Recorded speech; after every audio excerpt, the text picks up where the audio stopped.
Welcome to episode 7 of An Understanding. This one will be about Andrew Jackson. If you like it, listen. If you don't, you guys can eat biscuits.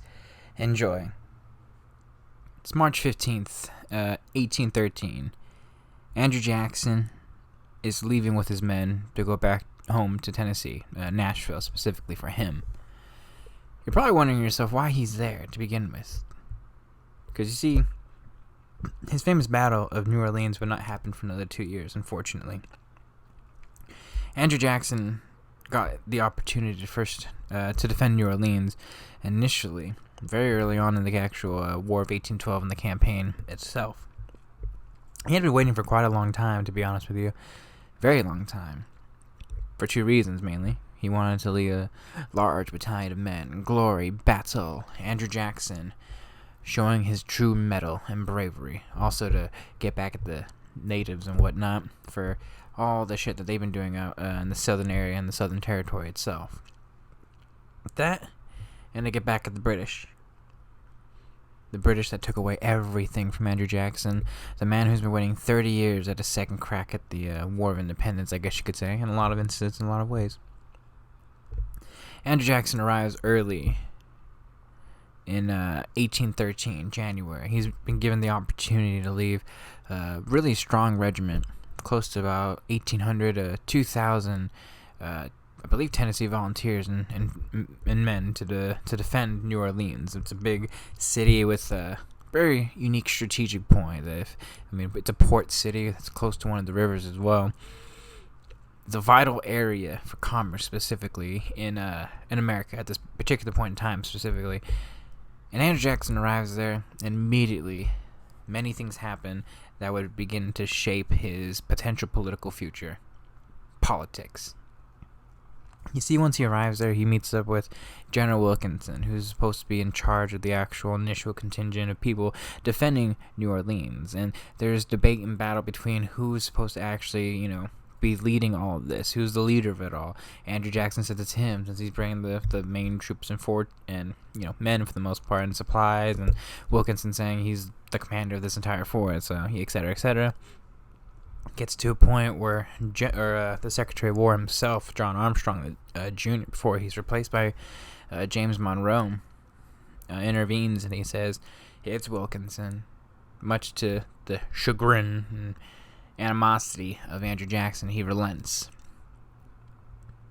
After some time, it's very clear that New Orleans is not going to be attacked yet. There's no real need for it, at the very least, the fort's well defended.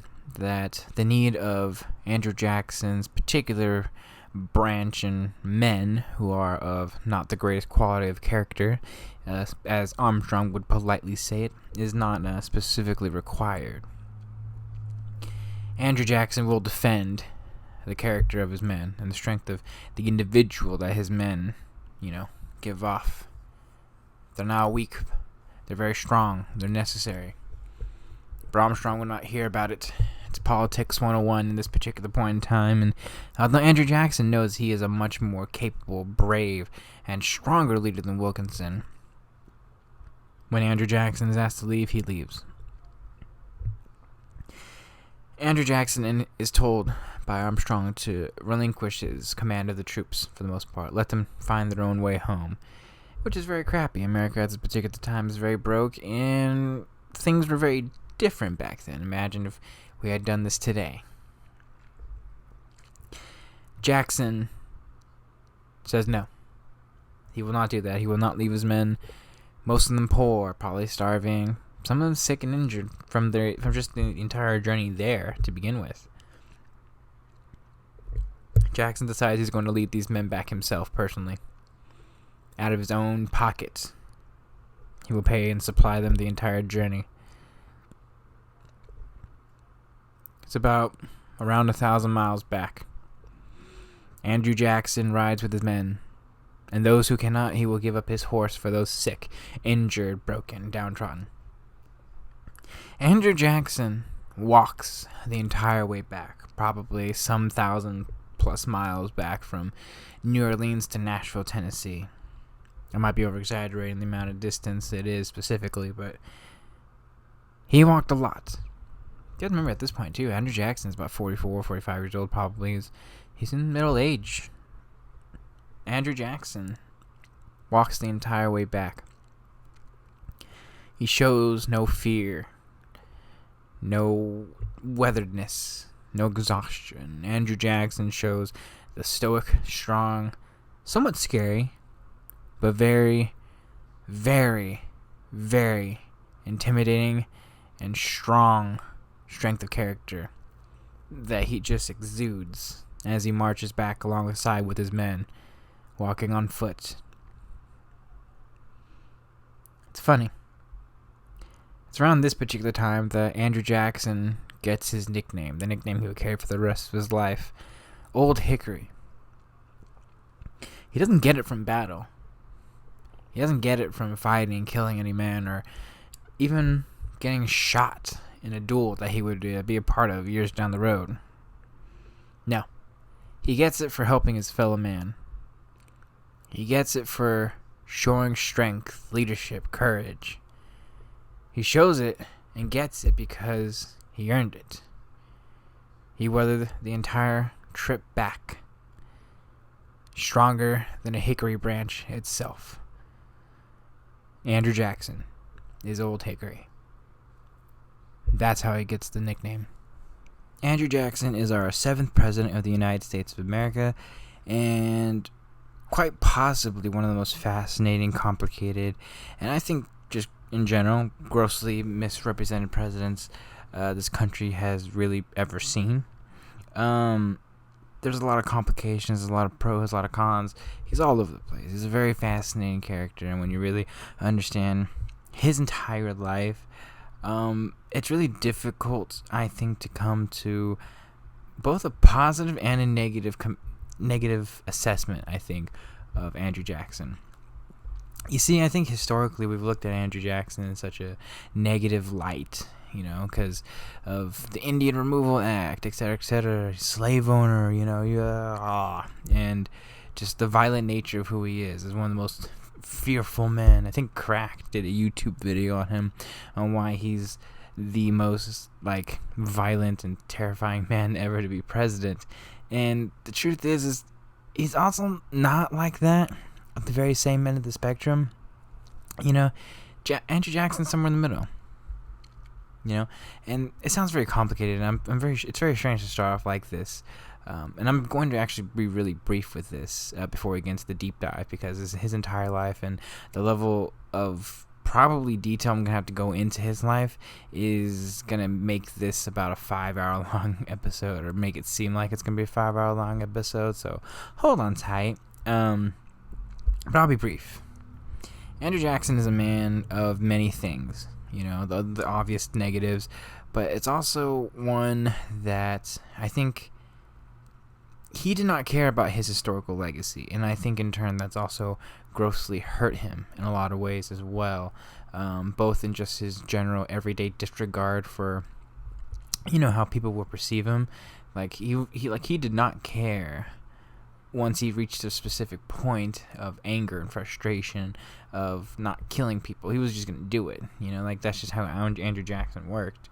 But the actual reality and truth is that, he may be someone that reached angers and done horrible things, but it's also fundamentally misrepresenting the actual, more than likely everyday person he generally was, a really, I would actually probably say the most empathetic and sympathetic president this country has ever seen.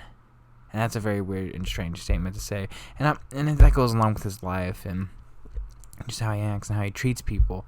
But also one that, when you look at his entire life, and you look at his entire presidency, and you look at all the good and the bad things that he's done, he is the quintessential example of why I wanted to start this series. I thought I had a good understanding of Andrew Jackson. I've seen at least 3 different documentaries, but it wasn't until I read about, 4 different biographies and really looked at about 8 or 9 different research papers on Andrew Jackson. And I think research papers are very interesting because they give you a perspective, and excuse me, you're not going to come to any, they're not going to show you any specific type of facts or knowledge that you're not going to know, but they give you a contextual understanding much more succinctly than I think a lot of other things really will do. And I think that they tend to be much more honest than, say, the social sciences, obviously, et cetera, et cetera. And I think, and don't get me wrong, there's the obvious, Andrew Jackson's racist, And don't get me wrong, I think by definition he was a racist president. It is undeniable that he did think that the white man was going to be better than the black man. But at the same time, it's also complicated because I don't think he thought he was better than the black man in a lot of ways either. A lot of things that he does in his everyday life make it very fascinating and complicated. And just the way he treated his slaves is very, very interesting and fascinating. He always treated them pretty well, but at the same time, you basically leave and you break his trust, then he was going to punish you, regardless of who you were, race, gender, etc., etc. Andrew Jackson's a man of weird, fascinating, but incredibly strict principles. And he's always going to help his friends, except when you understand him, and I think when you really understand who he is, Andrew Jackson might be one of the most important presidents this country's ever seen. And I'll get to everything, in a little bit when I get into his life, because I think when you get into his life, things become much more simpler and you understand the overall legacy of who Andrew Jackson is and some little specifics and whatnot. Andrew Jackson is one of the most single important presidents this country has ever seen, If you had to pick a top 5, Andrew Jackson is in that top 5, and depending on how you perceive the importance of specific eras, etc., etc., etc., I'd probably say he's single-handedly probably the 3rd most important president, or 4th most important president in this country's history. If Washington is number 1, it's subjective, obviously. A lot of things are subjective, but I say he's one of the most important because of the specific era that he lives in and the era that he creates. Because Andrew Jackson is obviously this fundamental creator of democracy and whatnot. A lot of the things that I really want to talk about now that I usually would talk about in the very beginning, it all goes with Jackson. Which is why this is going to be very short and very sweet and very succinct. And then when I go into the ending, I don't know how I'm explaining to you this. Let's just start with this right now, okay? Let's start with Andrew Jackson's childhood. Andrew Jackson was born on March 15th, 1767. He's the son of Andrew Jackson Sr. and Elizabeth Hutchinson. Andrew Jackson's probably the first president with parents that specifically were born outside the country. Immigrants, essentially, for the most part. Like first generation, Andrew Jackson is first generation American. The other presidents and founding fathers, for the most part, have had several generations deep at this particular point in time. And their family specifically from Ireland, which is a colony, unfortunately, for Great Britain. And they're actually going to have their own potato famine pretty soon. It's going to be kind of tragic, to be honest. And I'll put it to you this way. Times are really tough there. There's religious persecution. Everyone's trying to force Presbyterianism on every single person there. And I think the thing is because Andrew Jackson Sr. is specifically a Protestant. And, they just want a better life. And America, at this particular point in time, is this idea of freedom, relative freedom of religion. It's kind of like the beginnings of what the American dream is, where, like, you go there and it's like, oh, my God, it's pretty cool, et cetera, yeah, And I think that's really fascinating and interesting to really think about and look at. They have difficulties initially because they make this plan very, very quickly. They have, I think at this point, one son born. Either Hugh or Robert, one of Andrew Jackson's older brothers, and they're making this plan. But the problem is that Britain's at war with France, and known as the French and Indian War in America, and the Greater 7 Years' War, which is I'm going to do an episode on that because that's technically, I would argue, one of the first world wars the world has ever seen. Once the war ends in 1763, the Jacksons immediately make the plan, and along with a whole bunch of other families, make the great voyage to go and start a life in America. The family, they would land in. It's kind of debatable because Andrew Jackson had a bit of an ambiguous birth. We really don't know specifically where he was born. The family landed in the Carolinas, but right, on the border of North and South Carolina, and it was really vague when Andrew Jackson was born because it's really just contested because they don't know which specific state that he was born in. His mother, and I believe his aunt specifically, who would live a relatively long time, said he was born in North Carolina, but Andrew Jackson always said he was born in South Carolina. And in fairness, the county that he grew up in, the Waxhaw County, was in South Carolina. So, what do I know? And once the family, they moved there, they were kind of on their own. They wanted to be on their own. They wanted to be independent, and it was tough. It was touch and go for a little bit. They were never really rich by any stretch of the imagination, because by the time they got there, they were effectively tenant farmers. It's unfortunate, but Andrew Jackson Sr. never owned a piece of land in his life, and the family never really would until Andrew Jackson came along, the son, I mean. And they worked and they did whatever they could as she would get pregnant with Andrew Jackson. At this particular point in time, they were two sons, Hugh and Robert, before Andrew Jackson Jr. was born. And the father worked. He worked as both a farmer and as a logger in the lumber mill industry, I guess you could say, or in that particular point in time. And then his mother basically just did, motherly things, raised the two boys, farmed, and she would be a really good farmer. Be a big reason why Andrew Jackson himself would be a farmer. And then, unfortunately for Andrew Jackson Jr., I'm a Baby Jackson. It's only going to be for a little bit longer. I'm going to be saying Baby Jackson and Andrew Jackson Jr. Because, unfortunately, his dad dies. His dad dies before, I think about a month or two before Andrew Jackson is actually born himself. It goes all over the place on how he actually specifically died, but I would probably say he caught something, maybe a severe infection or something, and while working, and just got really sick, and he just wasn't improving, and then next thing you know, he's just dead. He dies. It's a bit of a shock to the entire family. His father was really young. I don't think he was older than 30, or close to 30 at that particular point in time. And Andrew Jackson would basically grow up never knowing his dad, unfortunately. So for obvious reasons, his mother's a little bit freaking out, worried. Oh shit, I got two kids. What the fuck am I gonna do, She basically had to make a choice. She was either gonna have to suck it up and make a bold decision, or try and live on their own and try and make it. And I would probably say she tried to do that initially, at least for a couple days, because they just were probably in shock that he died, unfortunately. And, she had to make a tough choice. So, knowing that she had family very close by in that border in the Waxhaw County, she made the journey. It was I'll probably say about 100 miles, on rickety roads, while 8 months pregnant with basically two kids, and in fairness, Elizabeth Hutchinson is a pretty badass woman, if I'm going to be 100% honest with you. A good woman of good character. Very strong and strong-willed. And she basically brought the entire family over to the Waxhaw County in South Carolina that Andrew Jackson would eventually be born in.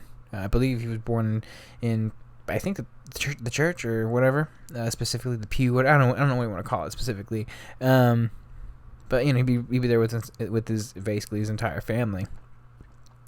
And Andrew Jackson is a small baby. Okay, he's always been a small baby regardless, and he would never be a pretty healthy kid. But for the most part, when he was born, an immediate connection with his mother, deep love, and his family was always very supportive of, young Andrew Jackson, because they realized he was never really going to grow up with a father, which is very unfortunate. So the first couple years of Andrew Jackson's life are very interesting. His mother's basically just working as hard as she possibly can, just to support the family with 3 kids, and she's basically just like just a destitute. She's a very I don't want to say a needy person, but she had to rely on a lot of other people, especially in the early going. Her family. She was always gonna basically be in debt in that particular way, shape, and form, I guess you could say. But it was really touch and go for the early goings. And for young Andrew Jackson, it's a little bit difficult, especially because you're a young kid and you're very poor, and a lot of kids are going to start making fun of you, and you're pretty small. You know, he would have his growth spurt when he's like 14, be eventually 6'2", but he was always pretty small and pretty thin, and that's one big thing. And a lot of that had to do with, unfortunately, just he was never a really healthy kid to begin with. I'd probably say he was just perpetually sick, and the only thing that really pushed him was just his sheer force of will that he would eventually really have. And I'll explain that in a little bit. But growing up, Andrew Jackson was a very fascinating young lad. I mean, just to say the least. Like the rambunctiousness, the intensity, the fear that Andrew Jackson would set in people really starts at a very young age, you know. And you know, he grew up without a father, so I would probably say the early father figures in his life were probably 3 people. 2 of them obviously would be his brothers. His brothers would be very close with him, very, very protective, Hugh and Robert, of young Andrew Jackson, because I think, you know, they had to be kind of the men of the family in a lot of ways and really step up in order to really help support their brother. I think Hugh's the oldest, and he's about, I don't know how old specifically, just off the top of my head, I don't know, about 7-8 years older. So, you know, like about a young 12-year-old man, about to go to college soon, you know, and all that stuff. At least, you know, around that particular college age, around that era and time.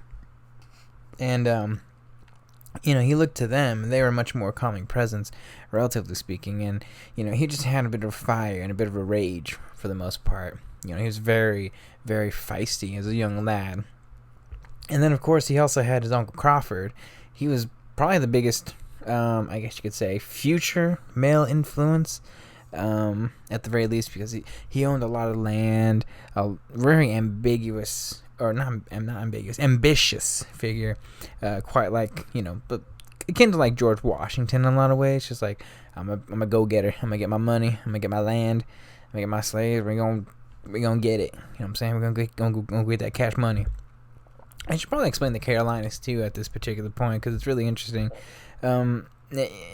Carolinas, obviously, just like Virginia, was an economy really based off of agricultural, just full-blown agriculture. There were very few industries in comparison to, say, Virginia and especially Massachusetts. Mainly did tobacco, obviously, but they also did a whole bunch of other products too. Rice, indigo, a whole bunch of other things along those lines. And they were a really, really rowdy bunch. Like, you know, when you think of the South, you have to really think of the South. You know, it really starts kind of there in the South Carolinas. And I actually think, like, the movie, The Patriot, I think they have a pretty solid depiction of what South Carolina effectively was like, you know, during the time of the Revolutionary War era. I think they get it right, and especially they get the whole, you know, the militiamen right, I think, to a real certain degree. So I think if you want to see what South Carolina really looked like, just look no further than watch The Patriot with Mel Gibson. Oh, Mel.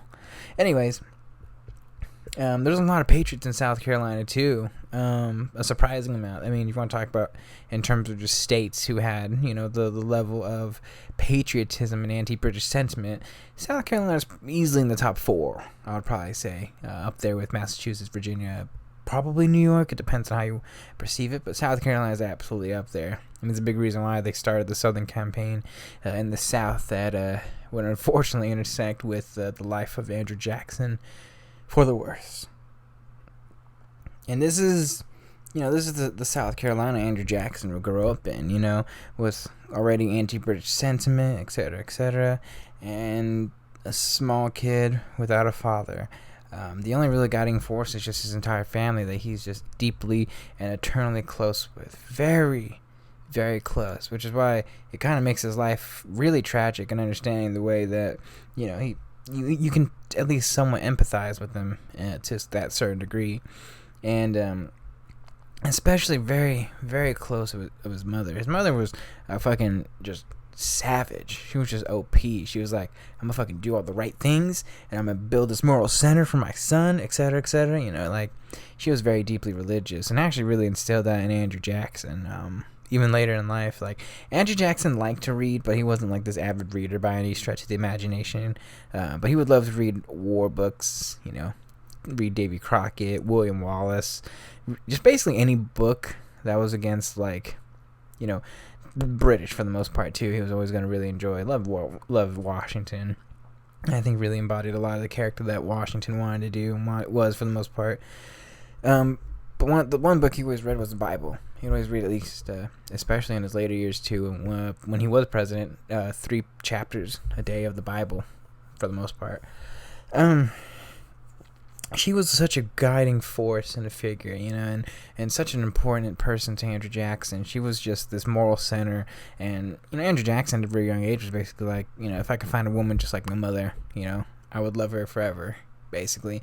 And that was a very young age, and his mother was everything to him, and was basically this really kick-ass person. When I mean kick-ass, I'm talking about, she was a hustler. She'd make some money, do whatever she could, and actually got Andrew Jackson eventually into some really prestigious, preparatory schools so that he can have an education along with his brothers, and basically to go above and beyond to improve their lives for the most part. Not to mention too, man, she was just a kick-ass person because, every single time and every single opportunity she got to help people and help soldiers and stuff and really show Andrew Jackson's empathy and sympathy really comes and stems from his mother. And that's full-blown, without hesitation. Because when war would approach, every single time she could actually help tend and be a nurse to a lot of the Revolutionary War soldiers, she would always take the opportunity. And, in the early parts, she would get her son Andrew Jackson to participate in some of that. Before we get to that, though, Andrew Jackson growing up was, like I said, rambunctious, angry all the time, and really frustrating, and he wanted to have fun, and he was always trying to, at the very least, wanting to show his, competence, and I don't even want to say superiority, but, he got bullied a little bit as a kid, and he didn't really have a father, and he was really small and skinny, so, sometimes they would just pick on him, and there was a couple of interesting stories where, there's one time, apparently, Andrew Jackson, because he was so small, one of the kids, got their father's gun. It was, a flintlock pistol with a excessive recoil, so they knew that if they gave it to Andrew Jackson and fire it, he'd fucking just fall backwards because he's so small. And it's kind of interesting because this story tells 2 things. One, Andrew Jackson's small, and it's kind of funny when he falls back with the gun. But number 2, you do not fuck with Andrew Jackson, because before they even were even laughing, Andrew Jackson immediately looks at them and is like, if you fucking laugh, I'm going to kill you. None of the kids laugh. Not to mention, too, Andrew Jackson's also, genuinely speaking, the first president that can be considered just poor. Dirt poor, I mean. The other presidents, they were well off. They weren't going to be struggling and living in, and relying on a whole bunch of other people in order to help support the family, etc., etc. So I just want to make that point very clear, too. His father never owned a single piece of land, and at the very least, until he grew up and grew older, he was a very poor person. And Andrew Jackson is the first true rags to riches story in this country. The first, real, genuine, wholehearted American dream. So, Andrew Jackson grew up in South Carolina, in the Waxhaw County, near the border of, North Carolina, which is obviously still debated on where he was specifically born, but for the most part, that's where he was born, and that's where he would spend, effectively, the first 13, 14 years of his life. And he would grow up in this particular place. He would do all the things that, a whole bunch of them would do. Just have fun, and his mother would basically help teach him how to farm effectively, learn some tricks of the trade, obviously be the moral emotional spirit that Andrew Jackson would have, and his brothers would basically be like, let's go hunt and let's go have fun, enjoy your youth and stuff. And and he got to play with all the other kids too. And once they started respecting him, they came to find that Andrew Jackson's a very strange fucking kid, because there's a whole bunch of stories because Andrew Jackson loved to wrestle, really loved to wrestle, and pin people down and throw each other around and stuff like that. And all the other kids would basically just be throwing Andrew Jackson around, thinking they win, but they get exhausted. And Andrew Jackson would never get exhausted. So just imagine you fucking punt Andrew Jackson 3 feet away, and it's oof, I'm getting tired. And yet Andrew Jackson keeps coming back up and coming back for more, and he just basically wins you and just outbeats you just with sheer force of will, It's little things like that with Andrew Jackson. His education's a little bit complicated. Obviously his mother taught him a lot of things, and he knew basic arithmetic, etc. He was taught a lot of things though, and he went to preparatory school too, which he didn't like to read. But at the same time, he did learn a lot of the great, writers, the great philosophers too, and had a bit of a fascination for them. So when he did read, he would read a lot of those guys. He had a pretty solid education for the most part. Like, he's not a dummy by any stretch of the imagination, even though a lot of people might make that, put that into a lot of different people's minds and may have that position for the most part, especially of his time and era, because if you're trying to compare him to, say, John Quincy Adams, in fairness, John Quincy Adams, by the time he was 14, was like, I know like 37 different languages, so, but Andrew Jackson was a pretty strong, disciplined, I don't always want to say disciplined, but very principled, emotionally strong, and very pure force of willpower young lad as he's growing up in the Waxhaw County of South Carolina. Also, a little tidbit too, Andrew Jackson, his family was Irish, and his mother specifically was from Ireland, so it's just kind of funny, the little tidbit. He did have a bit of an Irish twang to a little accent to his vernacular, and not to mention too, that also didn't help with his pronunciation of certain words. For the most part, I can't think of anything off the top of my head, and I was looking it up and reading a couple articles about how he would just pronounce certain things funny and then get mad about it because of just the way he pronounced it. I just want to point that out, that although he understood the English language very, very well, that he wasn't the greatest public speaker, I guess you could say, or one that was going to speak clearly, effectively, properly in every single way, shape, and form. Just want to point that out. Anyways, history is fascinating, especially for young Andrew Jackson. Like I said, we don't think that because when we think about specific historical times, and we only think about people living in these particular eras, and we really don't think anything else about that particular person when it comes to that particular era. I think Andrew Jackson is the first person that I think of when I tend to think about it in this way. And let me explain. Andrew Jackson was 9 years old when the Declaration of Independence was signed, and war would soon ravage his home on the British southern frontier, etc., obviously. But he's there. He existed at this particular point in time, while Washington is out fighting the British, etc., Andrew Jackson's 9 years old in South Carolina. In about 40, 50 plus years time, he's effectively going to be the next president of the United States, or the seventh president of the United States. And I just think it's funny and interesting to, and fascinating to just think about history in that context. Like, a lot of people were there, and just stood out his like Bill Clinton shook hands with John F. Kennedy. It's little things like that that I tend to conceptualize and think about. Like Reagan lived through the FDR and the Great Depression. But we don't think about that. We don't think about that until we obviously read the biographies and stuff like that. But history is for that particular person, point in time, that they influenced that particular point in history. But Andrew Jackson was there for it all. And I just want to make that very quick little sidebar point, just very, very, very, very quickly. But Andrew Jackson was 9 years old when the Declaration of Independence was signed, and about 10 years old when 10 or 11 years old when the actual war itself would begin in the Southern Theater. And he's still growing up. He's still enjoying his youth, hunting, etc., but, he sees the signs there, and militiamen are trying to come up and all around his entire state in preparation for a British invasion, and he wants to fight, etc. His brother Hugh and his entire family wants to fight. His brother Hugh actually ends up joining the war effort himself and actually fighting. I do believe as a militiaman specifically, but I'm not positive.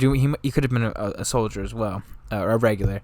And little tidbit just to explain it really quickly, he would actually die, unfortunately, in the war itself due to heat exhaustion. I believe in 1779, during one of the actual Carolina campaigns.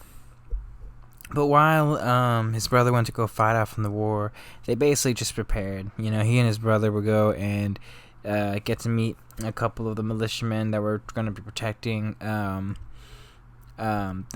county and the state for the most part. Notably, they liked this one guy, Colonel Davey. He was just really strong, strategic colonel for the most part, who was just this incredible commander. Got his troops into shape, coordinated, and I think that Andrew Jackson really saw a liking to him and wanted to follow a lot of the things that he was doing, and they would basically support him however well they can.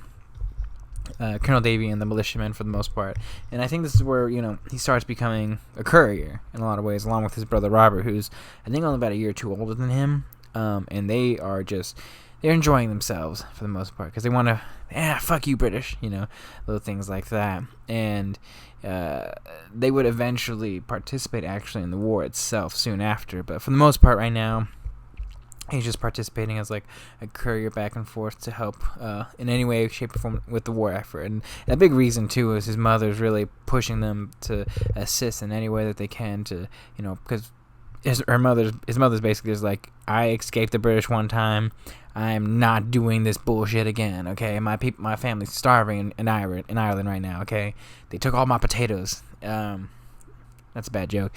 Anyways, the war starts to reach South Carolina.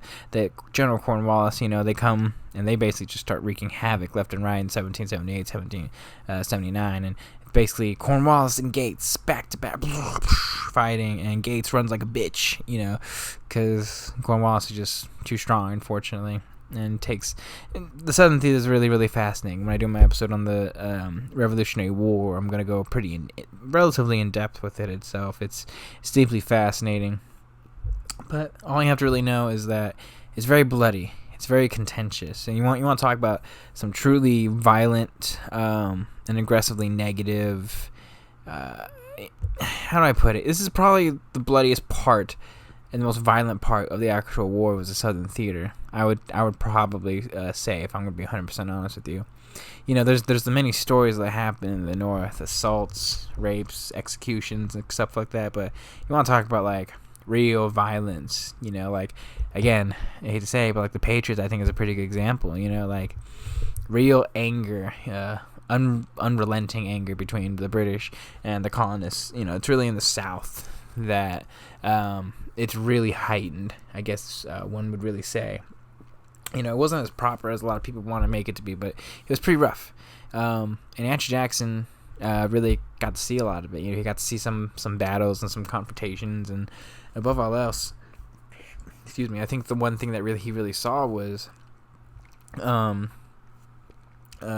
of the sick soldiers, and I think that you have to understand, Andrew Jackson, was not the misconception about Andrew Jackson was he's this really violent, mean, angry person. And when I mean he's like the most empathetic person and president we've ever had, I mean I genuinely believe it, and it really starts at a very young age. One particular militia contingent or regiment of soldiers basically got ambushed by, I'm going to say this guy's name now because I don't think I pronounced it right, Lord Rawdon. Alright. It's a weird fucking British name, but he eats a lot of biscuits. Anyways, he's basically going to be the pain in Andrew Jackson's side for the next couple years around this particular point in time, but he's leading ambushes and forces in the area in Waxhaw County, and in one particular group of militiamen just gets ambushed and just destroyed, and many of the militiamen end up arriving in the Waxhaw County in town that Andrew Jackson's at, and his mother's basically leading the people to be like, hey, I've gotta take care of these motherfuckers and help them. And Andrew Jackson sees a lot of them. He's helping his mother take care of a lot of these sick and really gravely injured soldiers. And this is where Andrew Jackson feels two things. Real, genuine empathy and pain in his heart.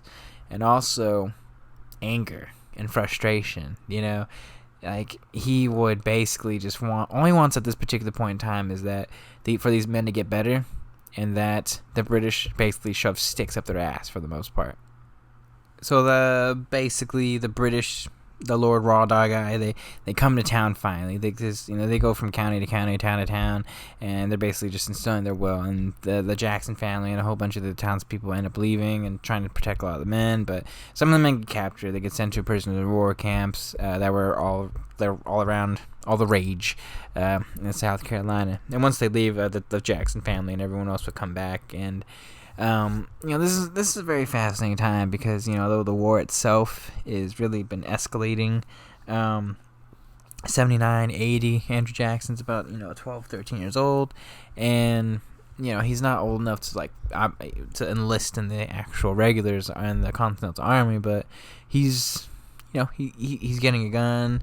He and his brother are basically defending the town, and, this is where they really start becoming, militiamen in a lot of ways. Andrew Jackson himself ends up he joins basically a really, really small contingent of militiamen group. They would basically just protect the town and join the war effort, and small bands of militiamen that would try and fight the British every now and then, along with his brother Robert. They're both rowdy people, and his mother's very scared and apprehensive. Sure, he lost one son. She doesn't want to lose any more. And it'd be very difficult for them. So, on occasions, especially night raids with some guerrilla tactics, they would, huzzah, Andrew Jackson, and they would basically just capture a whole bunch of British soldiers and, do a whole bunch of different things. But a couple of times you keep doing that, next thing you know, they're going to be on you a little bit, especially Lord Rawdon. But specifically, the British contingent of dragoons, their versions of cavalrymen, got wind of them. They started chasing them and hunting them, and they found them and really just chased the living hell out of Andrew Jackson and his brother. And they would split up with their militiamen, and Andrew Jackson and his brother would take all the back roads, especially since they were the youngest, and they would eventually escape them, at least for the most part. This is probably one of the most famous stories of Andrew Jackson at this particular point, in this particular story in itself. When he escapes, along with his brother Robert, the actual dragoon individual people, he ends up visiting one of his cousins nearby in a small little settlement, and basically just hiding them for the most part. But the dragoons, they track him. They find basically Andrew Jackson and his brother Robert, and they basically just about to capture him. They just take over the town or the settlement for like the next couple hours, and the dragoon rider guys are just like, "Man, my boots are all dirty because of you. You should shine them, boy." And then Andrew Jackson's like, "Nah, son." And then the rider's like, "What did you say to me, boy?" And then Andrew Jackson's like, "Nah, boy, I ain't your boy. Like, fucking, you shine your own boots. You're a grown man." Andrew Jackson actually says, he's pretty calm in this particular situation. He's like, "No, I'm not going to shine your boots. You're more than capable of shining your own boots, sir." And the guy actually gets really, really mad, pulls out his rapier sword and slashes Andrew Jackson. He puts his hand up and he actually stops it and slices his hand very fucking deep and leaves a gash on his head. It actually gets all the way to the bone for Andrew Jackson, and he does the exact same thing to his brother, and his brother basically does the exact same thing to his brother. His brother says no, rapier to the head, sword, and does a lot more damage, unfortunately, and his brother Robert falls to the ground gravely injured. And Andrew Jackson is still standing, and the British soldiers kind of just like, angry, frustrated, and realizing that he kind of overstepped his boundaries by a mile, ends up leaving and telling his men to take them away. At this particular point in time, his brother, he's not doing so good. His brother's already kind of sick, and the open wounds that would lead to infection are not really going to be helping them. And basically, Andrew Jackson and Robert are effectively captured and taken as prisoners of war. The prisoner of war camp is fucking pretty horrible for Andrew Jackson. Just on the ride there, it was pretty fucking horrible, as basically the British officers and the specific officer Rawdon and a whole bunch of the ones who basically cut him, were basically just making his life a living hell, just to basically break Andrew Jackson. Andrew Jackson is just not breaking. He's basically with his brother on the same horse, and they're just riding, and it's just like Andrew Jackson's kind of just waiting for his moment to strike, and he'd rather die than effectively be a British prisoner. But he has to worry about his brother, unfortunately, who's gravely hurt and not doing too good. So they arrive at this prisoner of war camp. I don't know specifically where it's at, but it's not too far from the Waxhaw County. Not like insanely far. It's probably like maybe, I don't know, 20, 30, 40 plus miles. It's not like, insanely far. They arrive to the prisoner of war camp. It's just a whole bunch of different people in cells and whatnot, in cages, and it's filled with disease, rats, and just poor living conditions. Just because you have to remember, it's not like they have great plumbing. Let's just keep that in mind, okay? So just want to point that out there. And basically, on the trip there, he had no food, no water, no stopping. If I'm correct, he's actually, technically speaking, the only president that's ever been a prisoner of war. If McCain had won his presidency in his presidential election, then McCain would have been the second. But Obama. Anyways, the prison was horrible, and the British, I guess you could say guards and whatnot, did everything they could to just grossly demoralize everyone there. Screw your independence, etc., etc. You're a part of the British now, boy, and they're not coming to help you in any way, shape, and form. And, it's tough because Andrew Jackson, first off, he's getting sick. He's not being fed properly. He's already thin enough as it is. And, he's not doing too hot. And his brother's definitely not doing too hot, unfortunately. It's around this particular time, too, that, some help attempts to arrive. A continental contingent group of soldiers led by this General Greene, is there, and they attack the prisoner of war camp and Rawdon and his men. And basically, it's a fierce fight, and he's like, oh, finally, they're going to be fucking here, and they're going to help save us. And unfortunately, Greene and his men are grossly outmatched by, the cavalrymen and the dragoons, and they would quickly abandon the plan, unfortunately, and end up retreating. And that would leave Andrew Jackson probably and I would probably say the second, at this particular point in time, at least in terms of his entire life, I'd probably say the third lowest point of his entire life. The second would be when his wife unfortunately dies, and the first would be basically a month from now, where Andrew Jackson truly loses all hope. He loses hope a lot, if I'm going to be 100% honest, and the fact that he's pushed and got to where he's at today is just a testament of who Andrew Jackson now honestly is. But he's basically there. His brother gets smallpox. He gets smallpox. Everyone's getting smallpox. His brother, the infection's really starting to seep in for his brother, and the bandages are just all rotted. Andrew Jackson, at this particular point in time, is resigned to die in this particular camp. He doesn't want to. He'd rather fight and die in battle, but he's very much resigned to death in camp. You're probably asking yourself, what is his mother doing? From the moment that she finds that they don't come home, she's working. Okay, she's working hard to get these boys home. She, again, like I said, she knew all the tricks of the trade for the most part, and she's basically talking to every single person, every single connection, ever since the very moment that they are captured and become prisoners of war, that she's basically like, hey, who do I got to talk to get my boys out? I got to talk to this person? Okay, she talks like a shit ton of different people. Put it to you this way. By the end of all her negotiations and through all her effort, she's able to sufficiently set a deal where she would basically rescue her sons and 5 of the family members from the town that they were in, that were captured, etc., etc. It wasn't just the Jackson brothers. It was his entire section of the family, where they would basically trade off like a whole bunch of other prisoners of war for the most part in a particular deal. Elizabeth was just a kick-ass woman. I'll just put it that way. And everyone loved her. That I'm not gonna be shocked if the Continental troops had a bunch of prisoners of war, and they're like, fuck it, we'll give these British guys back to help rescue your family. Anyways, soon after, the family members were released, and Andrew Jackson and his gravely ill and sick brother are released from the prisoner of war camp sometime after the Greene attack, to try and liberate the prisoner of war camp itself.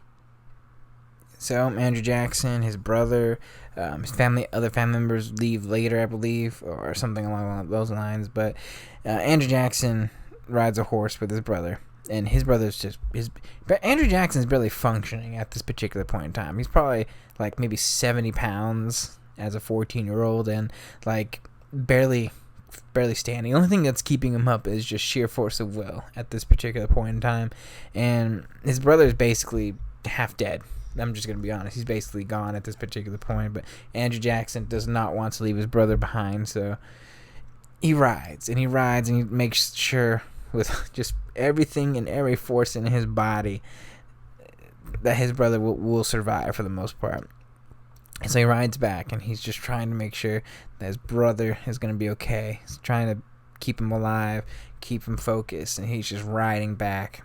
By the time he arrives back at the actual camp itself, or at his own hometown, I mean, his own mother does not even recognize her two kids, unfortunately, and immediately tends to Robert and Andrew Jackson.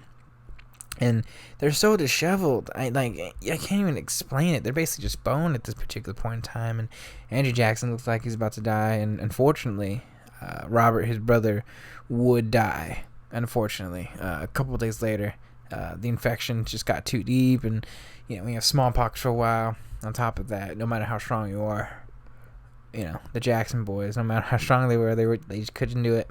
They just couldn't do it.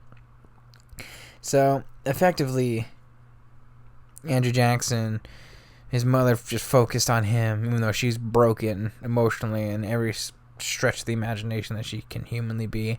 And she takes care of Andrew, and he's barely, I'm talking about barely cognizant and functioning. He's barely conscious the entire time. And it takes quite a while, at least a couple weeks, months, before Andrew Jackson even has enough energy to be conscious of where he's at this particular point in time.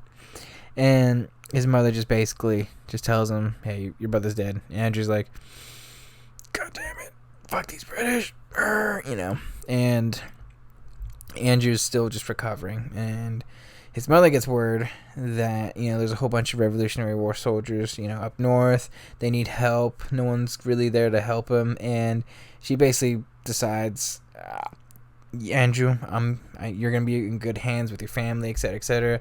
I'm gonna go up north. I'm gonna help these young men out that are sick and dying. And Andrew's like, okay. So his mother leaves, and his mother goes up there, and she helps with the war effort and takes care of all these sick men. And unfortunately for her, it was a big bug going around. I think especially from like the ports and the ships. But effectively, she would get really sick herself. Really almost immediately, and she would struggle, and she basically just didn't have enough energy to go back. And unfortunately, she herself died while up north, tending and trying to help in the actual war effort and a lot of these men.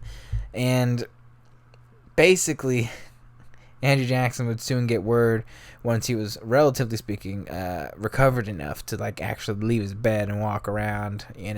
He's probably got bed sores at this particular point in time. And Andrew Jackson, once he hears his mother, along with all his entire family being dead, is quite literally at the lowest point of his life. The loss of his brilliant mother really shook him. He was skinny, disheveled.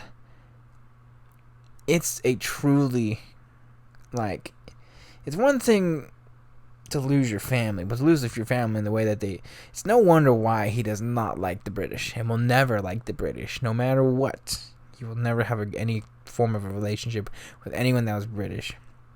Andrew Jackson's about 14 going on 15 years old at this particular point, and he's never, ever, ever lower than at this particular moment in his life. He would never know where his mother was buried. Like I said, it's difficult, it's tough, and he's recovering. A lot of the people, especially his uncle, the Crawford, would basically be taking care of him until he regained his full strength. But just imagine the emotional and physical toll to lose everyone like that. It's rough, especially when you Andrew Jackson doesn't know where, other than his brother Robert, where any of his other family members were buried. And it's gotta be really fucking difficult to accept that as a reality, and just the fact that loneliness is very, very, very, very scary, I think, in a lot of ways. And for Andrew Jackson, this is where he kind of becomes born, I guess you could say. The legend of Andrew Jackson really starts here. Where Andrew Jackson kind of just becomes this purely, I don't even want to say a reckless person, but this idea of who Andrew Jackson is really starts here, where he's a bit of a fatalist in a lot of ways, where he's just like, if I die, I die, because I really have nothing else to live for, and you kind of feel that in some of the things, especially when you look at his entire life, his entire story, you kind of feel that in a lot of the instances and events historically that he would participate in. So, effectively, by the time the war ends, Andrew Jackson finally gets himself physically back on his feet for the most part. And he's about 15, 16 years old, alone, completely broken, obviously. And he kind of just putters around Waxhaw County in the town that he's in. And he works initially with his Uncle Crawford as a horse saddler, but he fucking hates that. And really, just with the rest of his entire family, with his growing frustration and anger, they kind of just sick of Andrew Jackson and just the volatile nature that he's basically producing. It's very difficult. He starts drinking at this particular point in time, and it becomes really difficult for him to maintain any form of a relationship with this particular sect of the family. I grew up with you guys, but without my mother, you're not really, there is no direct family for me, so it's a bit of a disassociation with that. So, Andrew's just trying to figure out his options, what he's going to do, and he's just like, fuck it, I'll go to Charleston. He gets a inheritance, I think, from someone in Ireland, one of his family members in Ireland, like a sizable amount, like enough for him to like really start a life for the most part. And he just says, you know what, fuck it, I really got nothing to live for. So he goes to Charleston, since he really doesn't have a home, emotionally at the very least. He found no home in Waxhaw County, and he just basically went to Charleston, gambled it all away. He loved horse racing, really fucking loved horse racing, and really, I guess you could say, this particular experience, because when he goes to Charleston, he enjoys the city, he enjoys, the partying, the late nights, drinking, making a ruckus. It's really fascinating because, in this particular point in time, there's a bunch of stories about Andrew Jackson when he's just like, he could convince any man to do the most daring, fucking stupidest shit on the face of the earth, and yet, have that man go back to his wife and, like, completely fine, I guess you could say. Like, he was a leader, even at this particular point in his life, in doing crazy rambunctious shit while in the city. But unfortunately, he gambled all the money away, and once he was fucking penniless, he's just like, well, cool, I guess I'll just go adrift and be a drunkard for the rest of my life.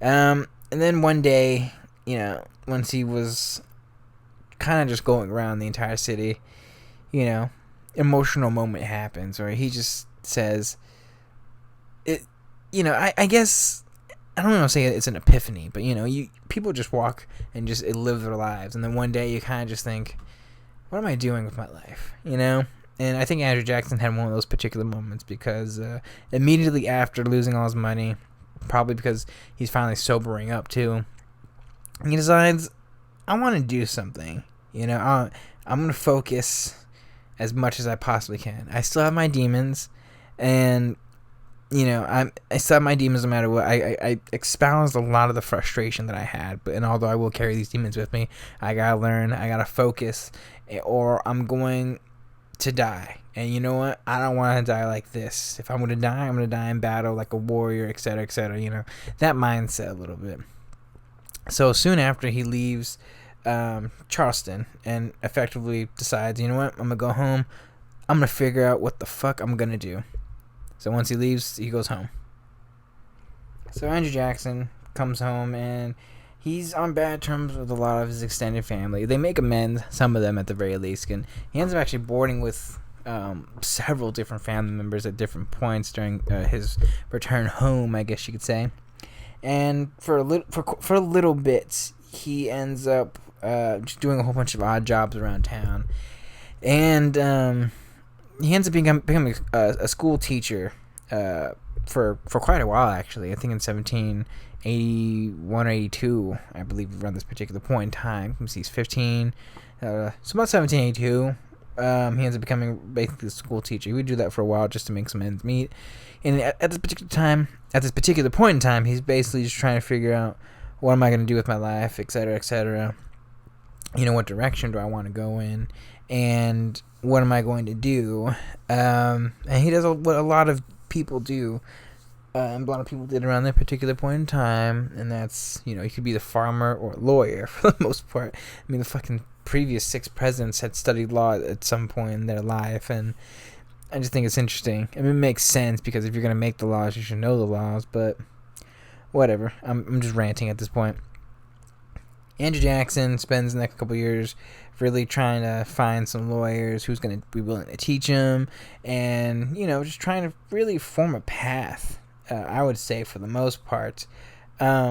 Eventually gets the opportunity to, whatchamacallit, he ends up getting the opportunity to first learn law under Spruce McKay. He decides he's going to move and leave Waxhaw County, I believe in 1784.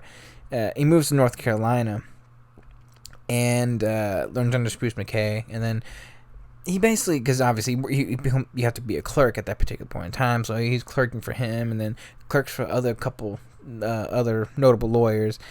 Finally finding one in particular, in this really prominent one in John Stokes in North Carolina, where he ended up reading law with him in particular for the next year or so.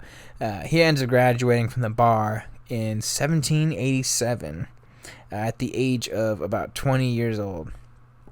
So what does young Andrew Jackson do at this particular point in time? Well, Andrew Jackson really passing the bar, being a bit of a rambunctious individual still at this particular point in time, and really focused more than I think he's ever been focused before in his entire life.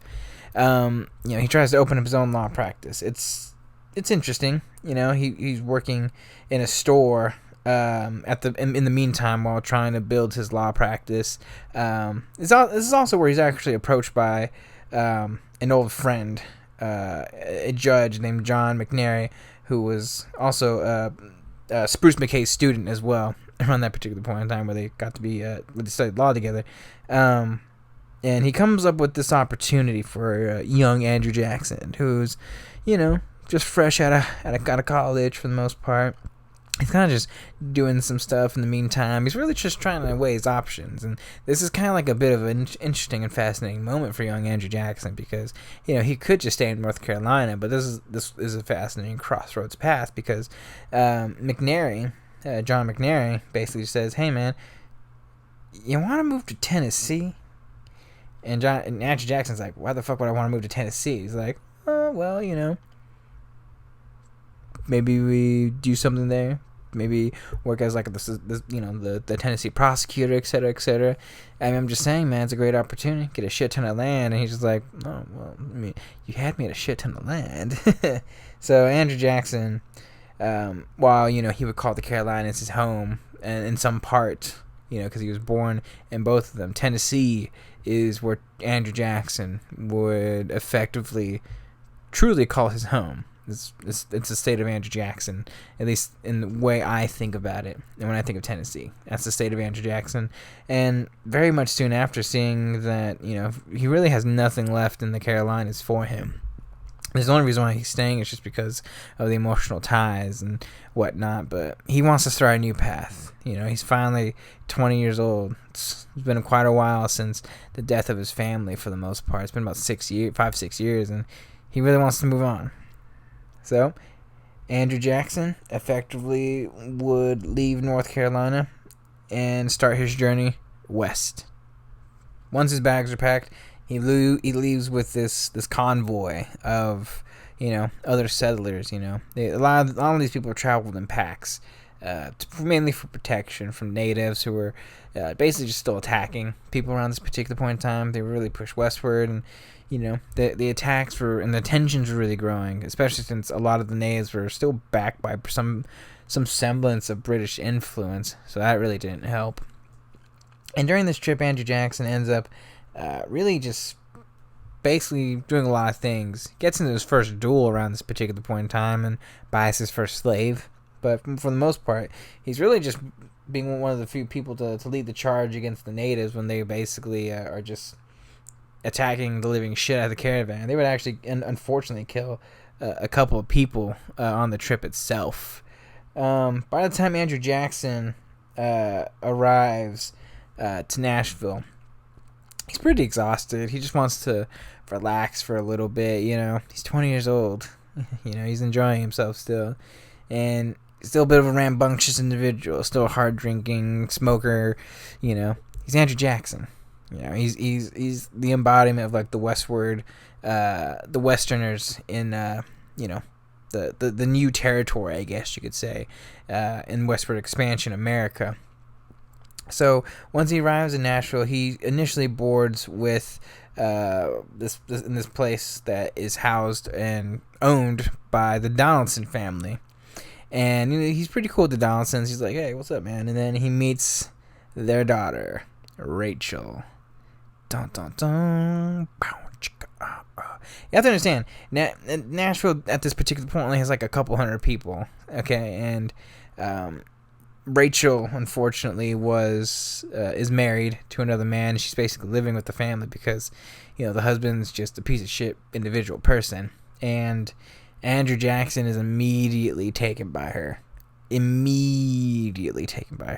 in fairness, too, she's immediately taken by Andrew Jackson. In fact, you get to see some like paintings of young Andrew Jackson. You kind of just think he's actually a pretty good looking young man. So, he could get it, is what I'm trying to say. I'm just going to explain it now, just so I don't have to explain it later. Rachel would eventually be his wife in a very contested and controversial way. Because you see, she was still married around this particular point in time. She just hadn't seen her husband, and their entire relationship is really fascinating because, again, a town of 100 people while she was married, despite, relationships ending and beginning, etc., the Western lifestyle was very different than, the proper colonial lifestyle, I guess you could say, and the colonist lifestyle. They're very different, like people would basically break up with one another, and it was pretty normal, I guess you could say, and, relationships would dissolve. It was kind of like a lawless place, and people just kind of did what they wanted to do. And there was no, like, social boundaries or social things that you had to deal with for the most part. And, the two just basically fell for each other hard. And eventually we'd be living together. But, there'd be contention with, because basically and this is the alleged story where they heard that her husband, finding out that, she was doing all the stuff, basically filed for divorce. And immediately hearing that rumor, Andrew Jackson and Rachel ended up marrying, only to come to find that it was not technically the truth. So effectively, after some nudging, I guess one could say, the husband actually did file for divorce, and Andrew Jackson and Rachel would eventually marry. Rachel is a very, very fascinating woman, personality-wise. She was intense. She was kind of extra, she'd be smoking out of a pipe and whatnot. She was a go-getter, she kind of reminds me of like Alice Roosevelt, but much more shy and a little bit more introverted, and really doesn't want to deal with a whole bunch of different things, and just really wild, I guess you could say. She was this grand storyteller too, and she would like to tell a whole bunch of tales to a lot of the people that would go in and out of the place, and she would talk to Andrew Jackson about a lot of her stories and a lot of her tales, and she was very free spirited, very fucking opinionated as shit, but pure good nature. And Andrew Jackson was immediately smitten. And I'll just start by saying that, Andrew Jackson's a cold-hearted man. And, let's be honest. With his entire life, it's very hard to melt that iciness that is Andrew Jackson. But the only person that could be able to do that was Rachel, to melt it. And he was basically always chivalrous, always loved her. And I would argue this is probably, at the very least, in terms of genuine love, compassion, etc., truly one of like the top 3 greatest presidential love stories of all time.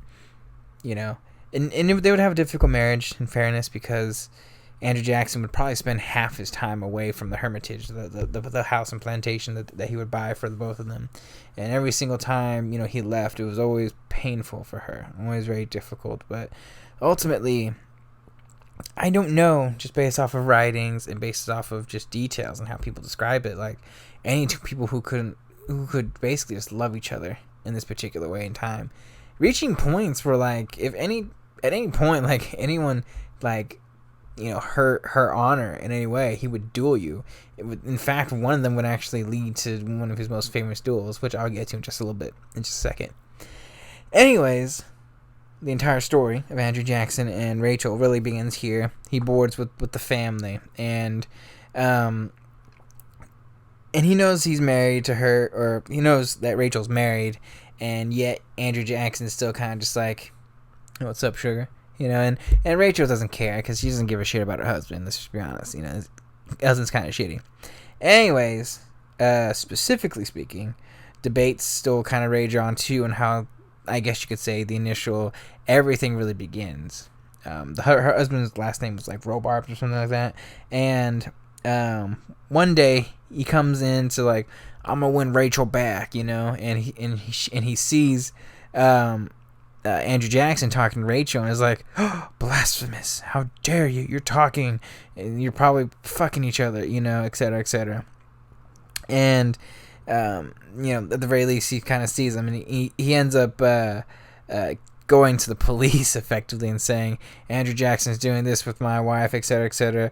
Or he basically pleads and says that this man is a pretty shitty person, Andrew Jackson. So the cops kind of like, look, we'll just take you in just for a little bit, and Andrew Jackson, while he's being taken in, I don't know how it happens, and I don't know specifically what happens, but anyways, Andrew Jackson actually somehow he basically asks, can I have a word with this guy real quick? And the police, or the sheriffs, I guess, because they're kind of like, that's fine.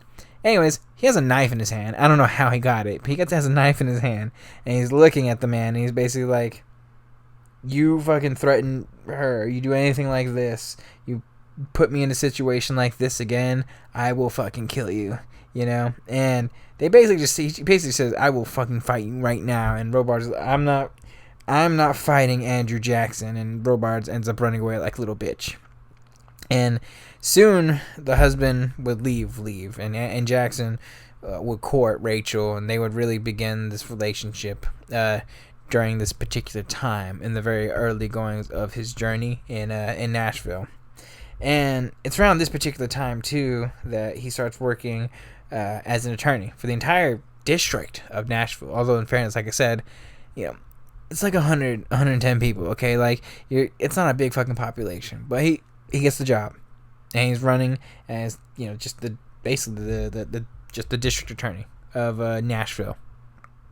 It's kind of funny because I don't think Andrew Jackson really intended to stay in Nashville longer than he intended. I think he just wanted to work and kind of just go from place to place and eventually get his own farm, that kind of thing. But he and Rachel were really getting close together. It's around 1790, and the rumor really develops of Rachel's husband's divorcing her, and they immediately get married. Because he fucking loves her. Then he's staying in Nashville mainly for her, and not only that too, but in fairness, like, he's actually getting a lot of prominence. He's got this rambunctious behavior. He's doing like very principled and fair court rulings, and he's really making a shit ton of money for himself and really prominence in Nashville, and really gaining notoriety in a lot of ways, for his behavior. And a lot of people kind of just like, who is this Andrew Jackson? Everyone starts somewhere. And for Andrew Jackson, it starts in Nashville in this particular time and era. And it only becomes much more prominent too, because I understand, tensions are rising, obviously, with the natives, et cetera, but, Florida's a real problem. And I'm only bringing up Florida now because it would be a very big problem in the future that Andrew Jackson would eventually deal with himself, because he's Andrew Jackson. Because at this time, the Spanish were trying to... The Spanish had Florida, so they're just trying to, gain more territory. So they're actually trying to get some citizens kind of join and become a part of the Spanish Empire, and basically be like, hey, American colonists, can you you want to be part of the British Empire or the Spanish Empire? The territory you have will be a part of the Spanish Empire, et cetera, et cetera. And that pissed off Andrew Jackson. So let's be honest, Andrew Jackson does not he fucking hates the British, he hates the French, and he now hates the Spanish. So it is what it is. Anyways, after his career continues to excel, both becoming an attorney, becoming the Attorney General, and ultimately at this particular point in time, he's like, you know what? Fuck you natives, fuck you French, fuck you British, fuck you Spanish, and ends up basically joining the militia, and effectively becomes the militia leader of the entire county and territory that would later become effectively the state of Tennessee itself. And it's around this particular point in time too that he's really accumulating a lot of land, accumulating a lot of slaves, and mainly he's getting a lot of his land through land speculation, and he's basically attained this reputation that as Andrew Jackson: hard work, a real bullish attitude, and just really someone who's not going to tolerate any bullshit from you. Life is good, honestly. This is probably one of the most peaceful times for Andrew Jackson's life, I would generally say. Being the prosecutor of the county that would effectively become Nashville, et cetera, et cetera. It was complicated because I kind of skipped this a little bit. He technically moved to the area outside of Nashville, and then eventually Nashville. At first as a prosecutor, then the prosecutor for the Nashville place. But things were really good for the most part. Life is good for the next couple of years. He would just grow in reputation, prominence, land, etc., and he would love Rachel with all his heart. The only really prominent thing that would occur around this particular point in time was in 1793. Or 1792 or 1793, where the question of his marriage to Rachel would be in question, because the divorce itself wouldn't actually be finalized in 1793. And, there's a whole bunch of different complications to go along with it, but for the most part, just to simplify what eventually happened, because Andrew Jackson didn't want to, they would just get remarried in 1793. Because Andrew was basically like, I love this woman, I don't want to get remarried, et cetera, et cetera. And very, very soon after, around that particular point in time, he's enjoying himself in what's basically just the Tennessee territory. I don't know how you can otherwise call it. Tennessee reached a point where they had enough people in the population, enough people to require senators in the House of Representatives, that they effectively were going to eventually be a state. Andrew Jackson was asked to basically be a part of the state constitution, as they were creating their own constitution, I believe around 1794, 1795, around that particular point. And while there, people are basically like, who the fuck is this guy? He's Andrew Jackson, man. He's Andrew Jackson, And the name starts really swirling around in Tennessee. It becomes a household name for his character, and really just fairness for the most part. Andrew Jackson would be the father of democracy, I guess, at least in my personal view. And the modern interpretation of, I think, what democracy ultimately would mean really comes from Andrew Jackson. I'll get to that when he becomes president. But effectively around that particular point in time, once Tennessee officially becomes a state in 1796, at 30 years old, Andrew Jackson becomes the first congressman, eventually too a state senator, for Tennessee in the state's history. Once he's in the House, a lot of people are kind of fascinated by Andrew Jackson. He's only House Representative member from the state of Tennessee, I believe, at this particular point in time. So he's not really anything special, I would probably say. But very fascinating. And a lot of people are kind of like, who the fuck is this guy?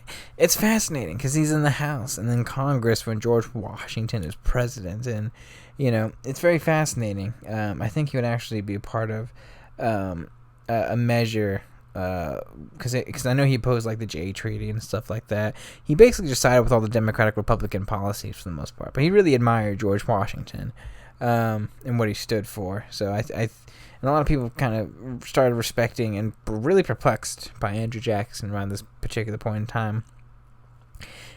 He was pretty bored for the most part. I don't think he likes... Well, first off, because he had to leave and was really homesick a lot of the time. So when he went to Washington, he was just like, I don't want to do this. It's kind of stupid. I hate the trip going back and forth up there. And you have to understand, too, like, Andrew Jackson was never in great health throughout his entire life. Which also kind of makes, him getting Old Hickory a much more fascinating name. And what I mean by, like, Andrew Jackson was always sick sometimes, and basically the only thing that really pushed him was just sheer force of will. At the very least, is just how it's fundamentally described. Because, by the time he's about 50, 60 years old, he's really just like broken down as humanly can be. I mean, partially also with the many times he's been shot. And he's wonder how this man is alive, if I'm going to be 100% honest with you. But anyways, he just really didn't really enjoy his time. He's actually planning to leave soon. But the state legislature's like, no, we like it, Jackson. So you're instead of actually being a House of Representatives member, you're gonna be a senator. And Andrew Jackson's like, bruh, what the fuck? Okay, so he gets elected into the Senate in 1797. Or 1797. He's about 31 years old, and Andrew Jackson just hates it. He hates it the entire time that he's actually in the Senate itself. And ultimately, a lot of people were kind of mad at him, and because he didn't participate. He was basically just like, I don't know why I'm there. And on top of that too, he's not the biggest fan of John Adams, and ultimately ends up just resigning without any explanation. He's just like, I'm done with this shit. I'm Gucci. Okay. And he comes back home, and he's just content. He has his land. He's starting the farm for the most part, and this is where he's going to eventually create the house that he would basically live in for the rest of his life, the Hermitage, the famous home of Andrew Jackson that he would own for the rest of his life. But unfortunately for him, Tennessee was not done with him. He's basically just kind of a low-key star at this particular point in time. And Rachel's kind of just like, I'd rather you not be a star. Can you just come home? Because, I want to have babies. Let's bang, And Andrew Jackson's like, oh, we tried. And, it's probably me. It's probably you. It doesn't really... In fairness, it's probably him. I mean, smallpox and a whole bunch of other specific diseases really just eradicated a lot of people around that particular point in time. Probably made him sterile, unfortunately.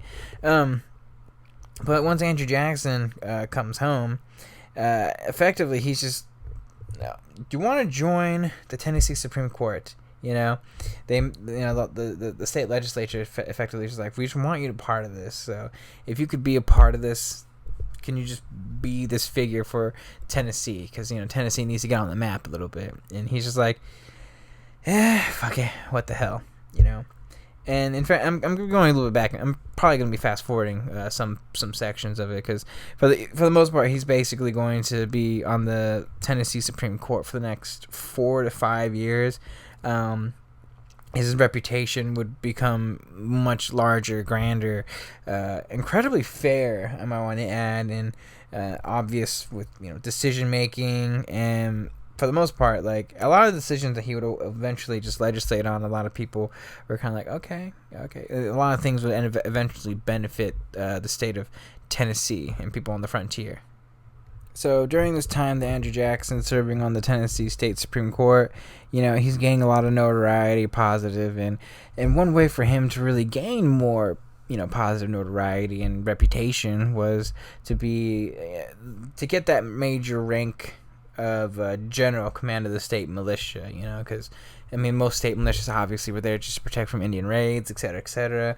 The British are coming 2.0, you know, and, I mean, most of the time, it's just basically just like fucking drinking with your buddies for the most part, but if you get that rank, you're Gucci, you know, and you had to go through the state legislature and really, you know, cast a vote to get it. And there was this one guy, he's actually he would eventually become the governor, or was the governor at this particular point in time, John Sevier, I believe his name is, and he had the rank before, so a lot of people had supported him, but a lot of the free men specifically voted for Andrew Jackson, and ultimately Andrew Jackson ended up winning. And a whole bunch of things end up happening, backstory, you know, of him basically trying to get the re-election of the governorship. But long story short, Sevier and Jackson don't like each other. They almost get into a duel, I believe, at one point. But for the most part, Sevier basically just back down, because he's like, I'm not gonna fuck with Andrew Jackson at all, you know. Being a part of the militia too was seen as a status among men on the frontier, as a way of being free. You know, you were a free man if you were in the state militia, fight on your own accord and your own will. And it's, you know, during this time too that Andrew Jackson would acquire a shit ton of land, become a planter, a big slave owner, trade a lot of his goods and farm, and diversifying his crop yield. You know, tobacco, really cotton. You know. And, you know, he would acquire the farm, the Hermitage specifically, that would be the famous Jackson home. It's kind of funny, because I remember I was playing Civilization 6, and one of the wonders you can make is the Hermitage. And I was like, huh, interesting. Anyways, the home that would be there for the rest of his life. And it was kind of complicated time for Andrew Jackson, because, you know, he's owning a lot of slaves, and he's starting to I don't want to say he's becoming in debt, but financial struggles were happening with increased land speculation, and he's kind of over speculating, if I'm being honest too. And I think he's kind of stretching himself a little bit too thin, and ultimately that would require him, unfortunately, stepping down from the Supreme Court soon after. So real quick before we get into what I consider the real spark plug of Andrew Jackson's fame, I just want to briefly talk about Andrew Jackson's slavery and partially Native Americans and his kids for the most part. It's very complicated. First and foremost, Andrew Jackson did own slaves, and he has a very complicated relationship with the slaves, because on one hand, Andrew Jackson is a man that I believe personally, and it's pretty clear that he does believe in general the white man is better than the black man. There's no argument against that, to be 100% honest with you. That being said, I don't know if he thought that, you know, he didn't think black people were worthless, or African American people were worthless. He would fight alongside, God, at least a couple hundred during the Battle of New Orleans from Haiti, in particular, free men, and fought alongside a lot of them throughout his entire life.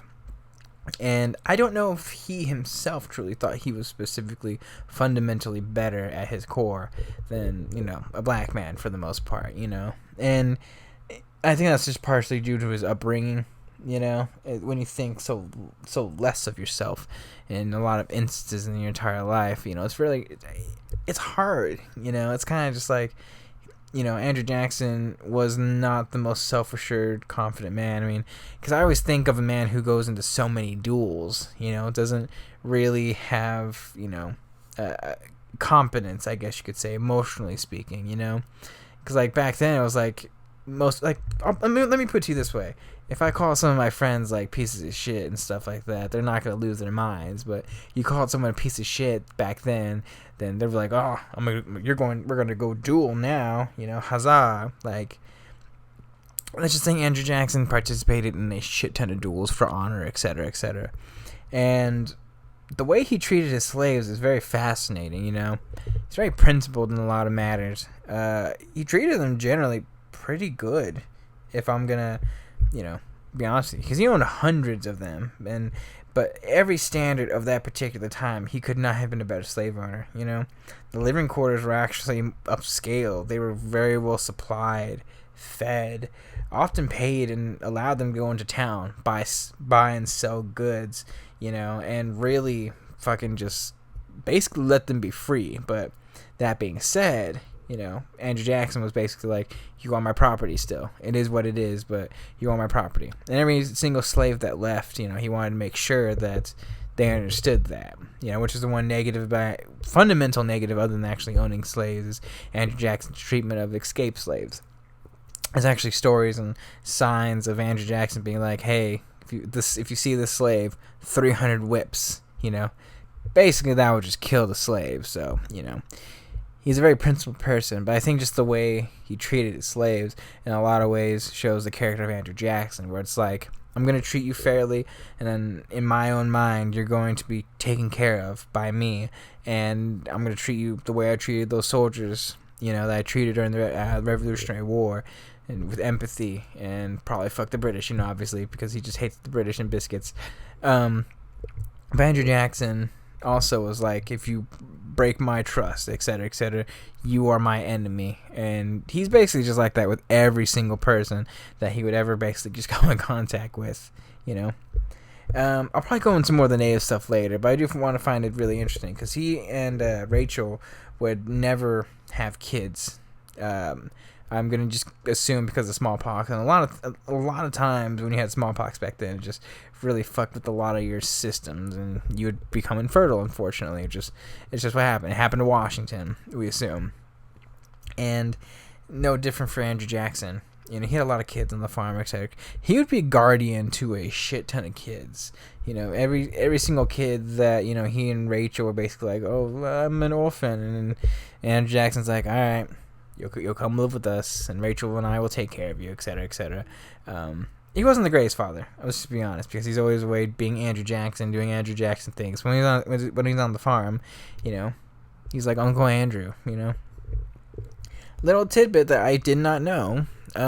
He actually specifically did adopt 3 kids specifically. One that would be his namesake, named Andrew Jackson Jr., and 2 native boys named Theodore and Lincoya. Yeah, Andrew Jackson specifically adopted 2 Native Americans as his sons. I find that really fucking fascinating. In fact, the story of how, and I'll just say it right now because I'm probably not gonna get to it. The story of Lincoya during one specific battle and attack against the natives. Or in defense of the natives, or it was a conflict that had occurred when Andrew Jackson was in the military. It might have been during the actual War of 1812 itself.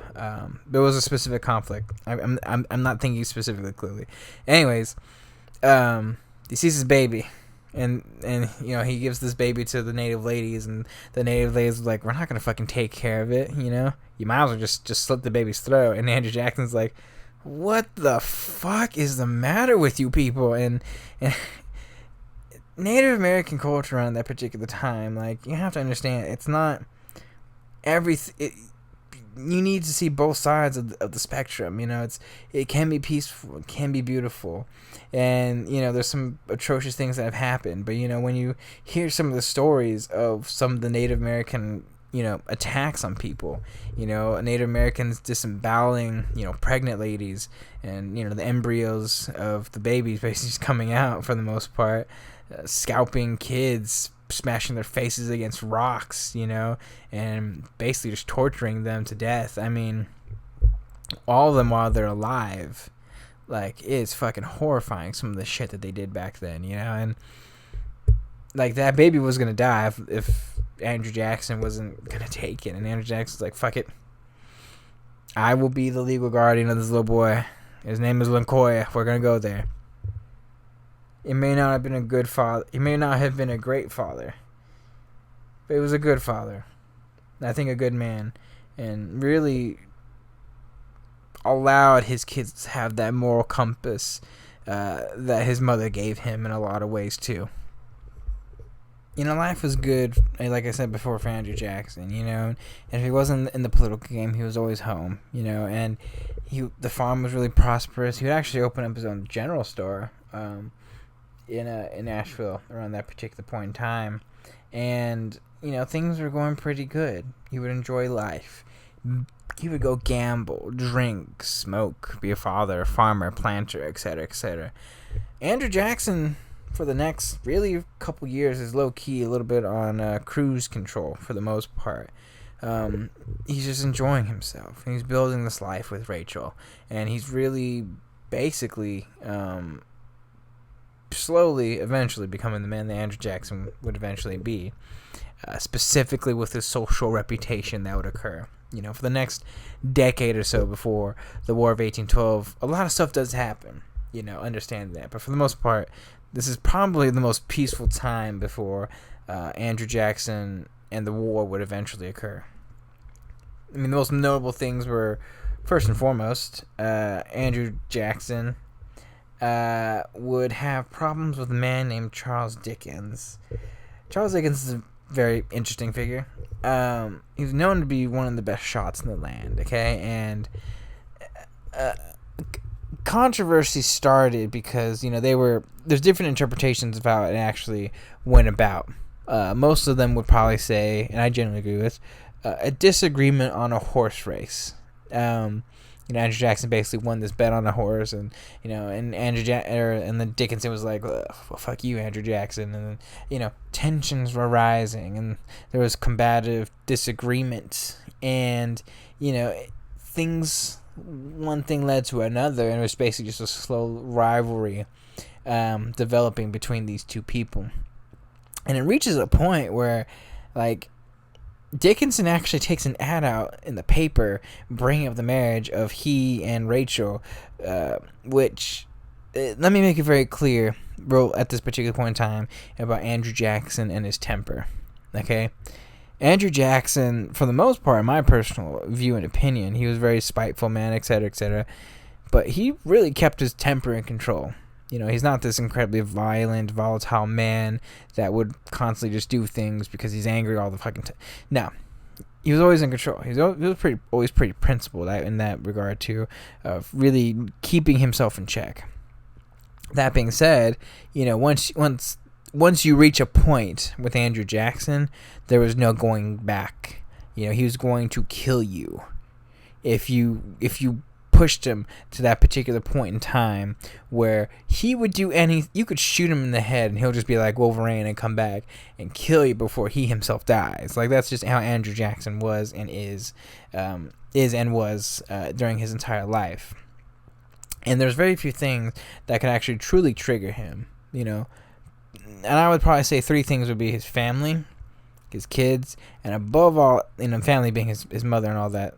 And above all else, his wife. Anyone disrespected Rachel, he was going to make your life a living hell. And calling up into question the marriage really was like a fucking breaking point for Andrew Jackson. It posted all out on the paper, and people were kind of just like, "Oh, whoa, what is happening here?" And Andrew Jackson basically just lost it. He found Dickinson and challenged him to a duel, which a lot of people were like, Andrew, don't do this, okay? Dickinson is one of the best shots in the fucking, state, etc., etc. And Andrew Jackson's just like, I don't care. So, it's one of the most famous duels of anything, one of the most fascinating duels. So I'll kind of just give a little play-by-play because I think it's really cool. So they go and they do their turns and they meet and they're basically like, okay, gotta. And Dickinson's kind of like, smug. And Jackson's just staring daggers at him. And Dickinson, they do their steps. 1, 2, 3, turn. Dickinson shoots. Boom. And hits Andrew Jackson. Andrew Jackson budges a little bit. He moves a little bit. But Andrew Jackson is basically just straight up shot in the chest. But he stands in place. And he's basically just staring Dickinson in the eye, and Dickinson is terrified, okay? Andrew Jackson's showing no pure pain whatsoever, and Dickinson's basically just looking, and he just wants to escape, but Andrew Jackson's like, no, I took the bullets, now you're gonna take the bullets. And Dickinson's afraid. He stands in place. It's the honorable thing that he has to do. Andrew Jackson aims his gun precisely that day. shoots Dickinson dead. To this day, he's the only president that I can think of that's ever killed a man in cold blood. Not to mention, too, he would carry that specific bullet with him for the rest of his life. So after this duel, Andrew Jackson's entire reputation from people who saw that and all that, they're basically like, oh my god, this guy's a fucking killer. Like, what are we doing here, you know? And in fairness, a lot of people... That's probably the one thing Andrew Jackson would probably want to take back, was that specific event, because that would basically really stunt, you know, his reputation and really shatter the reputation of Andrew Jackson. And, you know, he was kind of like a bit of a fucking outlaw. Not even an outlaw, that's not the right word, but like a pariah in a lot of ways. He and Rachel, unfortunately, and the entire family. And it sucked because, you know, business would kind of suffer for some time, and it was just really difficult, you know. And Andrew Jackson, you know, he's like, I don't want people to fucking not like me, you know. Like, it is what it is. Like, y'all need to grow the fuck up, you know. And, you know, it was really difficult. You know, his reputation was really shattered, unfortunately. People in the community basically just didn't like him. But ironically, you know, he gets word of a very famous vice president by the man named Aaron Burr, who is coming to visit. Apparently, he wants to talk to Andrew Jackson. And you know, this is around 1806. So, you know, Aaron Burr, ironically, you know, he had killed Hamilton in a duel. Basically kind of the same way, or not in the same way, but, you know, just shooting him. And Hamilton do. When I do my episode on Hamilton, it's gonna be I'm gonna be real specific in that. Anyways, you know, he and Aaron Burr, basically, because they're relatively politically aligned, and they meet, and they actually build some camaraderie. You know, and Aaron Burr would stay with them for some time, and really talk about, you know, some plans that he's gonna be going with in terms of, like, Florida, in terms of, you know, because you have to understand, you know, Florida is a very contentious place right now, and technically speaking, you know, America thinks that they have Florida because of the whole Louisiana Purchase and shit, you know. And in order to, you know, if he's gonna side with Burr, you know, there might be actually some potential of Andrew Jackson maybe being a military leader that's going to help settle some lands for America, etc., and, you know, maybe create something, you know. And, you know, Andrew Jackson and Burr get pretty close, and, you know, it's very clear that, you know, Burr has a lot of plans and ideas for the young, rambunctious, and very, you know, at the very least in this particular point in time in his life, violent and aggressive Andrew Jackson. But then Andrew Jackson, he gets some notice once Burr leaves, of some, you know, plans that Burr is actually having, but, like, kind of a bit of a takeover of Florida, you know, and, or at least rumors for the most part, and he feels kind of, you know, deceived, really. He's on his side initially, for his potential land procurement, you know, all that stuff, but once he really finds out the extent of what Burr is really doing, it really makes Jackson disgusted in a lot of ways, really worries him. And I'm not saying it's him specifically, but I would probably say that he's probably one of the first people to really just, like, he sends letters to Jefferson and Washington and, like, hey, yeah, Aaron Burr is doing some pretty sketchy shit down here in the South, so you might want to start a trial on him in any way, shape, and form. The Aaron Burr trials are really fascinating one, and it's really debatable if Aaron Burr did a lot of the stuff that he was claiming to do. A lot of it's hearsay, and, you know, his reputation would always be ruined. And I might just do an episode on Aaron Burr just to see if, you know, history is really fair to him and whatnot. Anyways, getting way off topic. Once Burr leaves, Andrew Jackson spends the next couple years of his life waiting. If that makes any sense. You know, things start picking up. People kind of just like, okay, maybe a killer, but you know what? You got some good cotton, okay, boy? You know, and Andrew Jackson's a very smart person. I tend to think he's a very opportunistic individual, and okay, he's not the brightest person, but at times. But I will say this: what he wanted most was to be a military leader. You know, I think he really wanted to fight. You know, and especially with because he sees what's happening. There's British tensions coming around, the whole British raids, Northwest Territories kind of in chaos with British-backed Native Americans, etc., etc. And he sees a lot of the things happening with potential war and conflict with Britain, and he's just kind of chomping at the bit at this particular conjecture in his life, and he's just like, fuck. I'm ready. I'm ready to fight these motherfuckers, And for at least until the War of 1812 really occurs, he ends up basically just chilling. He's vibing for the most part with Rachel, and again, it's really unfortunate because most of this time and period before the War of 1812 is the most of the time that he would actually be able to spend at home with Rachel, because soon after he's basically just gone for most of the time, away from the Hermitage, which would be really difficult for them in their marriage, unfortunately. But he's waiting. He sees an opportunity. He's basically the leader of the fucking state militia itself, and he's just waiting for things to finally hit an apex, And every year that passes, once Jefferson leaves and all the British stuff starts happening, because you have to understand, too, the whole Embargo Act really hurt the Jackson business as well, with all trade, especially since it's cotton in the beginnings of the Industrial Revolution. It's not very, very good to stop trade with Britain. But anyways, once the business starts picking back up again, he's really waiting year after year. Tensions continuing to rise. Any attacks are becoming much more severe. It's starting to get to a point where Andrew Jackson's like, am I going to have to do this my fucking self and get the state militia going on? Or am I going to have, what's going to happen now, And thankfully, the War of 1812 finally begins, after quite some time.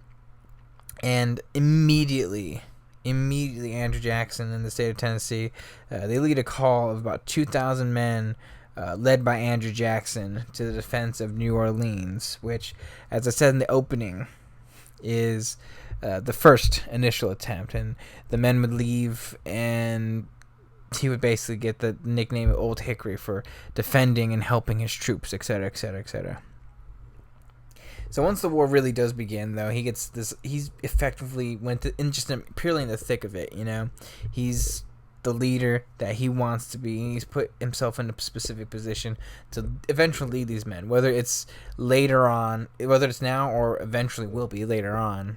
He is a general, and he is a specific leader of the state of Tennessee. Anyways, just briefly reviewing, Jackson leads this large commission of 2,000 soldiers to New Orleans to defend it. The Wilkinson debating who's going to be the leader and whatnot. He hates Wilkinson. Wilkinson's aligned with Aaron Burr, so he kind of just detests him. And there's the soldiers that Andrew Jackson brings aren't the greatest soldiers, so they're kind of just like, we don't need you guys. And Andrew Jackson's like, well, fuck you guys, and ends up basically taking his men home with no support from the federal government. So Andrew Jackson's like, I got you guys, and that's where he gets the nickname Old Hickory. So by the time he comes back, he's broke. His entire family's really broke at this particular point in time. So, he spends the next, I would probably say, couple months, year or so, really just trying to be financially secure and really, make back his money for helping a lot of the soldiers that he would help out with, and do it pretty quickly and pretty fairly. And he made his money back, and things were going pretty good for the most part. And unfortunately, Andrew Jackson, being an honorable and principled man, if a friend needed him, he was going to be there. You could say this is the beginning of the spoil systems. But for the most part, he was always going to have his people's back no matter what.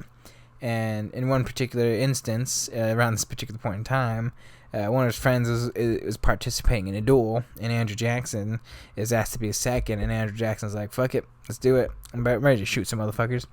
Anyways, the duel itself devolves into fucking madness. I don't want to go into... It would take a little bit too long to explain this particular duel, but effectively what ends up happening is it devolves into madness. It's a little bit of a low-key shootout. Andrew Jackson gets shot multiple times. One bullet really just gets lodged in his fucking humerus. And there's blood everywhere. So Andrew Jackson, after the fight gets settled down, he goes and basically the doctors take out the other bullets, but there's one bullet specifically in his arm that's just stuck and embedded in his humerus. And the doctor's like, dude, I'm gonna be 100% level with you. We're probably gonna have to amputate your arm. And Andrew Jackson's like, no, you're not gonna amputate my arm. And he passes out with blood everywhere. And then he wakes up with bandages in his arm. I think he would have that bullet in his arm for the next 18, 19 years before they go in and actually take the bullet out eventually. Because I think he was developing lead poisoning at that point in time. So he spends the next couple days, couple weeks, really recovering from the actual injury itself. And I mean, he's a fucking mad lad. Let's just be honest here. He's a fucking mad lad, okay? But anyways, because I think this is around late 1813 or so when this effectively ends up happening, or mid-1813. And Andrew Jackson, he's called upon by the federal government. James Madison's kind of just like, hey, remember that time I was being really rude to you earlier? I kind of need your help, Andrew Jackson. And Andrew Jackson's like, okay. I got you guys. I got you, fam. I'm going to do this for my country. And Rachel's like, please don't go. Like, at least let your arm recover. And he's like, love, I'm American. You know, we got a duty to do.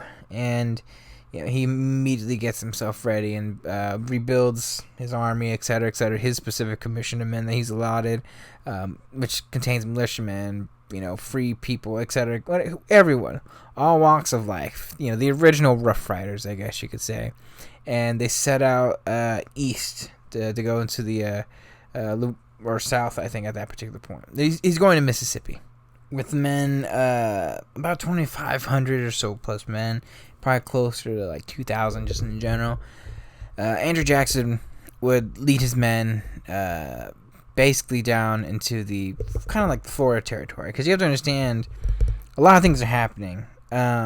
Tecumseh, he's going to be very, very, very, very big in William Henry Harrison's episode, but for the most part, his effects are being felt all across this entire country. Tecumseh is basically leading this anti-confederation of Indian tribes. He's trying to reunite all the tribes against the white man to take back the country, for the most part. And unfortunately, in the South, you know, his influence is widespread, and he's actually gone a couple of the tribes, notably the Red Sticks, I believe their people would basically call them, or the Creek Indians, but the specific sect I think would be the Red Sticks specifically, or also known as Red Sticks specifically. I'm getting things a little bit mixed up. Anyways, they would basically be the ones to perpetuate the massacre at Fort Mims, which, as I said before, you know, you want to talk about the atrocities of, you know, the colonists, et cetera, and natives did things just as bad as, you know, like we should. This is why I do episodes like this, because we need to look at things honestly, wholeheartedly, you know, from both sides. You know, for every atrocious thing that, you know, the white man has done to the natives, you know, the natives perpetuate stuff that happens like at Fort Mims, where they're basically, like I said before, you know, scalping pregnant ladies and disemboweling them while they're alive, with their basically embryonic babies popping out and going to the floor, smashing the faces of, you know, young children into fucking rocks and boulders until their heads are smashed in, brains everywhere. You know, like anything think of negative and imaginative in terms of just horror, you know, is perpetrated at Fort Mims for the most part. So, you know, it's when you understand both sides, you know, it's not perfect. And it's unfortunate too, because I would argue a lot of the Creek Indians really didn't want the violence like this. They'd rather actually work with the white man, and ultimately, you know, this would basically cause a lot of problems with, you know, native and colonial United States relationships, unfortunately. And basically, it was Andrew Jackson and a whole bunch of basically ragtag group of Tennessee men and a whole bunch of men of those particular areas and territories for the most part, and a bunch of friendly natives going against the Creek Indians and natives, and this anti-federation of native fighters for the most part. I'm probably going to talk about this specifically so much more in depth when I do the War of 1812. But for the most part, Andrew Jackson is just, he's fighting, he's going hard.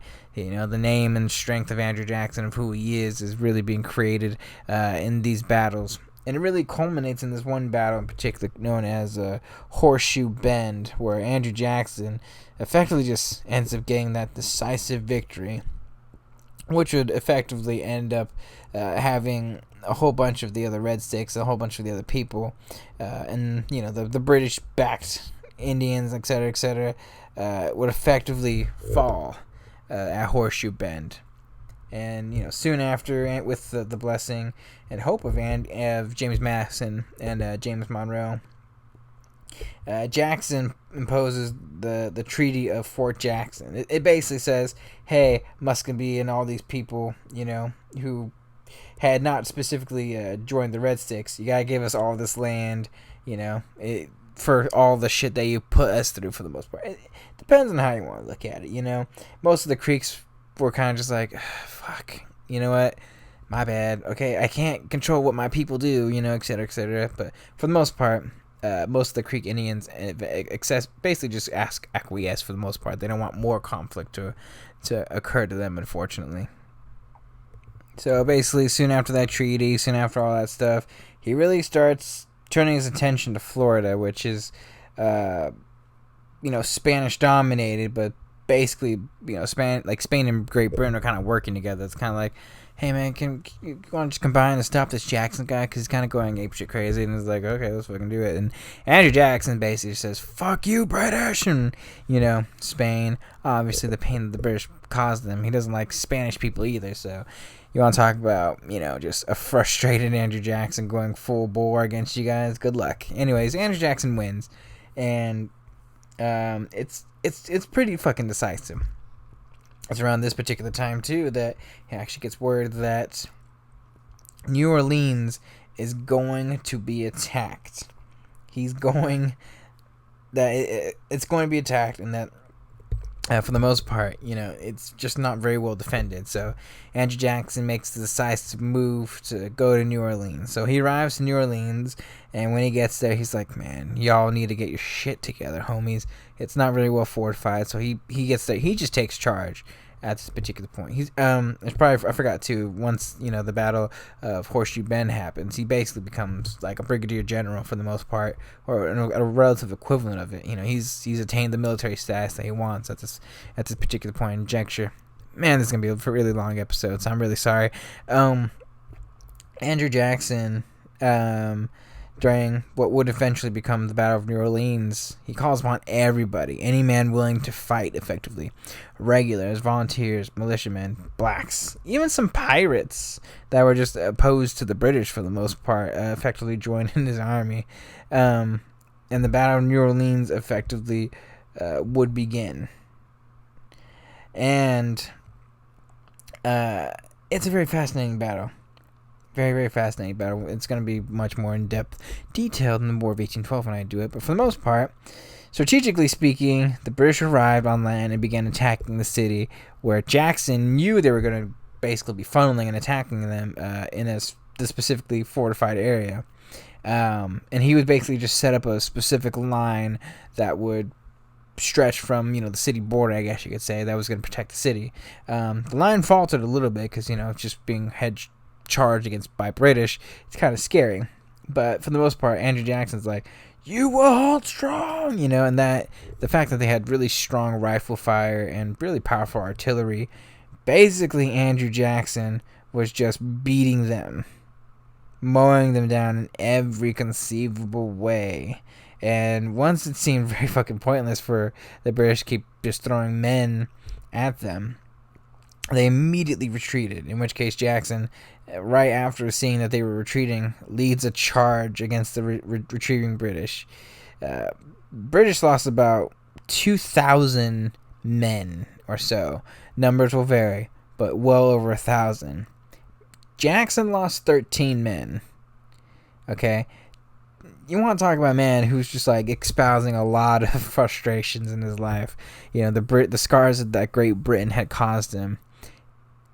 I'm gonna be even more wild. We want to talk about a KD ratio, homie. Come on, I gotta be honest with you. I see some numbers like that, and I'm just like, damn, fucking. If you played Call of Duty, Andrew Jackson is fucking, prestiging 37 times. Word gets out that, this battle occurred, etc., etc. And Andrew Jackson, because you have to understand too, when everyone gets word that Great Britain had basically, agreed to a treaty, it happened because word, it's not, there's no instant messages, so people are getting word of many things kind of at the same time. So a lot of people hearing that the Battle of New Orleans occurs, and then literally like an hour, like the next day, the Treaty of Ghent is basically been signed for the most part, but not fully ratified yet, but signed, and everyone's like, oh my god, Andrew Jackson, he's this god, he's this hero, etc., oh my god. Andrew Jackson becomes the closest thing to George Washington after this Battle of New Orleans, where everyone has this perception that because of his strength, candor, aggressiveness, battle, etc., he basically saved this nation. That this battle was a decisive battle for a lot of people that would effectively end the war. Now, in fairness, I will say this battle was fundamentally necessary, because a lot of people kind of perceive it as like, oh, it's a pointless, useless battle. It's one thing to sign a treaty, but to actually ratify it is a completely different, detail entirely. Great Britain doesn't have to honor that treaty. And truth is that if they lose New Orleans, they lose an important port city and, trade route, effectively. And in a lot of ways, Great Britain would have a stranglehold on the West, and in which case negotiations are not happening at that particular point in time. So it's still a necessary win for the Battle of New Orleans, in fairness. And Andrew Jackson is officially, at least in my perspective and point of view, Andrew Jackson. So what happens after the Battle of New Orleans is fascinating and very complicated. Understand that right after the battle, he basically instilled martial law in New Orleans. It was a very difficult point in time. A lot of people wanted to leave, etc., etc., and the treaty wouldn't be ratified for a couple more months. So it's really complicated, and it depends on how you look at it, whether he did the right thing or not. Basically, Andrew Jackson was just trying to defend the city in his particular perspective and point of view, and he just did not do the right thing, and he grossly overreacted. He actually reached a point in Apex where he ended up having to execute 6 of his militiamen for leaving their post for the most part and leaving their duty. Notably, I think one of them was shot and survived, and Andrew Jackson immediately tended to the wounded soldier for the most part, who he felt pretty bad about because he shot him because he didn't want to execute his men. He really didn't. But he's like, if you're going to leave your post and leave your duty, you're going to have to face the consequences, unfortunately. And, once the man was shot, he tended to his wounds and basically brought the man back up to health himself, damn it. And, that's probably the only real negative, specific, egregious thing about Jackson's entire time in during the War of 1812 that can be positively said, or can be grossly negative, and it's a fundamentally bad negative, in my perspective and point of view. But once the treaty is ratified, once everything kind of gets back to normal and they get to some semblance of normalcy, Andrew Jackson ends up staying in that particular area, I guess you could say. Once the transition of power from Madison to Monroe, Monroe becomes president. Monroe basically is just trusting a lot of Andrew Jackson for the most part, and he basically stays on as a general for a little bit, and for the next couple of years in the particular area, he basically does what William Henry Harrison would eventually had done before, in the Northwest Territory, where he's basically just signing and really conducting treaties and negotiations with a bunch of natives and tribes for land, peace, etc., setting up borders and whatnot. And if he wasn't in that particular area, he'd be home at the Hermitage, where let's just be honest, because at this point he has 2 of his Native American sons, and it's like, hey man, I feel you, homie, I'm with you, you know what I'm saying? And probably to help ease tensions and maybe persuade them more that Andrew Jackson's a pretty chill, trustworthy dude, and little things like that. It's unfortunate though, because a lot of these Native tribes are very antagonistic to the idea of peace, notably the Seminoles, which, if you like Florida State, It's a very complicated history with that, but effectively the Seminoles are the ones that are just leading havoc around this particular point in time. This is where tensions begin to really rise with what Florida is with the Spanish and the colonists in that particular area. Because you have to understand, around that particular point in time, Spain's basically saying, hey, man, all you natives and whatnot, you want to just go in across the border and kill all these settlers and whatnot. And it was made more complicated, too, because a lot of slaves would eventually cross into Florida, into the Spanish territory to seek their freedom. And with mixed results, some would kind of just basically die in that particular area because they don't really know anything or know any better. And some of the natives would actually help and basically be like, hey, man, we want to hatch and chop up your owner. And he's like, fuck yeah, let's fucking go for it. So, they go across the border and just start wreaking havoc left and right. And the tensions reach a point where James Monroe is going to have to send good old Andrew Jackson in. So a lot of things are happening around this particular point in time. Andrew Jackson is being given, well, first and foremost, this is effectively what is known as the First Seminole War. There'd be a whole, I think the Second Seminole War would be like 1836, around that particular time of the Indian Removal Act. But for the most part, Andrew Jackson's entire time in this territory, from like 1816 to 1818, he basically just goes all over the place. He invades Florida like 2 or 3 times, and for the most part, he's just chasing and trying to stop all these attacks from happening, and specifically destroying basically everything that is the Seminoles, destroying all the Negro forts and taking all the runaway slaves back, or preventing them from basically being taken over by the runaway slaves, etc., etc., and really just going to town on the Spanish influence for the most part. Because this entire battle and this entire war would stretch from a couple of states, notably in Florida and Georgia in particular, and it would take some time, obviously. God, how long would it take? It'd probably take a couple of years, 2 years specifically, from 1816 to about 1818, for them to really start quelling a lot of the problems that would be occurring down there. But Andrew Jackson is basically just going ape shit on people for the most part. And by the time 1818 comes around, Andrew Jackson's really crushed most of the Spanish resistance, I guess you could say, and Seminole tribes for the most part, and really got things back on track, I guess, is one way to put it. So he's asked one more time to reinvade Florida in 1818 and put the nail in the coffin and really just end it. So he goes in and he crushes everybody in Pensacola specifically, the main area that Jackson really wanted to really take over. He ends up taking over the area. Effectively becomes the first territorial, I guess you could say, governor of Florida, I might want to add. But during this particular time, they capture 2 British agents, Robert Ambrister and Alexander Arbuthnot. Love those names. Anyways, they're basically the ones stoking the influence. Spain and Great Britain are kind of working together a little bit. And they're at least buddy.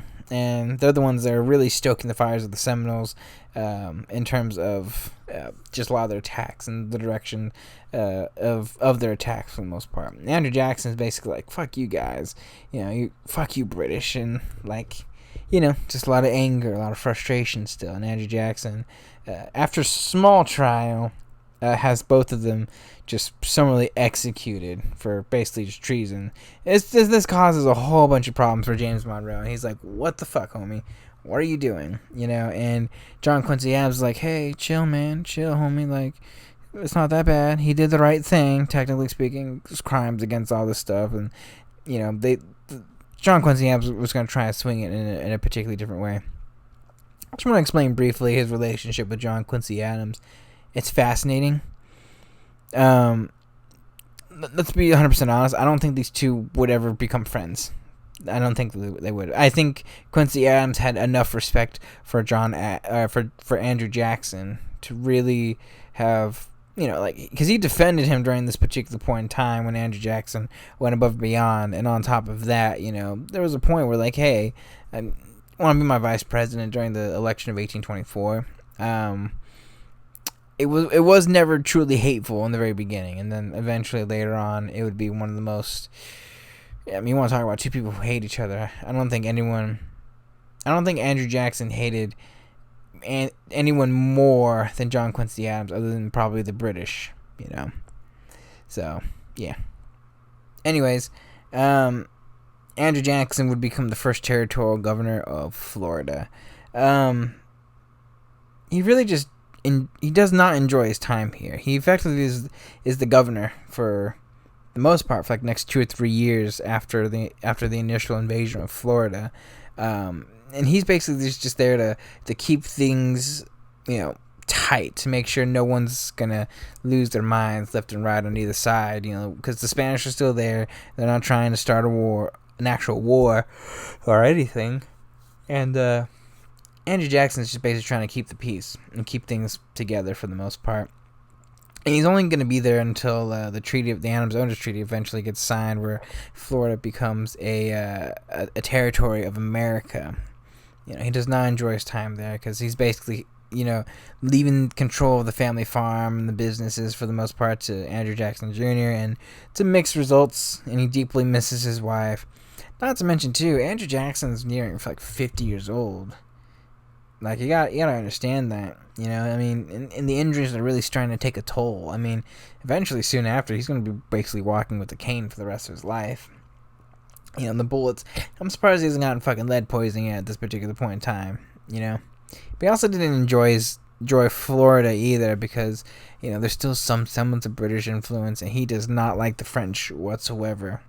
So, it's a whole bunch of mixture things and whatnot, and I think Andrew Jackson's the kind of person that's like, if I'm going to be, a leader, I don't want to be a military leader. I want to, like, he could separate things for the most part, where he's just like, if I'm going to be a general, I'm going to be a general. I don't want to be anything else. And I don't think he really enjoyed his time in Florida as the first territorial governor. Well, anyways, once, 1821 hits around that particular time, after the ratification of the Adams-Onis Treaty, he basically just leaves. He resigns from the army and goes home to Tennessee. Well, he becomes the actual first technical governor of Florida, specifically and officially, but then he leaves immediately after. And he's basically just enjoying himself for the most part. At the very least in the initial beginning, since once he comes home, he's enjoying Rachel, his family, etc., etc. In 1821, roughly speaking, and in 1822, all the things that were deteriorating in his life physically really come to haunt him. He has a bit of I don't want to say a physical breakdown, because military life is hard. It's especially hard on Andrew Jackson for both, the bullet obviously lodged in his fucking chest, but, he was always sick constantly, and he coughed up blood a lot, okay? Let's just be honest. He would have the shakes. I'm surprised he hasn't gotten a shock or died at this particular point in time. But, he needed rest. He needed to calm down. And, because once he got back in 1821, he's just working himself to rebuild the businesses, and, the general stores, the farms, etc., build the crop yields, do all the trade, etc., etc., and it was just not good for his health, unfortunately. And once he finally rested, and once things started coming back to normal for him, a lot of things start happening. The wheels start turning for Andrew Jackson. I understand, 1821, 1822, you're still in the thick of the Panic of 1819, and and it's tough for Andrew Jackson, at least even at this particular point in time financially, for him to really, make it. I don't want to say make it. That's not the right way, but to be financially lucrative and successful. So, he's kind of thinking to himself, okay, well, this is going to just be what it is, unfortunately. So maybe I can put my passions into other things, And a lot of people are starting to push for him to be governor of Tennessee. And he's kind of just apprehensive to the idea. And he really doesn't know what he wants to do for the next couple years of his life. And then some people start throwing out the idea of, president. So first and foremost, the throwing out the word president's one thing, but for him to actually like go about becoming a president, etc., it's complicated. First and foremost, he didn't really want to be president, I don't think, and I don't think he really wanted. I think he just wanted a normal, chill life with Rachel for the most part. Other than that, maybe a military life. But he was content with living that he was basically going with and having, at the Hermitage and the farm, the stores, etc., etc. His fucking 37,000 kids that he's basically being guardianship of, and he's coughing up blood. Okay, like I don't think anyone's coughing up blood should be, thinking about a presidential run for the most part. That being said, though, he was curious about it. He was always curious, and people kept pushing him to do it. In fact, pretty sure James Monroe was like, "Hey, man, you're gonna run for president in 1816," and Jackson's like, "Nah, son, you good?" Because ever since the Battle of New Orleans, everyone's basically like Andrew Jackson, which is funny because his reputation was ruined before the War of 1812. But by the time the War of 1812 comes back, there's no one more popular than Andrew Jackson. Maybe George Washington at that particular point in time. But anyways, it takes some time. It really takes some time for Andrew Jackson to really contemplate what he wants to do, whether or not he wants to actually join into the actual presidential race, because it's very clear a bunch of things are going to happen in the election of 1824, okay? Because it's going to be a shit ton of people that are going to be throwing their hats in the ring for this particular election. This election will decide a lot of things. And above and beyond all else, the more people you have, the more it's just going to divide the country, etc., etc., etc. And Jackson, I think, saw this. He didn't want to contribute to it. That being said, there's a bunch of reasons why he ultimately did. Because for one, status, honor, etc., etc. Being the fucking president, it's pretty kick-ass. Rags to richest motherfucker in the story. You know what I'm saying, homie? He did not like William H. Crawford. He really detested the man itself, and in fairness, he wasn't a big fan of Quincy Adams, although he wasn't antagonistic to them in any way, shape, and form, or Henry Clay even, but he wasn't the biggest fan of those two people to begin with, but it wasn't a problem until after the election, honestly. So, Jackson, after some time, after some thinking, Rachel didn't want him to do it, but she was also kind of like, if you do it, I'll try and support you in any way, shape, and form that I can, functionally support you.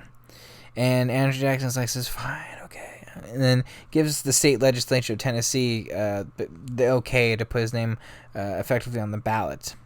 I think it's interesting, too, because, they basically tell him, you may be a famous figure, but, if you become a state senator, if you become, go back and run for the House Representatives or Senate, you can actually have your name on the national ticket for the most part. So, that's because outside of, New Orleans and whatnot, all that stuff in the South, you might not be as popular in the North. And if you could, steal a couple of those northern states away from Quincy Adams, you have a real shot to be president. So he's just like, fuck, fine, So he effectively ends up agreeing to be the state senator, the Tennessee state senator, just so he can get functionally a national platform, And, Jackson, once he's a senator, he realized he couldn't be acting the rambunctious way and fool that he was when he was first a congressman and then a senator the first time. And ultimately ended up really showing that he kind of grew up, changed a little bit. He was a gentleman, showed really strong behavior and good manners and practice. It genuinely shocked a lot of people. Because, he showed that he had the capability of a man who could become president. And that scared a shit ton of people. Because if he could do this, if he could be this great war hero, and he could be this person that's proper in most ways, shape, and form, and functions. Oof. My goodness, And the election of 1824 itself deserves its own episode because of the fundamental fascination that I have with the overall election, everything that led up to it, etc., etc. But I'll just give you the Cliff Notes version from, Andrew Jackson's perspective. He was going to be the leading man. There was really no doubt about it. Everything that Jackson had done subsequently really just continued to move him up the actual food chain, you know? And the truth is he had the West. He had the West. He was a frontiersman, and he represented them. He was going to win every single state that he possibly could, outside maybe Kentucky, because I think that was Henry Clay State. And, you know, he basically had this election on lockdown. It was just a matter of how much Quincy Adams could potentially win, that it would go to the House for the most part. A lot of people saw this and understood this, and I think a lot of people kind of planned this out in a lot of ways, especially Crawford. That was a very fascinating one, because you have to understand the top three technical potential vote getters that would go straight to the House of Representatives or the Congress for the most part to decide who actually, you know. But if you're in the top three, if you're in third place, you have a chance to still become president. Highly unlikely, but you still have a chance to become president. You know, which would really piss off Henry Clay, ironically. Anyways, you know, after some time, he becomes a senator, and he's just kind of just like, he's chilling, okay? He's just kind of like, whatever, etc., etc., etc. Anyways, you know, he's just waiting for the election to come around at this particular point in time, and he and Rachel kind of just waiting. They're like, oh, I believe in you, hon. He's like, oh, thank you, love. And election of 1824 comes around, and Andrew Jackson wins, you know, the popular vote and the Electoral College, but he does not win a fundamental majority. And you're probably asking yourself, interesting, why? When you have 5 different candidates, Calhoun, Clay, and, you know, not Webster, Crawford, effectively all taking a large chunk of the vote base. I would probably say, a third of the electoral votes went to those 3 candidates, and the other 2/3 basically went to Jackson and Adams. I think Jackson had about close to 98, and Quincy Adams had about 84. And what that meant is that it was going to go straight to the House. So Jackson's just waiting. He's chilling. He's just wondering what's going to happen. I hope I get it, but if I don't, it is what it is. And initially, after a couple months, it's voted on, and it's very clear that Andrew Jackson is not the president, that John Quincy Adams will become the 6th president of the United States of America. And it's funny. Jackson's actually not mad at first, because he's kind of just like, okay, I lost. It is what it is. I threw my hat in the ring. And it's all good. It's all Gucci. I'm actually okay with not being president. I'm pretty tired of this shit, you know? And then Henry Clay becomes Speaker of the House. And Jackson immediately realizes it's this corrupt bargain. It's this fucking horrible thing that's just occurred. And Andrew Jackson, once you break his trust, once you push him, once you really just hurt his feelings, and once you disrespect him in that particular way, Andrew Jackson was going to make you pay. What's funny is that Jackson's actually not mad. He's not upset that John Quincy Adams won. I think he understood and realized that, you know, once it went to the House, or once it went to Congress for the most part, it was going to be a trial for him, since John Quincy Adams was kind of already, you know, embedded there. And I guess you could say, you know, partially too, like, he's just like, he didn't really care about the establishment and stuff at that point, because he's just chilling, he's vibing with his own life, you know, whatever. You know, so he actually accepts it. He congratulates John Quincy Adams for the election. Good run and whatnot. Because Jackson's a pretty honorable guy, and he wasn't going crazy or anything. It wasn't until when John Quincy Adams becomes president and Henry Clay becomes his Secretary of State, you know. And you have to understand, you know, the person in the House at that particular point, he might have been Senator. Henry Clay was the youngest House Speaker in this country's history, I believe, and specifically the first one in his first term to become the Speaker of the House, which is incredible, to be honest with you. And for Henry Clay, you know, losing basically the election, being in 4th place, Henry Clay did not like Jackson, not at all, not one bit. And Jackson came to realization, oh, so Henry Clay just rigged this motherfucker. Okay, this is a fucking corrupt ass bargain. Oh, you know the whole corrupt bargain thing that will go around for the most part. That effectively the new Democratic Party, eventually, I'll get to that in just a second, would use as their campaign slogan, you know. you have to understand a couple things. Like, it really was a corrupt bargain, whether or not people wanted to agree with it, disagree with it.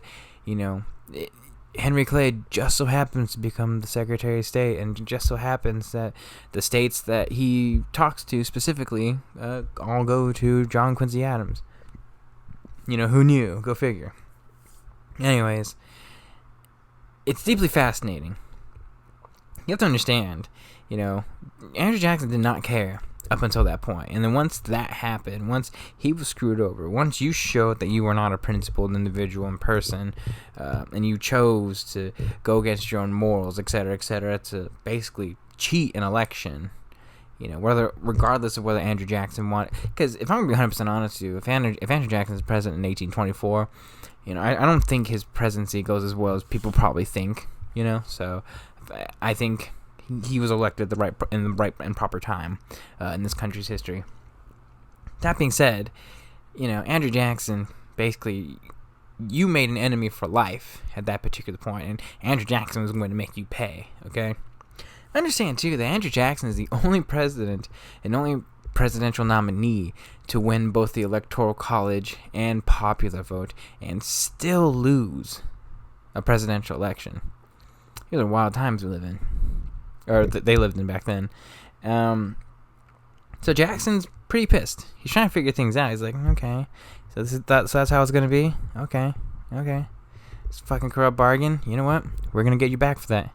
You're not gonna steal the election. You're not gonna stay in office just because you just so happen to be in Congress, etc., etc. You don't rule these people. Okay, the people rule you. Okay, you serve the people, etc., etc. You know what I'm saying? It's this idea that it still stems even today in a lot of ways. Where we have to understand and realize, political figures, congressmen, senators, they work for us. We elect them into office specifically to do a specific job and to vote the way that the constituents want to vote. Or in the best interest of the people. And I'll get into that one with like parties and stuff, because most parties basically just have dumbed that down into political talking points like pro-choice, pro-life, etc., etc.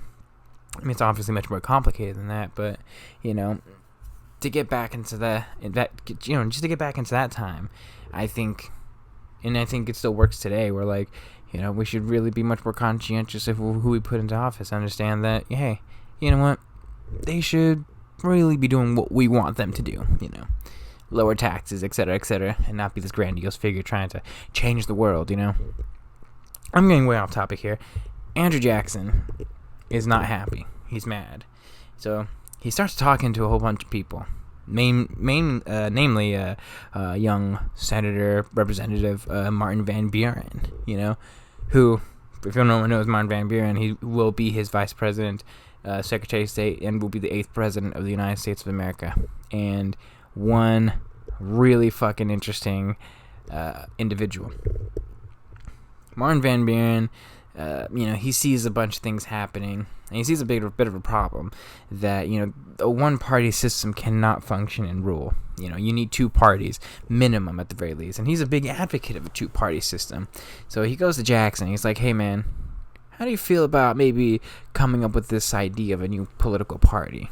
And what do you mean? And he's like, well, the National Republicans, I guess you could say, are kind of Henry Clay and all them, and we should name ourselves the Democrats and take over the democratic aspect of the Democratic Republican Party. And Andrew Jackson's like, interesting, continue. And then John C. Calhoun busts through the door, and he's like, you're all having this meeting without me?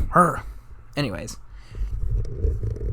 many of the, I guess you could say, Southern individuals and, poor people, the actual states' rights, the democratic individuals, the people that are basically functionally for liberty, etc., they start talking with one another. And, Andrew Jackson is starting to talk with a whole bunch of other people. And he's like, we're going to win. I'm going to run again.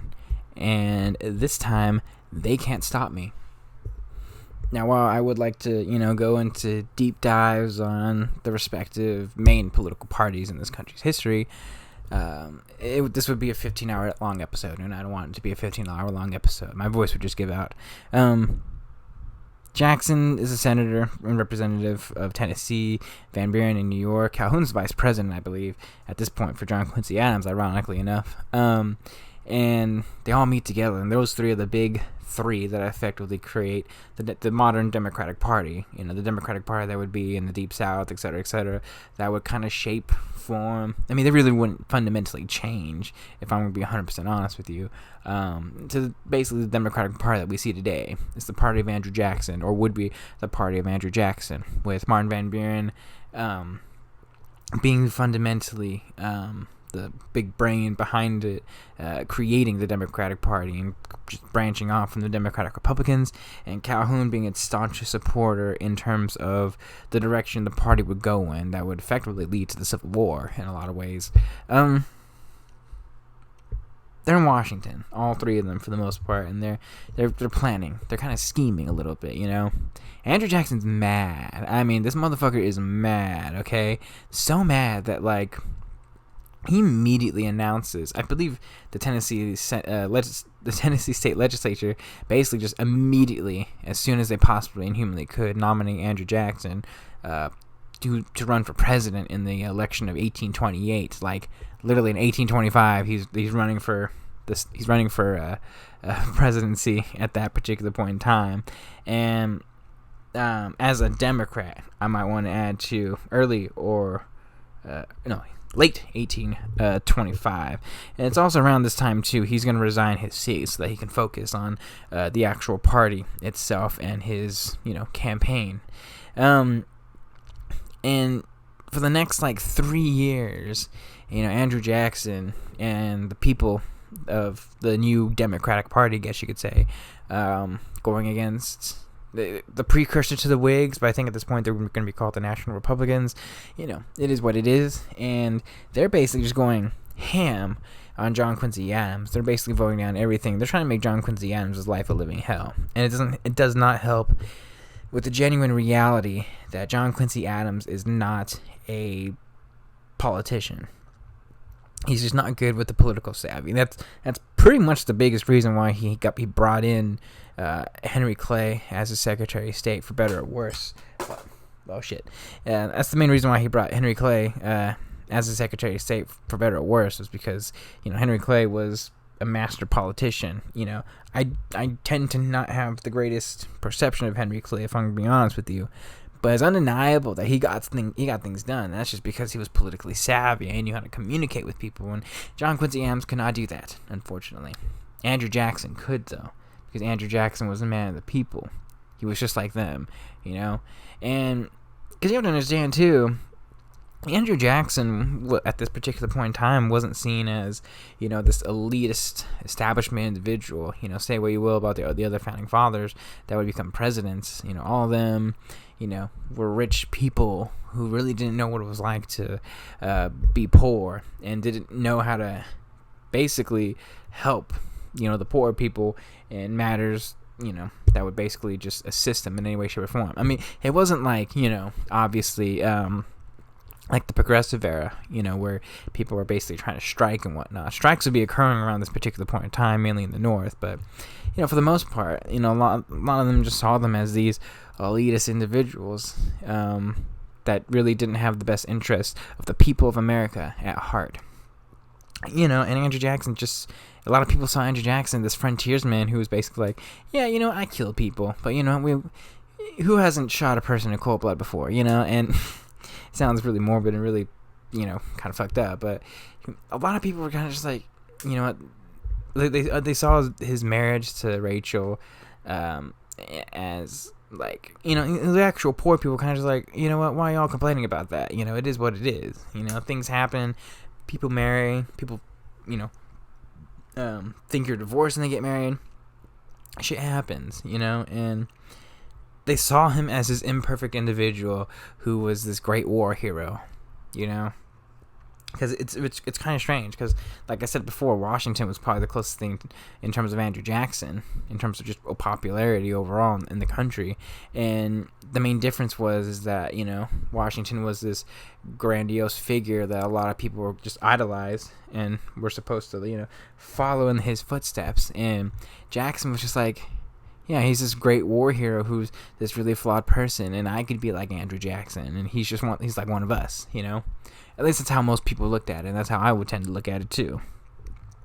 And, around this particular point in time, Andrew Jackson's just really pushing this. He's meeting all the people that he can at the Hermitage farm, And Rachel at this point's a little bit worried, because you have to understand this particular point in time, Andrew Jackson's not a spry chicken, okay?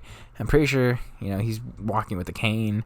In a couple years, the bullet that he got shot with in the arm, it's basically going to cause him a lot of problems to the point where he's going to get surgery, and the bullet basically just pops out because the muscles in his arm basically just pushed it forward to a point where it was just going to pop out once they opened the skin. And effectively, Rachel's getting old too, unfortunately, and I'll get to why that's going to be sad in a little bit. But for the next 3 or 4 years, everyone knew who was going to be running for president since 1825. And I think that's really interesting, Obviously, a lot of people after, the first 2 or 3 years of a, president's term, for the most part, then the nominations happen, et cetera, et cetera. And even then, even in modern times, even though a lot of politicians will, declare their nomination for the presidency, they still have to go. They still go through debates, et cetera, and the political parties dwindle it down to one particular person, and we really don't know who's going to be going against who for 6 months before the actual election itself. Even this year, we all had an idea, obviously, but things happen, things may change, and we don't have the affirmed decision probably until the beginning of the year. Of the actual election year itself. This is very different. No one was going to run as a Democrat, challenge Andrew Jackson. No one was. And Henry Clay wasn't going to run, against John Quincy Adams or, to take his spot as president, even though he clearly probably thought about doing it at one point. It was John Quincy Adams versus Andrew Jackson. And from the get-go, attacks started happening. Political newspapers on both sides, because, like I said before, even at this point in time, too, newspapers were very ideologically, specific. Understand newspapers, too, just real quick.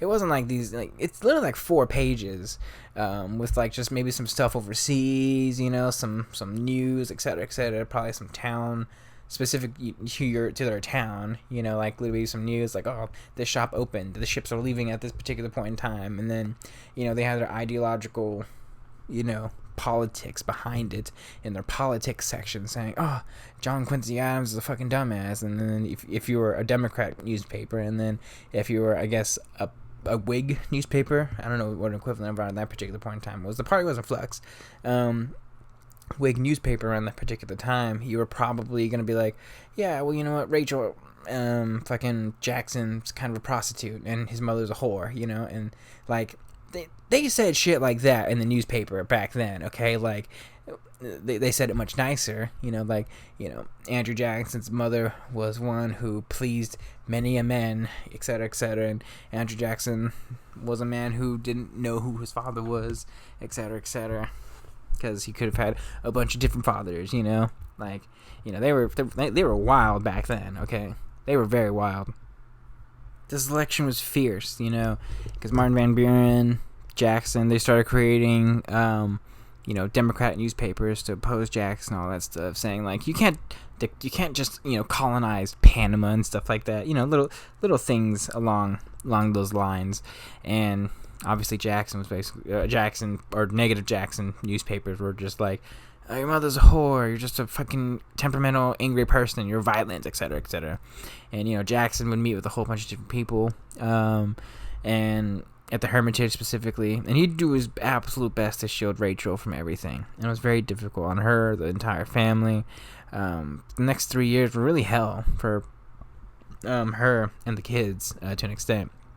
Really her, though, for the most part, because, she was getting old. She was a stress ball, and again, I'm not a medical professional yet, but I would probably say she probably had aggressive high blood pressure, she was a smoker, drinker, she probably had some hardened arteries, probably. She had heart problems, and the one thing that you probably don't need, unfortunately, during when you have heart problems is stress, because it just increases adrenaline, makes blood go go faster. And if you have clogged arteries, it just makes things, expands arteries, pop a blood vessel, little things like that, and really just clog your heart.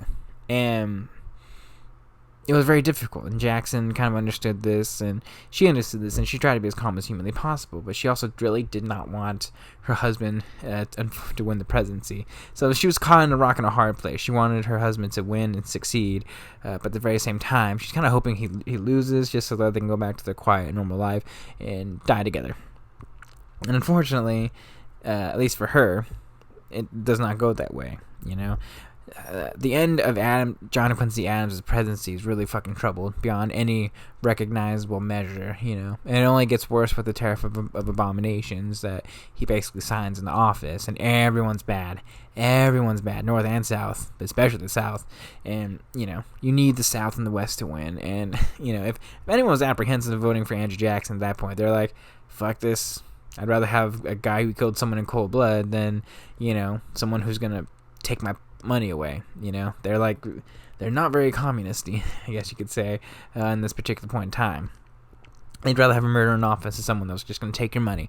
The election of 1828 comes around finally, and Andrew Jackson wins in such an aggressive landslide that's just not even funny. I think he ended up winning almost 2/3 of the electoral vote. What was it? At least 65 to 68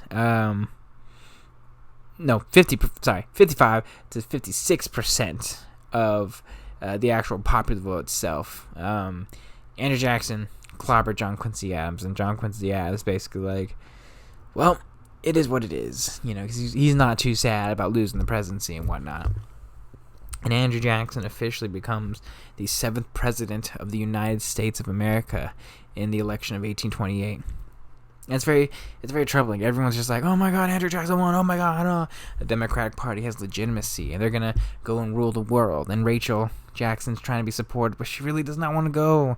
She doesn't. And then next thing you know, after about a month of knowing, the election results, Rachel basically suffers a heart attack, a stroke, whatever you want to call it. She collapses on the floor.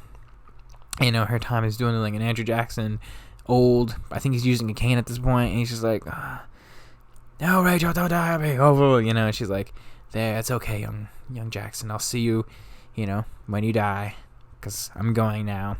And effectively, Rachel ends up dying, unfortunately, right before before he even takes his inaugural address. She dies. You have to understand too, it's fascinating because no one believed it initially when she actually did die. A lot of people, a whole bunch of stories of people just hearing it. In fact, when one close friend had heard it, and he was just like, I literally just saw her yesterday. She was in good health and good spirits. How could she die? And Andrew Jackson, you want to talk about the lowest points of particular individuals' lives. This is probably the lowest point of his particular life when Rachel dies. He's despondent. He's broken. He's destroyed in every sense of the word. He lost the love of his life. And he lost another person in his life that really was the only person, I think, other than his own mother and his brothers, whom he lost very, very young, very early, truly loved and cared about him and didn't really give a shit about, all of the extenuating factors of who Andrew Jackson was. He lost the love of his life. And that's beyond heartbreaking. I can only imagine what it would be to lose the love of your life. Not to mention, too, he felt that it was everyone who killed her. Everyone. John Quincy Adams, Henry Clay, every opponent of him in this election that basically trashed his name, trashed her name, put her through the ringer, that they killed her. And I would put it to you this way, media today think they have it difficult with Donald Trump, okay? Andrew Jackson, if you were, basically any form of media, he might cane you and kill you. He's that upset, that angry, that frustrated. Andrew Jackson doesn't even know if he wants to go to Washington to be president. He's borderline about to just quit. Just about to give up. And John C. Calhoun's like, oh, shit. Am I about to be president right now? What the fuck's going to happen? This has never happened before. William Henry Harrison and John Tyler would not happen for the decade. Oh, God. What's going to happen? Jesus. Okay. And then it takes some time, and Jackson's really by himself for like a month. He's really just, he's sorting his feelings out, and ultimately he comes out of it once he buries her in the Hermitage, basically in their farm. And he would go see her every day that he was on the farm before he left for Washington. And he was basically just like, I'm gonna get these guys back. I'm gonna tag them back. They will feel the wrath of Andrew Jackson. What's unfortunate too is again, if Andrew Jackson, if all that stuff didn't happen, if Rachel lives, his presidency probably goes very differently. But if I'm gonna be 100% honest with you, history is fascinating. History happens for a reason. Things happen for a reason, and it's almost fate that all of these events that would lead up to Andrew Jackson becoming president actually happen. And these are the events that shaped his presidency and shaped who he was to become president. History is very, very, very fascinating. So again, when she dies, Andrew Jackson, he's pulled away from her body because that's how much he loved her. It was so many stories about this particular moment where he's just so broken, disheveled. One of the few quotes I will say, because that I think explains Andrew Jackson's mindset, again, is, "May God Almighty forgive her murderers. I never can." And the more you think about Andrew Jackson, fuck, he's a go-getter, and he's just gonna get it. So once he makes the decision, once he's better, once he's ready, Andrew Jackson immediately heads for Washington to get inaugurated. And before we get into his presidency, we have to talk about what his presidency represents and what his presidency means to basically everybody, okay? The Jacksonian era, the Jackson presidency. A lot of people will say Thomas Jefferson was the beginning of democracy in this country's history. Yeah, I think the modern interpretation of what democracy is in this country today really begins with Andrew Jackson, where people actually take it back, where their votes matter and people can vote and change how this country will work and how this country will go, for better or worse. That people have the right to do so, not in terms of a democracy entirely rules, but, within the framework of a constitutional republic. People have a choice, and people have the ability to make choices, and people have the ability to make change. And for better or worse, the Jacksonian era was a big representation of this. It was the representation that people can actually rise up in this country, I would probably say around this particular point in time, there's a lot more self-made men, more often than not, at this particular point in time. People who really did grow up really from nothing, really becoming prominent financial investors. And a lot of it has to do with just the aggressive advancement of both the technological improvements in terms of industry during the Jacksonian era in his entire presidency. But it's also the improvements of transportation, the market revolution, really, Jackson's presidency for the most part, other than the very tail end and I guess you could say the whole bank war section, which is going to be a great part that I want to talk about. It deserves its own episode, but I'll go as relatively in-depth as I can. That his economy was great, for the most part, And, again, he's not this great economist or a great economic president. If anything, he just chose the right people to be the actual treasurers and the Secretary of the Treasury for the most part in terms of running the economy. Andrew Jackson represents people. It represents, at the very least, anything that's not establishment, and you have to understand the significance and importance of this particular era, at least in terms of the ramifications that would lead to, you can make arguments about, where the Civil War effectively starts, because you can make an argument like what starts with the Missouri Compromise, etc., the tensions rising, and so on and so forth.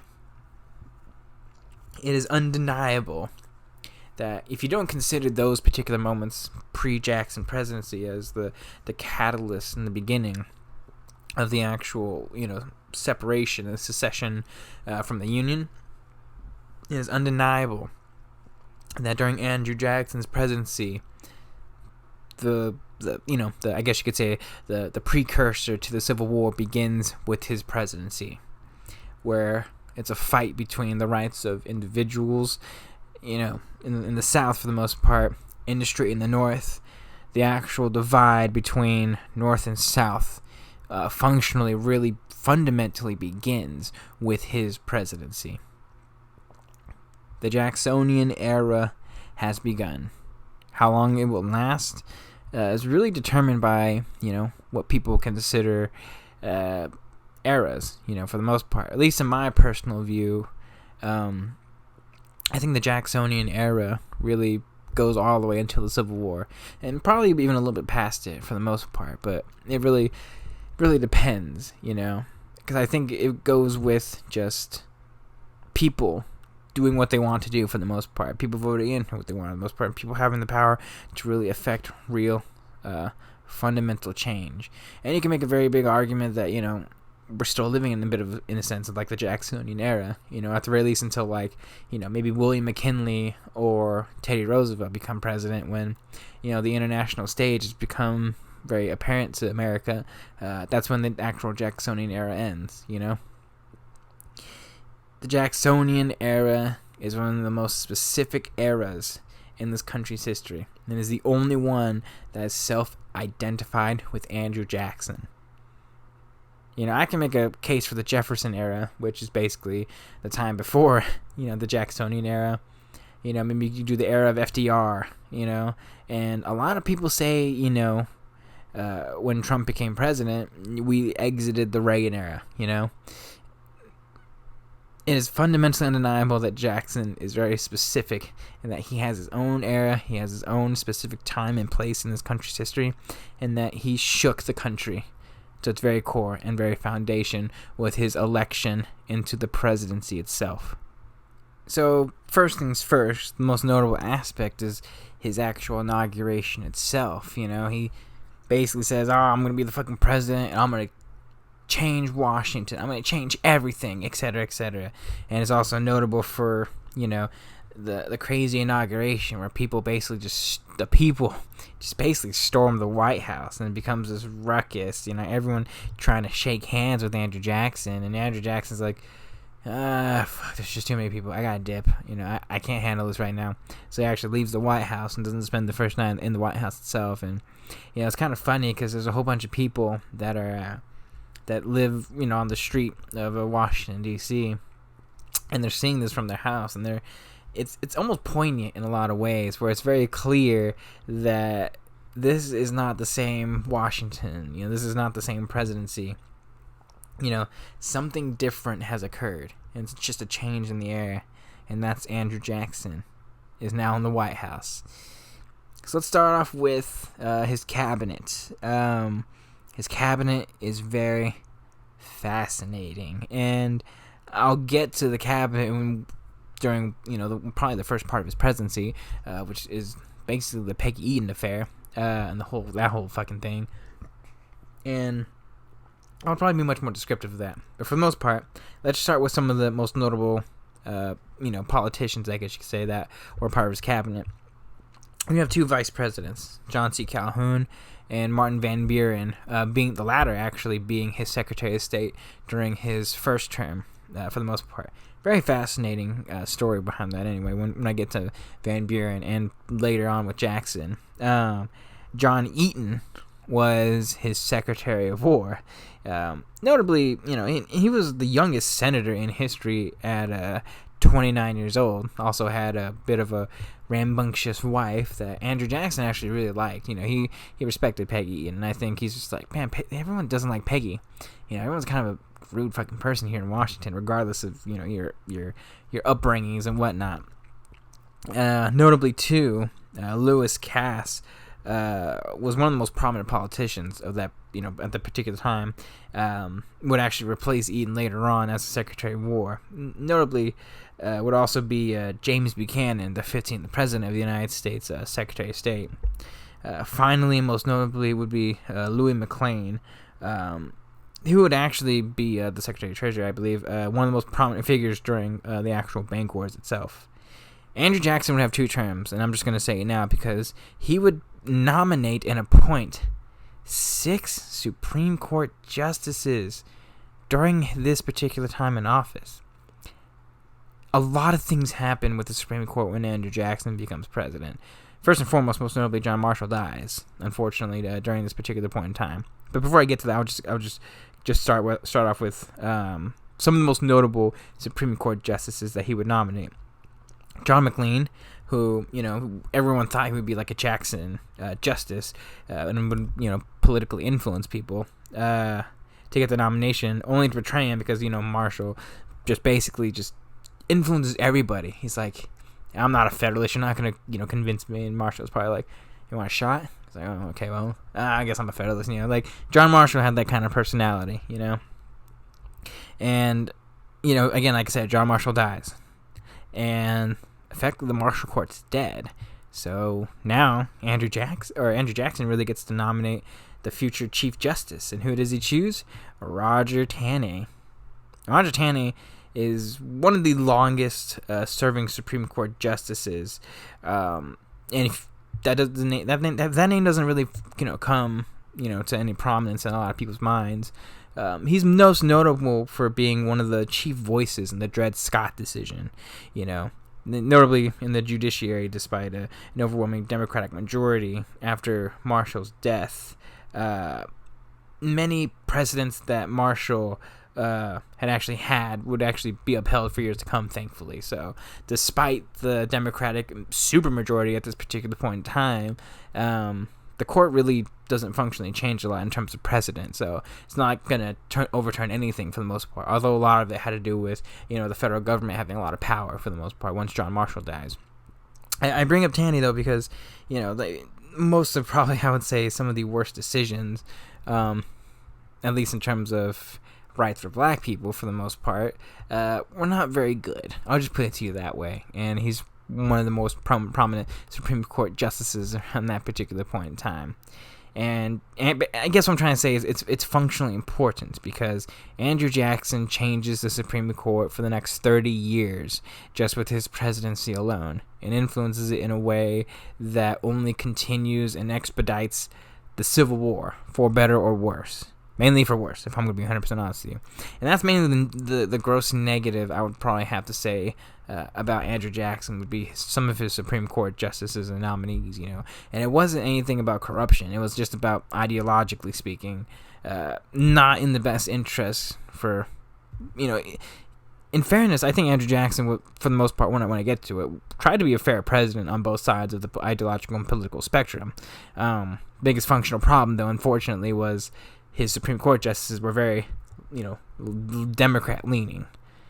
So what's the country like when Andrew Jackson is president? What direction is it heading in? Well, after the basically, lame duck presidency, I guess you could say, of John Quincy Adams, Andrew Jackson just starts getting things done. The economy, for the entirety of his presidency, for the most part, the majority of it at the very least, is really good. The economy's strong. The actual tariff abominations, it's not that terrible. It doesn't really hurt the country in a really grossly negative way. The South, it just didn't hurt them as bad, and the Northern Industry ended up profiting off of it also, just due to the fact that, like I said, the Industrial Revolution, the North really needed to pick up at this particular point in time, and it really helped. To basically have all the structures that they would have in the North, because they're still kind of primitive, if I'm going to be honest with you. And the very early textiles, things weren't really efficient around that particular point in time.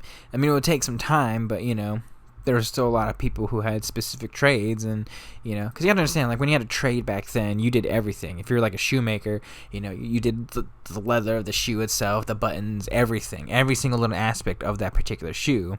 And once Andrew Jackson becomes president, it is not just Andrew Jackson saying John Quincy Adams, but the aggressive technological and I guess you could say production line movements towards that direction, where instead of you being, trained in that entirety of that particular skill, the assembly line really becomes the forefront of production within the country for the most part, where you're not going to learn the entire shoe. You're going to do one particular aspect incredibly well of that shoe and then give it to the other person. It was the very primitive version of the assembly line that Henry Ford would effectively perfect when he becomes born. Because he's not even anywhere near born. He's like 50 years before he becomes born in this country. Or 40 years before he's born in this country around this particular point in time. And things are looking and trending in that particular direction, but it's also, too, you see the actual sectional divides between the North and the South really growing, The South really does not like this tariff of abominations. It would actually be a big problem and cause in the early goings of Andrew Jackson's presidency. But anyways, let's just start off from the very beginning of Andrew Jackson's presidency. What does Andrew Jackson functionally do when he gets into the office? He starts what is known as the spoils system. Because to Andrew Jackson and to a lot of other people in that particular point in time, it depends on how you view it. The actual systems that were around prior to Andrew Jackson in terms of how actually people get into office. It really depends. Because you see, Andrew Jackson saw just pure corruption within the government itself. And let me just start by saying this. Whether or not you believe Andrew Jackson's personal investigations and whatnot into the actual government itself, the evidence, relatively speaking, is kind of damning. Where there really is just a relative... It's not insane levels of corruption. Let me get that very straight. But it's enough corruption where one would question whether the establishment, I guess you could say, the era of the Founding Fathers and all those people are actually doing their job effectively with how much they were skimming from the people, And for the most part, I tend to agree with that. And for the most part, basically Andrew Jackson just wanted to stop the corruption. He just wanted to abolish corruption in any way, shape, and form that he possibly could. And he wanted to... So basically, he's just enforcing every little thing that he could do. Tax reforms, really enforce and reform embezzlement laws, fraudulent, basic... I'm sorry, I'm getting all over the place. He wanted to improve embezzlement laws, tax laws for the most part, anything that he could possibly do. Appointments of just people in general, he wanted to fix that. And in doing so, he enforced what is known as the Tenure of Office Act. It started with Monroe, I believe, or Madison. Monroe, I believe, might have been the one to do it. It was done, I think, in 1818, around that point, or 1819. And the limited appointment office tenure that authorized... It basically said the president can remove and appoint, his own political party associates. And it wasn't a problem when Monroe did it, because obviously it's just one party system. But for the most part, he's just like, I don't trust you. I'm going to put someone I trust there, and then I'm just going to rotate them for the most part in order to not have them be as comfortable as they possibly can be. It's complicated. I would say it's just like, let them know enough in that particular spot and position so that they can actually effectively do their job, but at the same time, not be there forever so that they know how to effectively and learn how to skim off the top for the most part. Andrew Jackson really didn't trust anybody, if I'm going to be 100% honest with you. I mean, the closest would be his Secretary of State in Martin Van Buren. It's just ironic because he and Calhoun, his own vice president, they're not going to be on the best of terms for the most part. But effectively, Andrew Jackson created his spoils system. And the spoils system is a very ideologically, purposely full appointment of people of his particular political ideology, for the most part, I guess you could say, through merit, if that makes any sense, if I'm going to be 100% honest, it's like the same thing. And again, I hate using modern examples, but it's kind of just like when people get mad that Trump's supporting his own people, it's like, well, okay, why are you mad about that? Because, I don't want anyone that's not going to be on my side to be in my own, political office and cabinet, or, in the post office, whatever the fuck you want to say, It's like, everyone, because there was a whole bunch of people that, like, got mad about Obama appointing, like, Hillary Clinton and a whole bunch of different people, and it's just like, look, whatever your opinion is of Hillary Clinton, I don't like her. But, I mean, let's just be honest. He's just going to appoint, the people that he's just going to be close to, and people that he, at the very least, he perceives he can trust. That's just how it goes. Anyways, everyone lost their minds about this. Everyone's just like, oh, you're trying to root corruption with corruption. Numbers vary, obviously, and it goes really just back and forth. But the truth and reality is that it's not as bad as people thought it was, okay? Because everyone perceived that, Andrew Jackson was changing everything. Like, he was going to get rid of half the government and rotate people in this most random way. It was just going to be a dysfunctional government. And ultimately, it wasn't. He only rotated, like, 20% of the people that he actually had appointed. He didn't appoint everybody. He still kept some people in office. And it's just been one of those things that's been grossly overblown, at the very least, in terms of his overall presidency. So along with the spoil system, Andrew Jackson's dealing with like 5 different things at one time. Well, not really, but he's dealing with a lot of shit. First and foremost, everyone's just accusing him and his cabinet with the whole petticoat affair. A lot of that basically starts around this time. The rumors at least start circulating about the petticoat affair. They begin to swirl. And Jackson's basically just saying, oh, they're all myths, they're all people, it's fake news, etc., etc. And a lot of lies, and he's basically just holding it from exploding for most of the time. I'll explain the petticoat affair thing in just a little bit, because it's one of the most fucking absurd things in my entire life that everyone blew out of proportion. It's really fascinating, if I'm going to be 100% honest with you, but it's also kind of fucking stupid at the very same point in time as well. Anyways, he's basically protecting the Eaton family, his Secretary of War and his wife Peggy. He feels a kinship to her because for a lot of, Mrs. Eaton reminds Jackson of Rachel in a lot of ways, both in personality, charismatic, and just the attacks that they're just throwing at her, the media, his own fucking cabinet members. Like, just, it's really fucking fascinating if you have no idea what the fuck is going on, but what the whole petticoat affair thing is, because, it sounds like, big travesty and like, oh my god, like, it could not be further from the truth, if I'm gonna be 100% honest with you. But anyways, he defended her honor. And it actually became a point in the early going, too, that, like, Andrew Jackson was going to defend Peggy Eaton this entire time and would rather protect her honor, protect her like a man should, and rather have his entire cabinet and presidency fall apart than have Peggy Eaton go through hell and not be defended by, her and her husband, etc., and by him and her husband, etc., etc.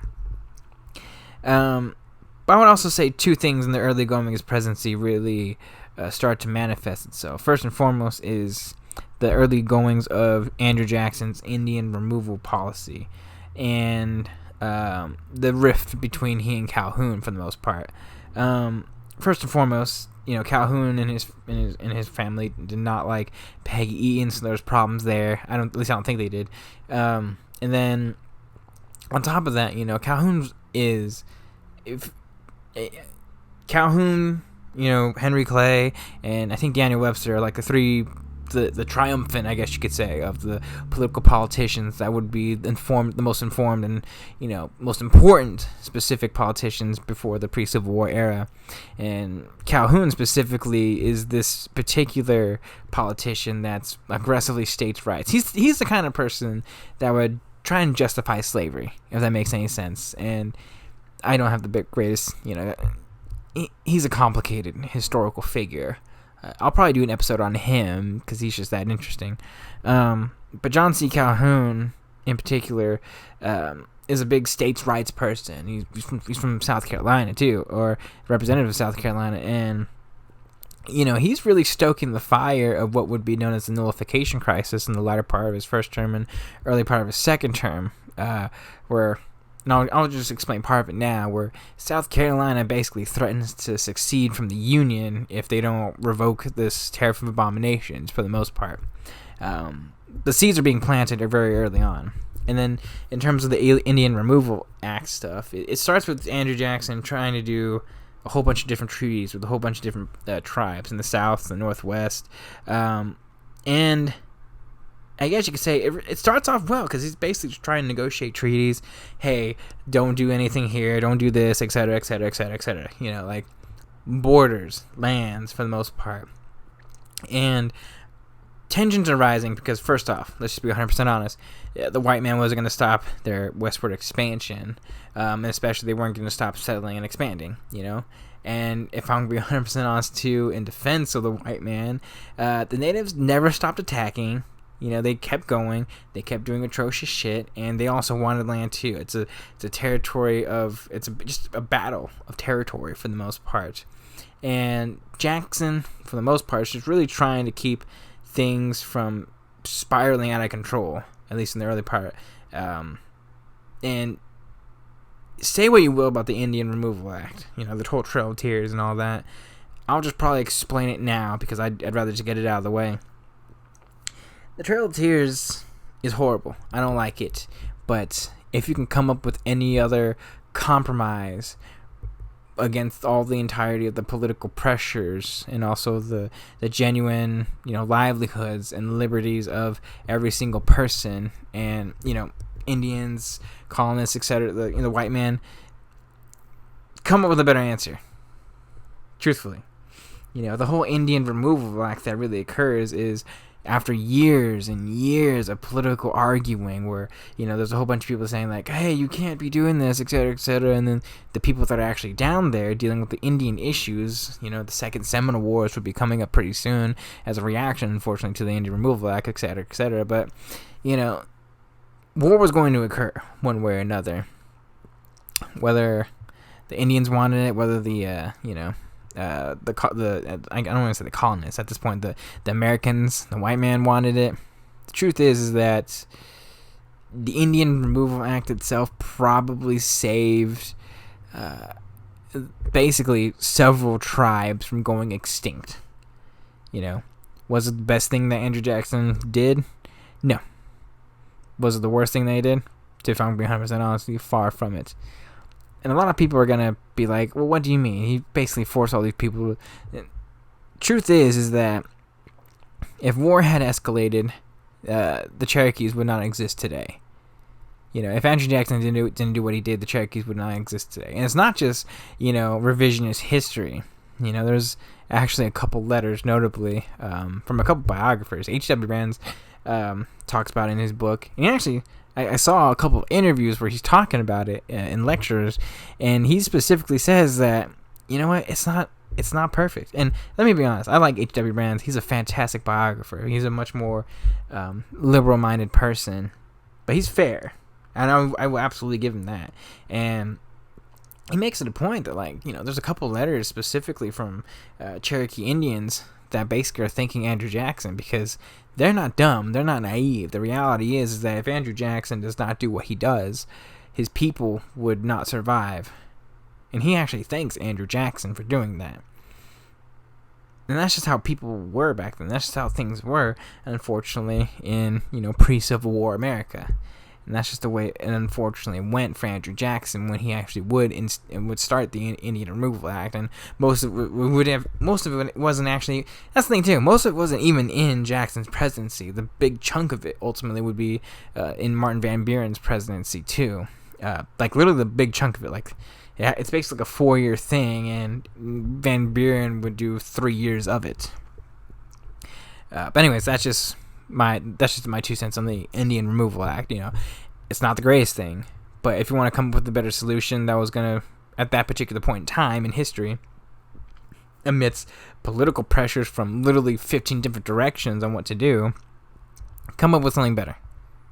You know, it kind of sucks too for Andrew Jackson because, you know, the Trail of Tears is just always going to be part of his legacy. That's just the unfortunate reality. But the truth is like, he did not give a shit one way or another about Indian. Like he did not, like, okay, if you want to argue about his, belief of, the white man is better than the black man, etc., that's fine and dandy. You can make a very strong argument for that. I mean, just the fact that he owned slaves, for instance, is one aspect of that, although he treated them well. You can't say that about his ideas with natives. If he was if he was an enemy to them, he was just an enemy to them. He did not think natives were any different. He didn't care about the natives in terms of I'm better than you, and et cetera, et cetera. In fact, he had many chiefs over and camaraderie with a lot of them, just beyond the reality that he had 2 sons that were literally native sons, Lincoya, that at one point he actually, well, first off, he gave him a fantastic education and really tried to pull strings to get him to West Point at one point. I always found that little factoid a little fascinating and interesting, but it's unfortunate because it's always going to be a part of his legacy, and it was just difficult because it's a whole complicated issue. Natives didn't like then, Americans trying to Europeanize them, or even the Europeans trying to Europeanize the natives in America, and it's about just representing your culture, literally for the most part. And, eventually speaking, just war would break out regardless. So whatever Andrew Jackson ultimately did, he did save a couple tribes, but ultimately the others would just be wiped out in the Second Seminole War, for the most part. Soon after, tensions would really rise for the most part, between effectively the newly formed, at this particular point, American Whig Party. The Whigs are fascinating. American and European, British Whigs. I don't know if I'll do an episode on that, but basically the Whig Party had started functionally as the anti-Jackson Party. Basically everyone that did not like Jackson, regardless of your political ideologies, etc., you can join this party, and you can basically say, fuck you, Jackson. Which would be a good thing, because that meant a lot of people that did not like Jackson really would be a Whig. And it's really fascinating because a lot of people did not like Jackson even during this particular point in time. Most of these people obviously were richer people instead of the actual poor, democracy-minded individuals.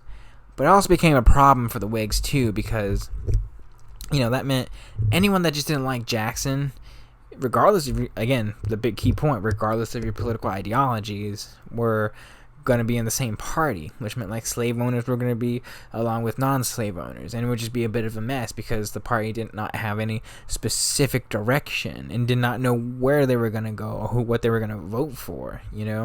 Were they pro-slavery? Were they anti-slavery? Who the fuck knows? Because half the members are slave owners and the other half aren't. Most of them are northerners, some of them are southerners. It's all over the place, to be honest with you, really. Anyways, I'm getting way off topic here. Henry Clay, the former Secretary of State, probably one of the most prominent political figures of that time. He's probably the most prominent political figure never to become president in this country's history. I mean, other people would probably be, Alexander Hamilton.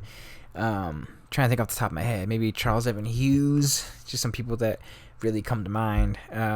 Maybe like Nelson Rockefeller or like Robert Kennedy, like prominent politicians and historical figures, etc., and at the very least, probably the single most important senator, regardless of how I feel, of his particular time and particular era. And he is basically Jackson's fucking opponent.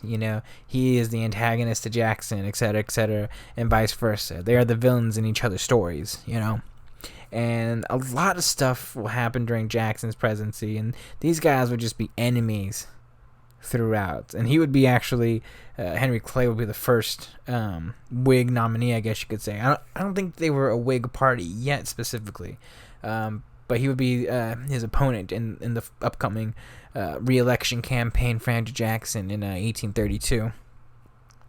It really starts with, if I'm gonna be honest, something kind of small and minuscule in relative reality. It's Henry Clay had this bill called the Maysville Road Bill, and it would basically get the government in the federal government specifically in the business of contributing and creating infrastructure.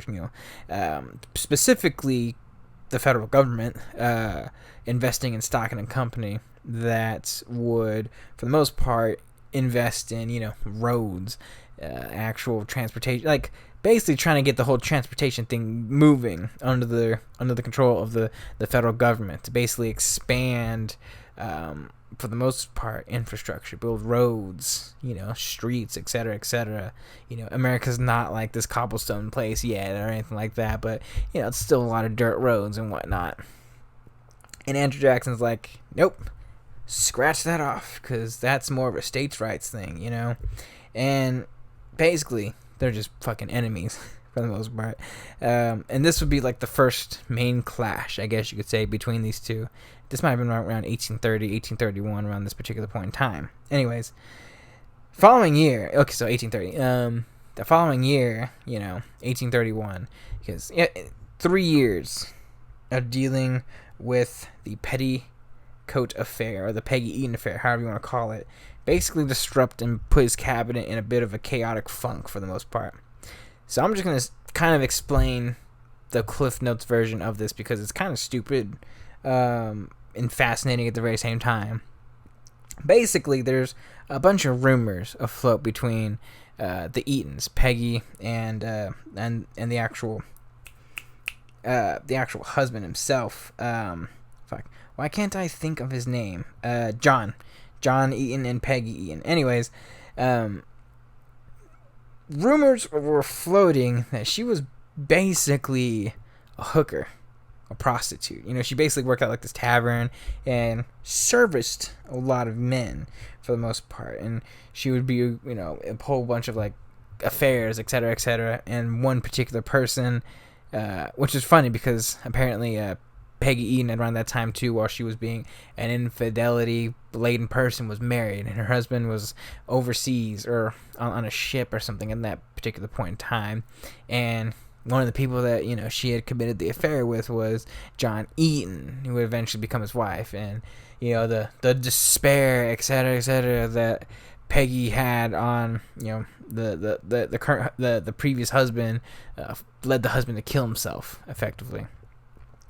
Which is fascinating because, man killed himself because of all the grief, etc., etc.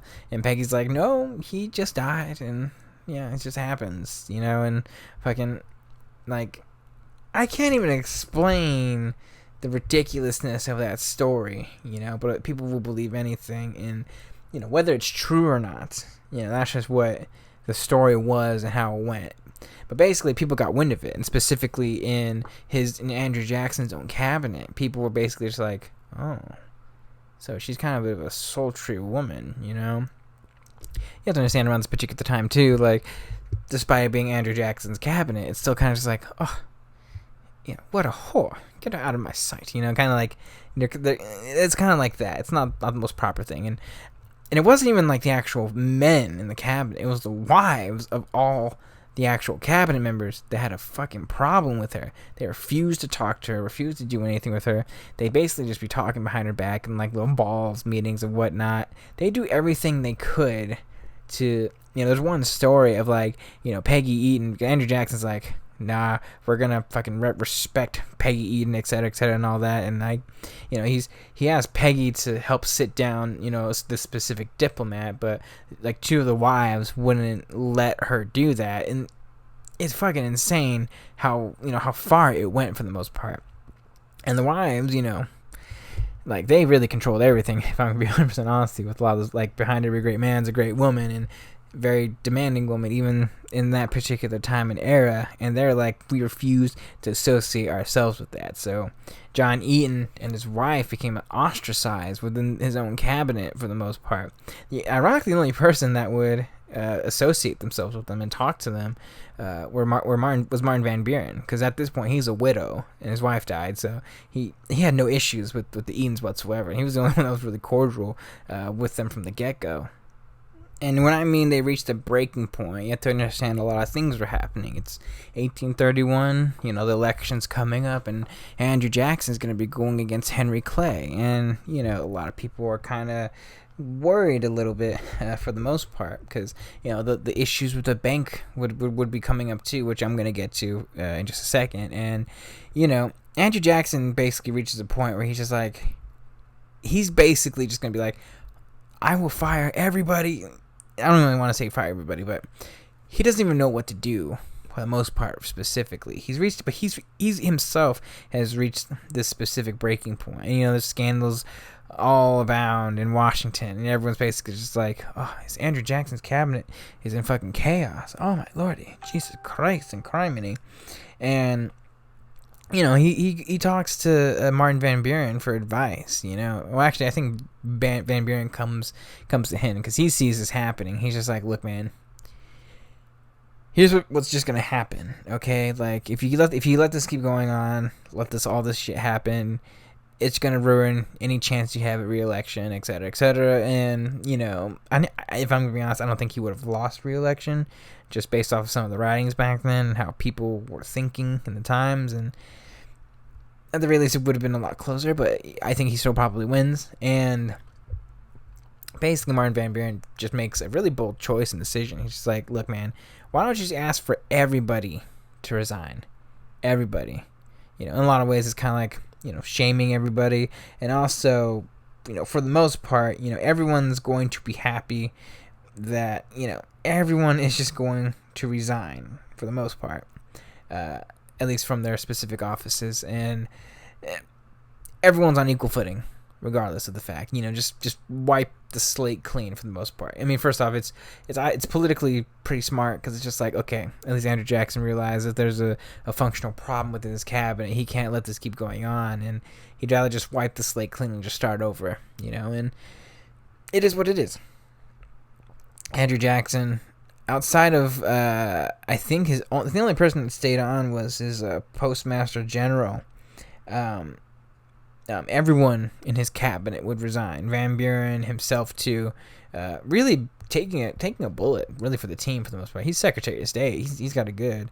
And then ironically too, he would try and get a position overseas as like an minister and ambassador. Calhoun, who fucking they hate each other at this point. John Calhoun and Martin Van Buren really just fucking hate each other.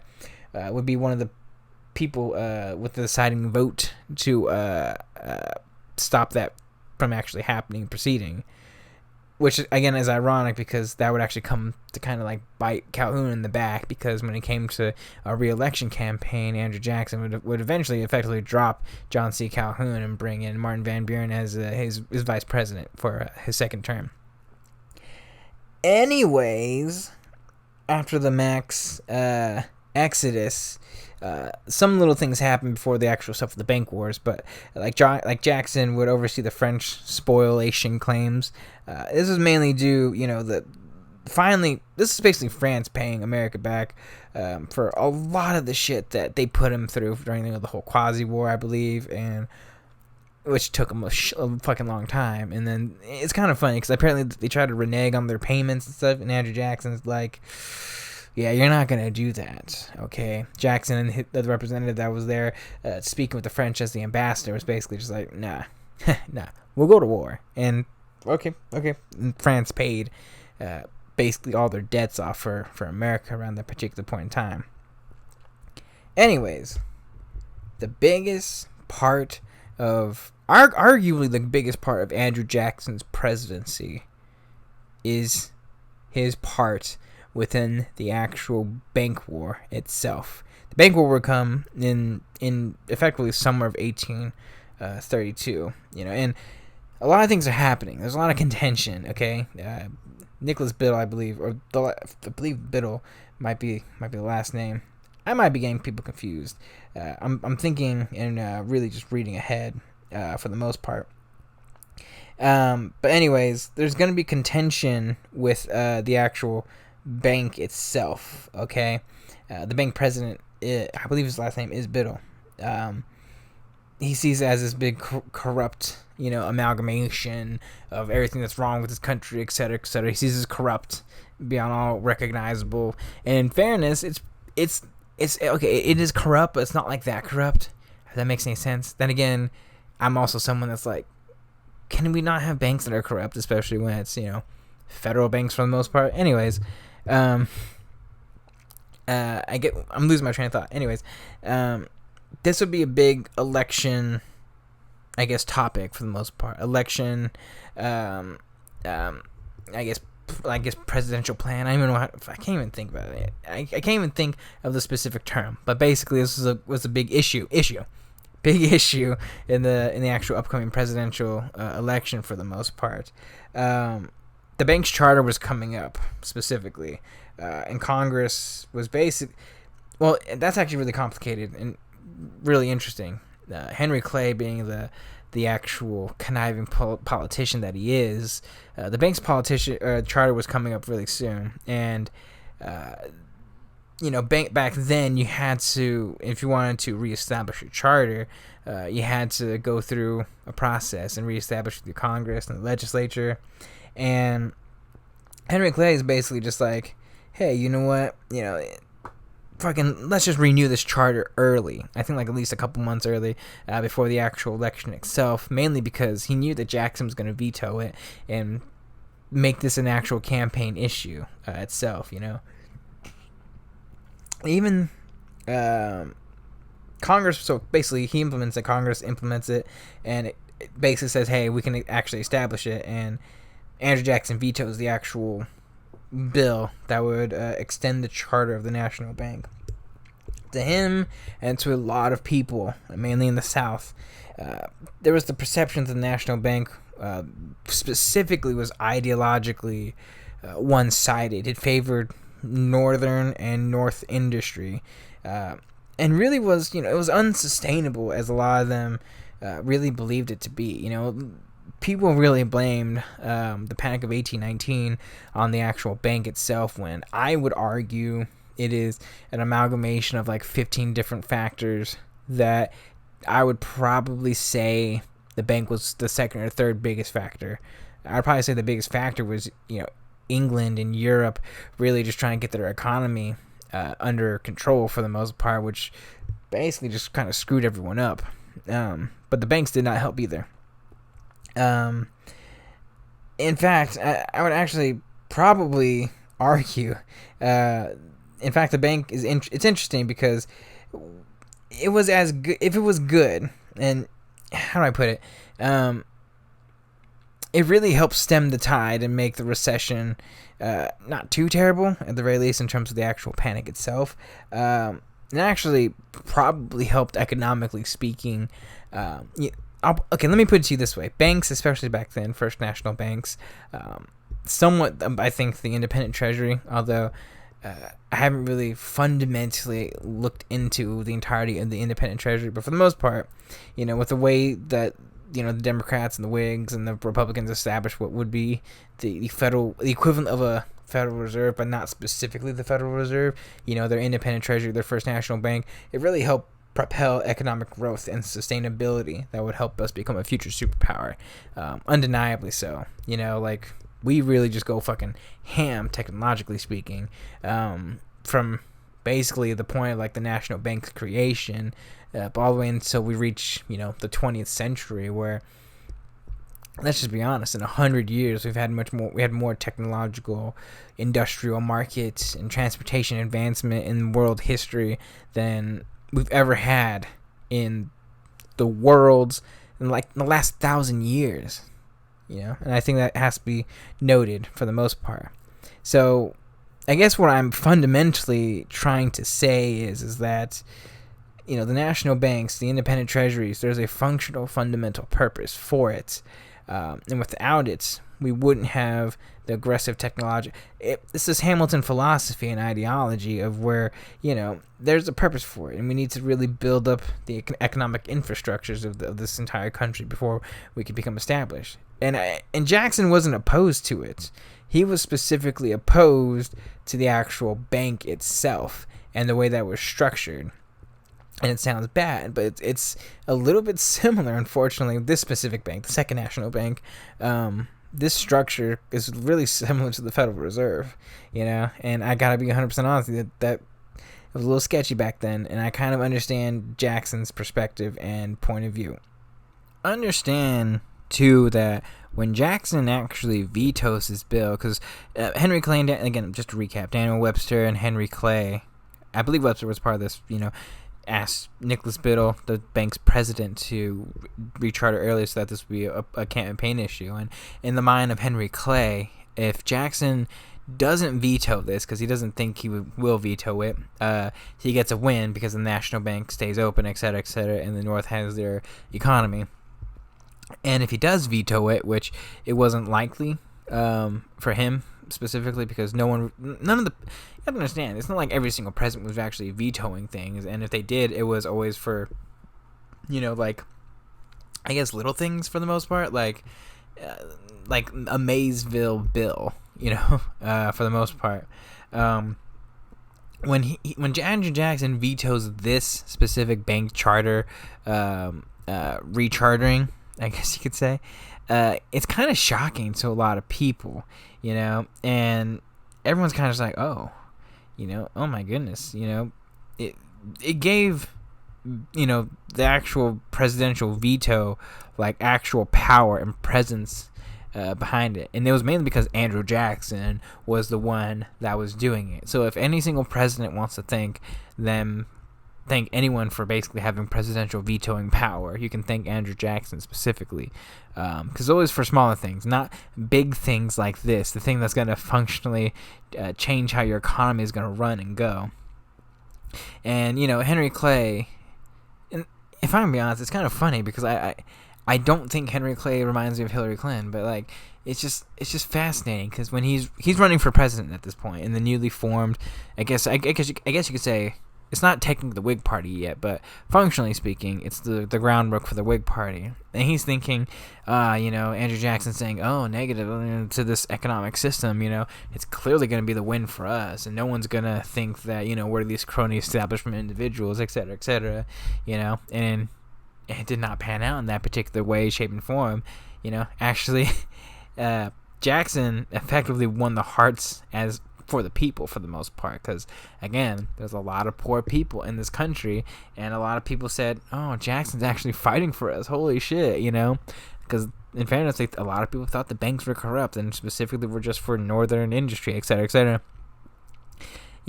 This would, again, it's moments like this where people started coalescing behind Clay, where the foundations of the Whig Party would really occur.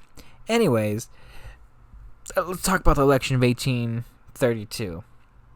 I could go on and on about this, but this is probably one of the first elections that wasn't about, partisan political attacks. It was basically just about actual, like, issues in the campaign, like Henry Clay was basically like, hey, my Maysville bill, what are you doing with the natives, et cetera, and, the bank, like, we need to have this bank or the economy's going to falter.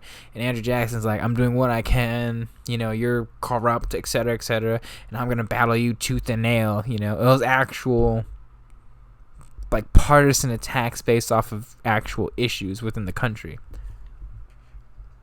The biggest functional problem, though, was Henry Clay did not come to a realization about how unpopular he was, and very much unpopular in comparison to Andrew Jackson. Andrew Jackson, again, he is God, okay? He is the man. He's the man with the plan at this particular point in time.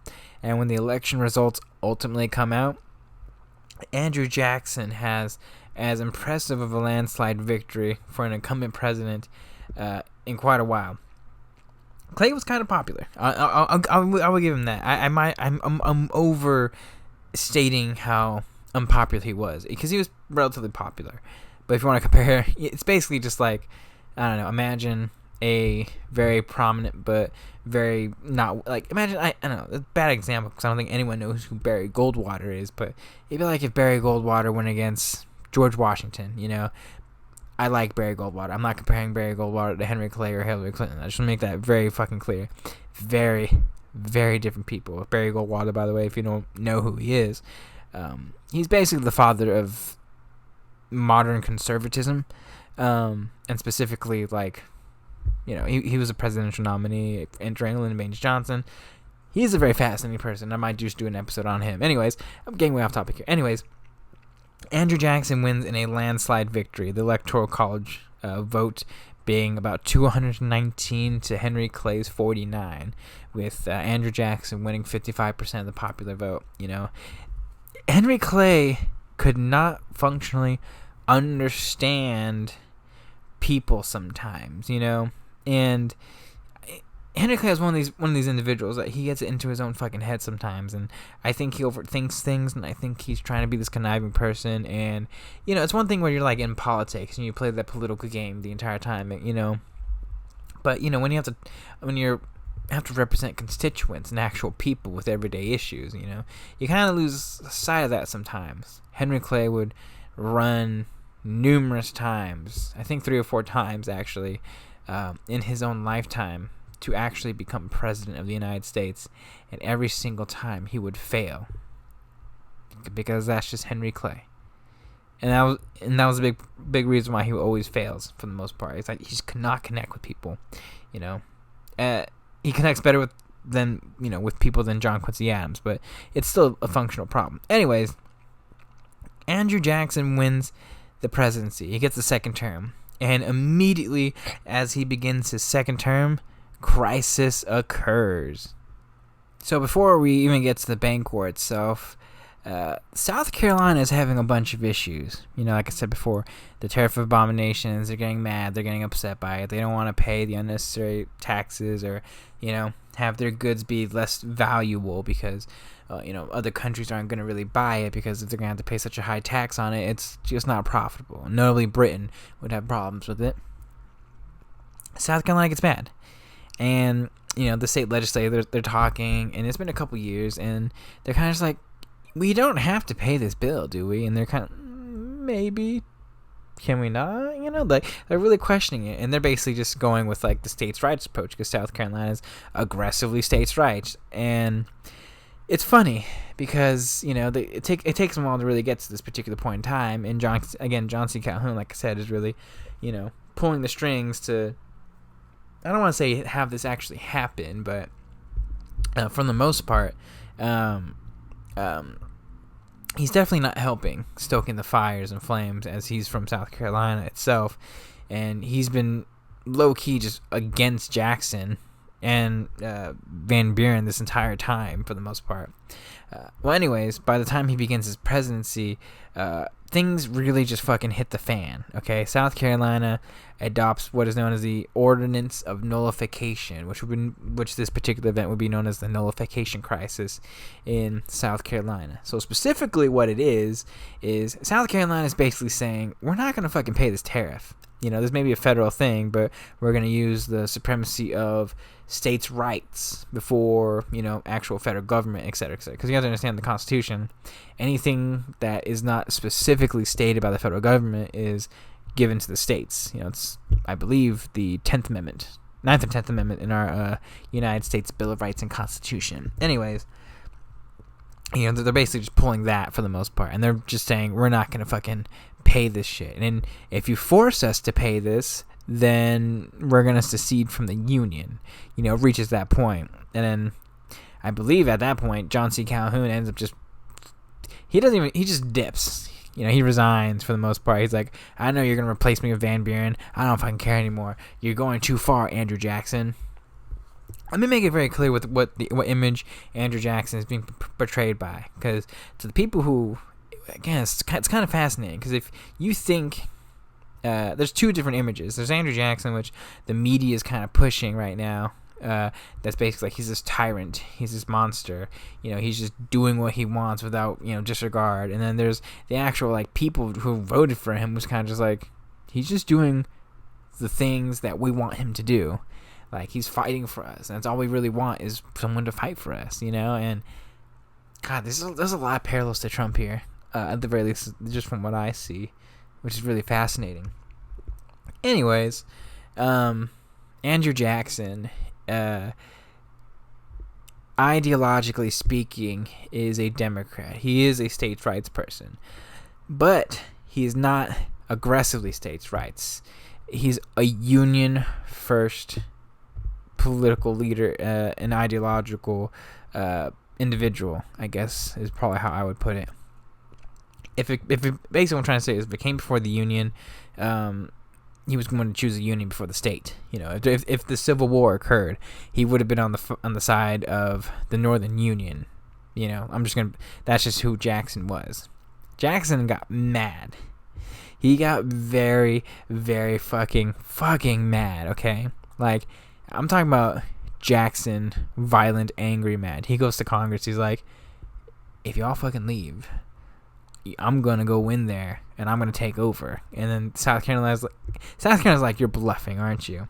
And then Jackson immediately is just like, Congress, you're going to allow this bill that I'm going to call, that's going to be called the Force Bill, that basically the Force Bill itself allows Andrew Jackson to just send in the fucking military to occupy South Carolina. And there's a whole bunch of different problems that basically come out from this. And it's basically Civil War is upon us. People are kind of freaking out a little bit in South Carolina, obviously, for obvious reasons. And there's people that are kind of just like, oh, shit. Like, shit's about to hit the fan, isn't it? And, like, Civil War could happen. Civil War could start right now. Understand that, okay? But Henry Clay, thankfully, and Webster, look, I know I said a bunch of shit about Henry Clay, but every single time that negotiations come up and things need to happen that are gonna basically stem Civil War from actually occurring, he generally steps up for the most part, and I will give him props for that 100%. So, for like a couple weeks, it's basically just like, oh god, shit's about to hit the fan right now, and Henry Clay, Daniel Webster, and a couple other people, along with Jackson, legislate effectively, for the most part, a compromise bill. The actual bill itself would progressively lower the tariff over the next decade. So it would go from like 50%, and then 2 years later it'll be like 42%, and then slowly go away. The idea being that northern industry still needed it, and that eventually it will go away. So it was a solid compromise for the most part. And South Carolina, it was, in fairness, for the South Carolina, I would probably argue, it was an easy out, because they were kind of just like, yeah, we're gonna totally fight you guys, and even though they're like, fuck, we're not capable of fighting at all. We're thankful that this bill actually happened, and that would effectively end the nullification crisis, the potential prelude to the Civil War. So after this crisis, another one wouldn't actually develop for quite a while, to be really honest with you. Andrew Jackson really enjoys basically 1833 for the most part. He actually gets to legislate effectively. He does his own bills, etc., etc. He does what he wants to do for the most part. But he's just normal Andrew Jackson. There's no big problems. He does what a normal president during that particular time would do, and he's basically just doing little things. Maybe he's just reading the Bible. He's concocting a plan, though. He really is, because the only thing that's really notable around 1833 is that Andrew Jackson really starts establishing trade with a whole bunch of different countries, notably opening up Eastern Asia for the most part, like Siam, Thailand, all those places. And he's plotting, though, because he's Andrew Jackson. And Andrew Jackson does not forget people. Does not forget the people that he believes killed his wife. He does not forget people who have slighted him. The people... excuse me, the people who took the election away from him in 1824. Andrew Jackson is a very, very vengeful man. That's probably the only aggressively negative personality aspect about Andrew Jackson that is hard to swallow sometimes, hard to digest. Although it's fundamentally understandable when you look at, relatively speaking, the actual totality of his life. So, what effectively ends up happening is Andrew Jackson says, enough is enough. The banks, not to mention, too, the people of the country are basically just like, can you get rid of the bank? Because, the charter, it's still trying to be contested in the Congress, but for the most part, the actual bank really hasn't been functionally recharted. It's just going on like standby until everything's really functionally created. And the last time this happened, they just let the bank die, and Congress is really trying to keep this bank alive for as long as possible. And Andrew Jackson is trying to kill the bank, but Congress isn't letting it. So 1834, Andrew Jackson proceeds to destroy the National Bank and continues and truly begins what will be known in history as his bank war, the Andrew Jackson's bank war.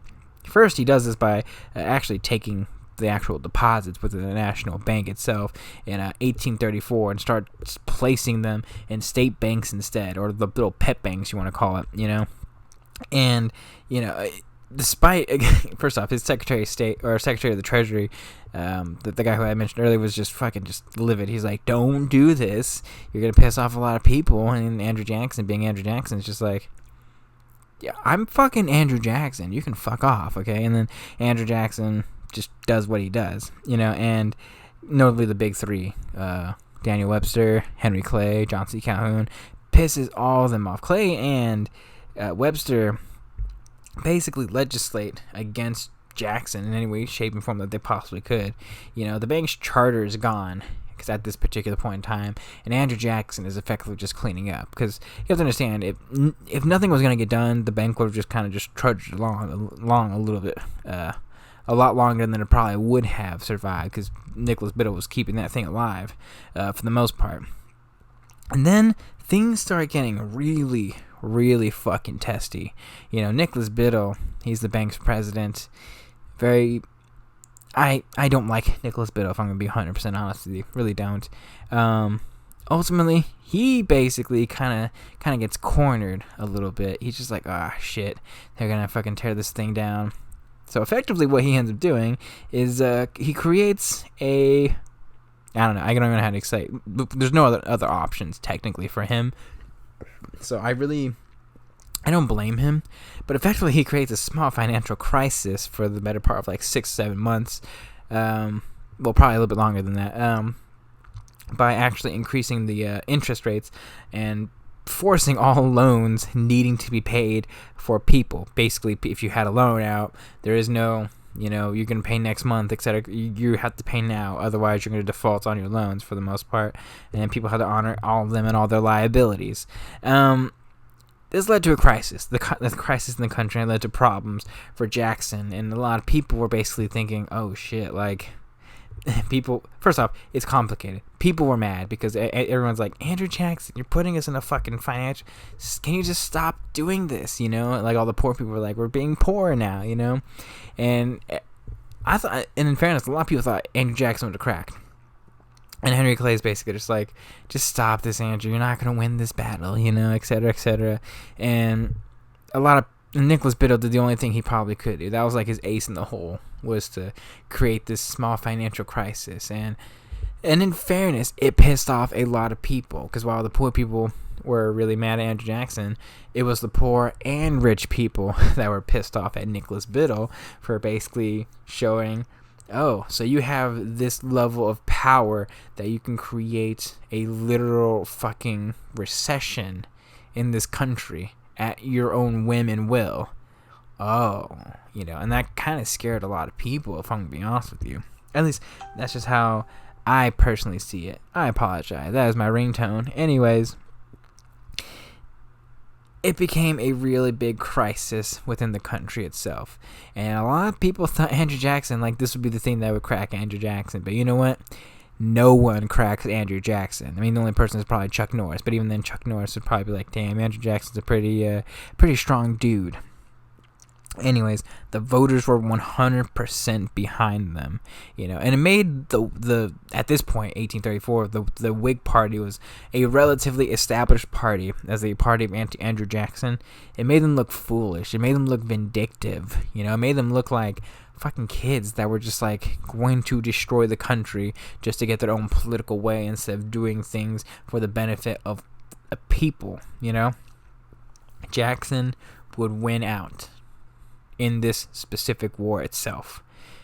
He would basically turn that bank and cease the central banking completely. He would basically take out all the money, everything out by 1836, and that bank would close in 1841. And Nicholas Biddle will be a footnote in history in terms of the actual national bank itself in the bank wars for the most part. Obviously, he's well known at the very least in terms of Andrew Jackson and the bank wars, but you know what I mean. He just disappears. At least in Dan Jackson's story, he's done.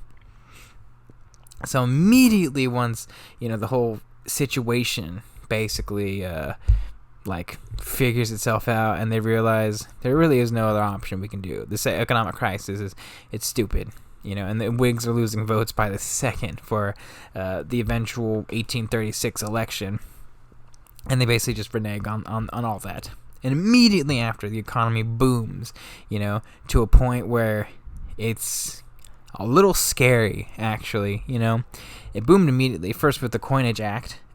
So the Coinage Act specifically brought back a standard of sorts, mainly to the gold standard that boomed the economy. And with that, because obviously if everything's backed by gold, it's going to be worth a lot of money. To put it lightly, America's Gucci. I'll put it to you that way. We're so financially booming in every sense of the word of actual real dollar amounts. Andrew Jackson literally pays off the national debt. We are at zero. The only time in this country's history that we've ever been at zero in the national debt is during Andrew Jackson's presidency. He just said, we have money, I'm going to pay it off. And he just paid it off. The only time in history that has ever fucking happened. What's national debt now? $25 trillion, something insane like that? I mean, okay, in fairness, national debt at that point, it's not an insane amount of money by any stretch of the imagination, but the actual economic boom that would occur immediately after, especially going back to the gold standard, quite literally was such a big financial boom. Everyone was Gucci. You want to talk about the real boom of the industrial market revolutions? It occurs really kind of, for the most part, really around this particular time. And you have to understand this too. Everyone's happy. 1834, money is starting. 1834, 1835, people are getting rich. They're getting a shit ton of money, and a whole bunch of Democrats start winning a majority of seats, taking a big, strong stranglehold within Congress itself. Notably, I might add, a young man who would be known as Young Hickory, named James K. Polk, who would eventually become Speaker of the House. If you don't know who James K. Polk is, he will be the 11th President of the United States of America, and one man that Andrew Jackson really holds in high regard. So I would say 1835 is a very fascinating year in the life of Andrew Jackson. 1835 up until the end of his presidency, I'm going to cover in this particular part of his presidency.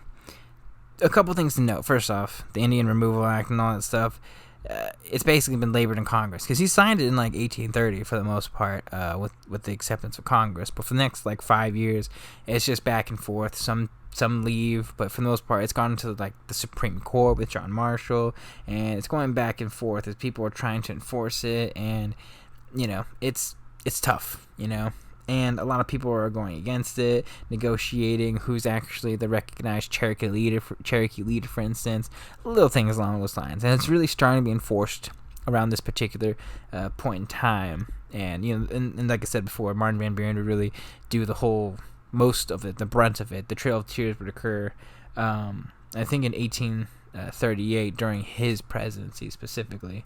And 1835 in particular, you have to realize a lot of things. Andrew Jackson, at this point, he's 64, 65 years old. He's not a spry young man. He's probably coughing up blood every day. He's got a perpetual cough. He's basically an old man who's clearly been shot numerous times in his entire life. It's taken a toll on him specifically. He's walking with a cane and struggling.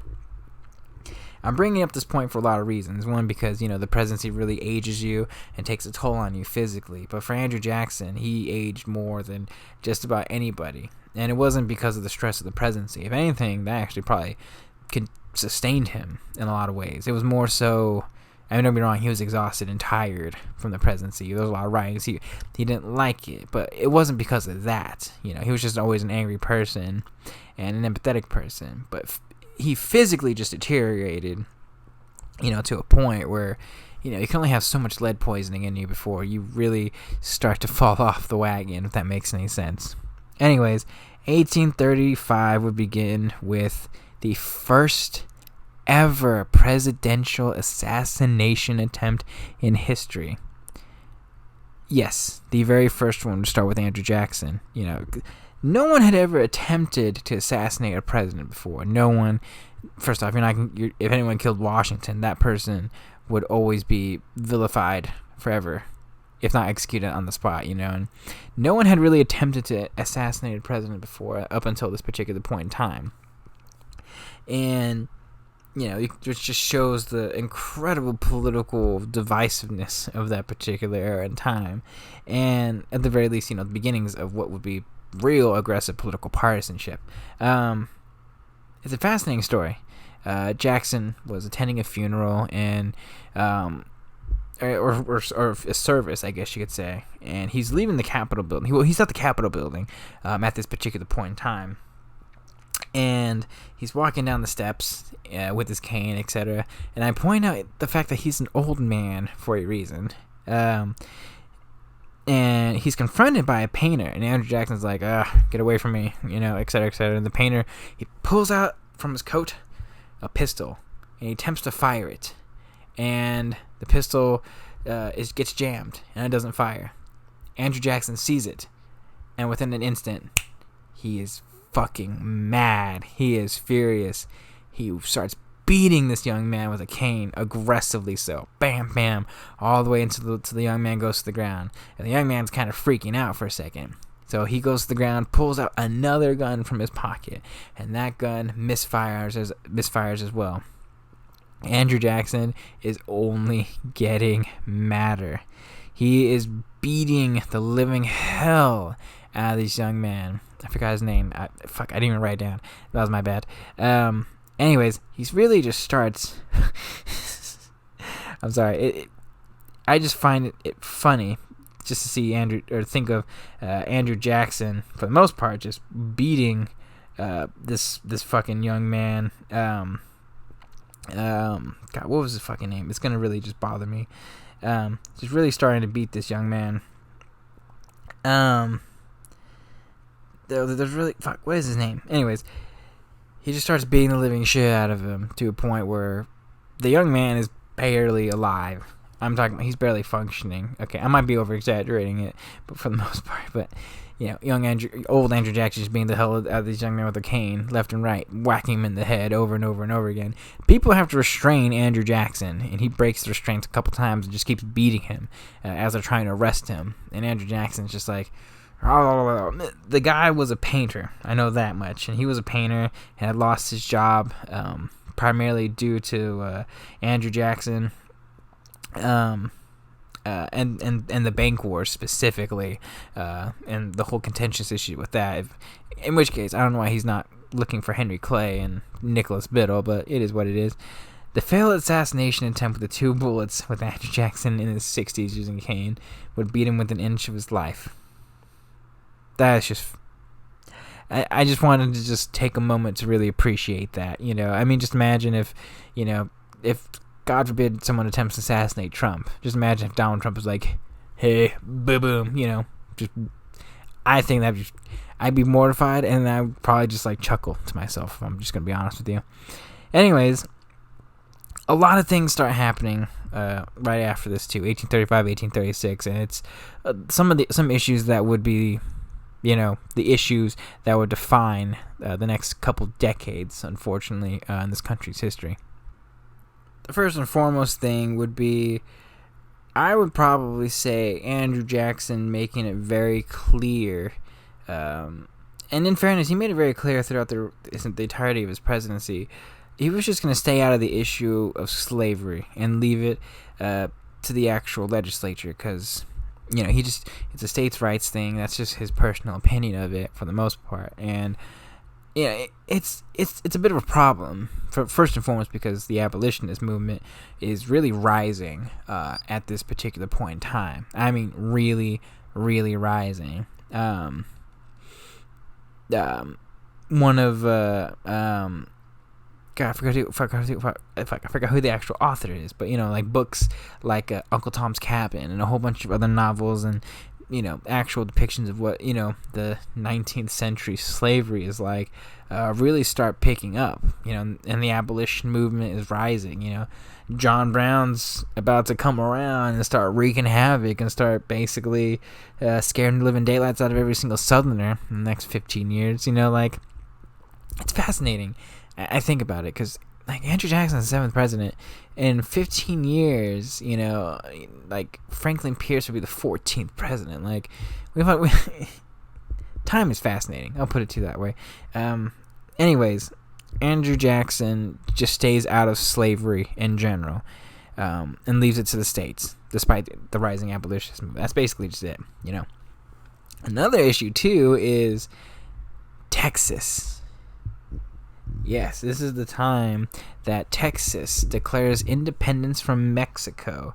And a lot of stuff happens. Everyone knows, the Alamo, Davy Crockett, all those people. I think Billy Bob Thornton was Davy Crockett, in the movie, or he played one of the people in the movie. But Texas declares independence, and Texas is like, "Hey, America, are you coming to join y'all?" And this would basically be one of the big discussions that would effectively dominate politics.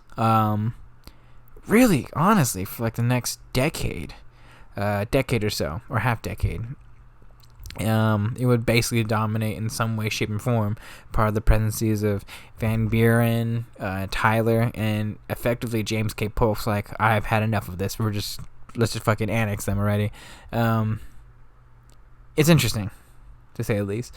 But Texas and the issue of Texas independence would basically arise in the latter part of Andrew Jackson's presidency. And obviously he's an advocate for Texas independence. He would later recognize it as Texas independence, but that's a contentious issue, and Andrew Jackson was not going to touch it with a 30-foot pole.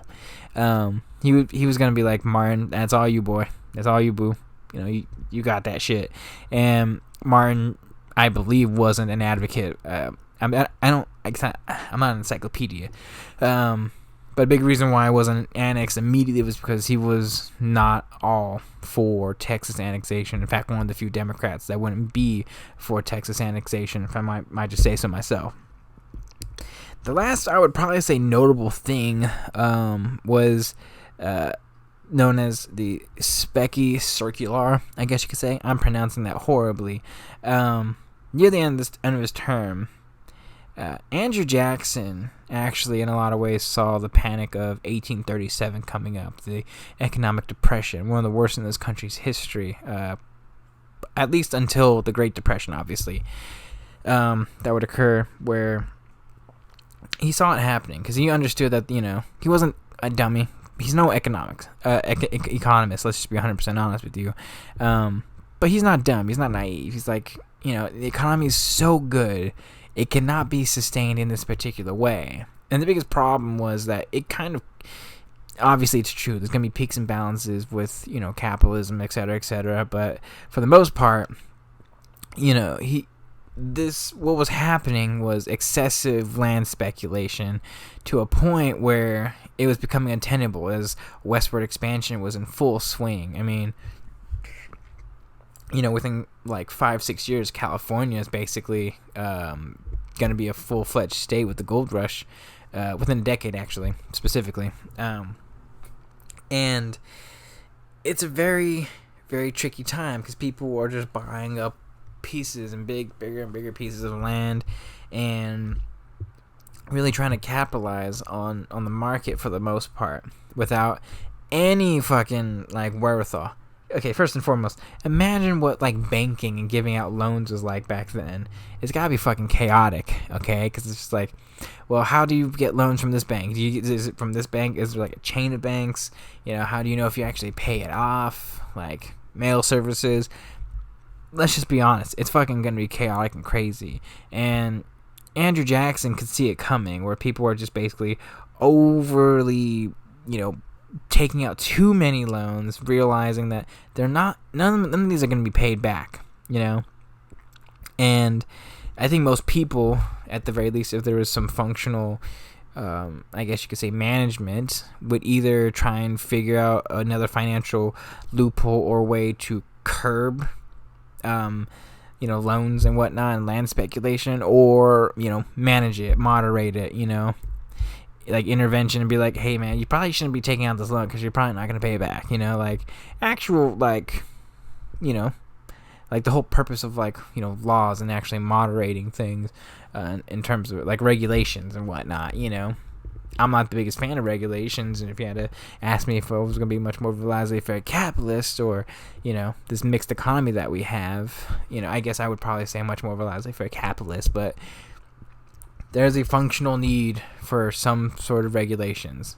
I'm not naive to that reality, and even back then, it was just fucking free for all, because otherwise you get free for alls like this, It probably wouldn't happen as much nowadays, but the truth and reality is back then, it's fucking chaos. Anyways, getting way off topic.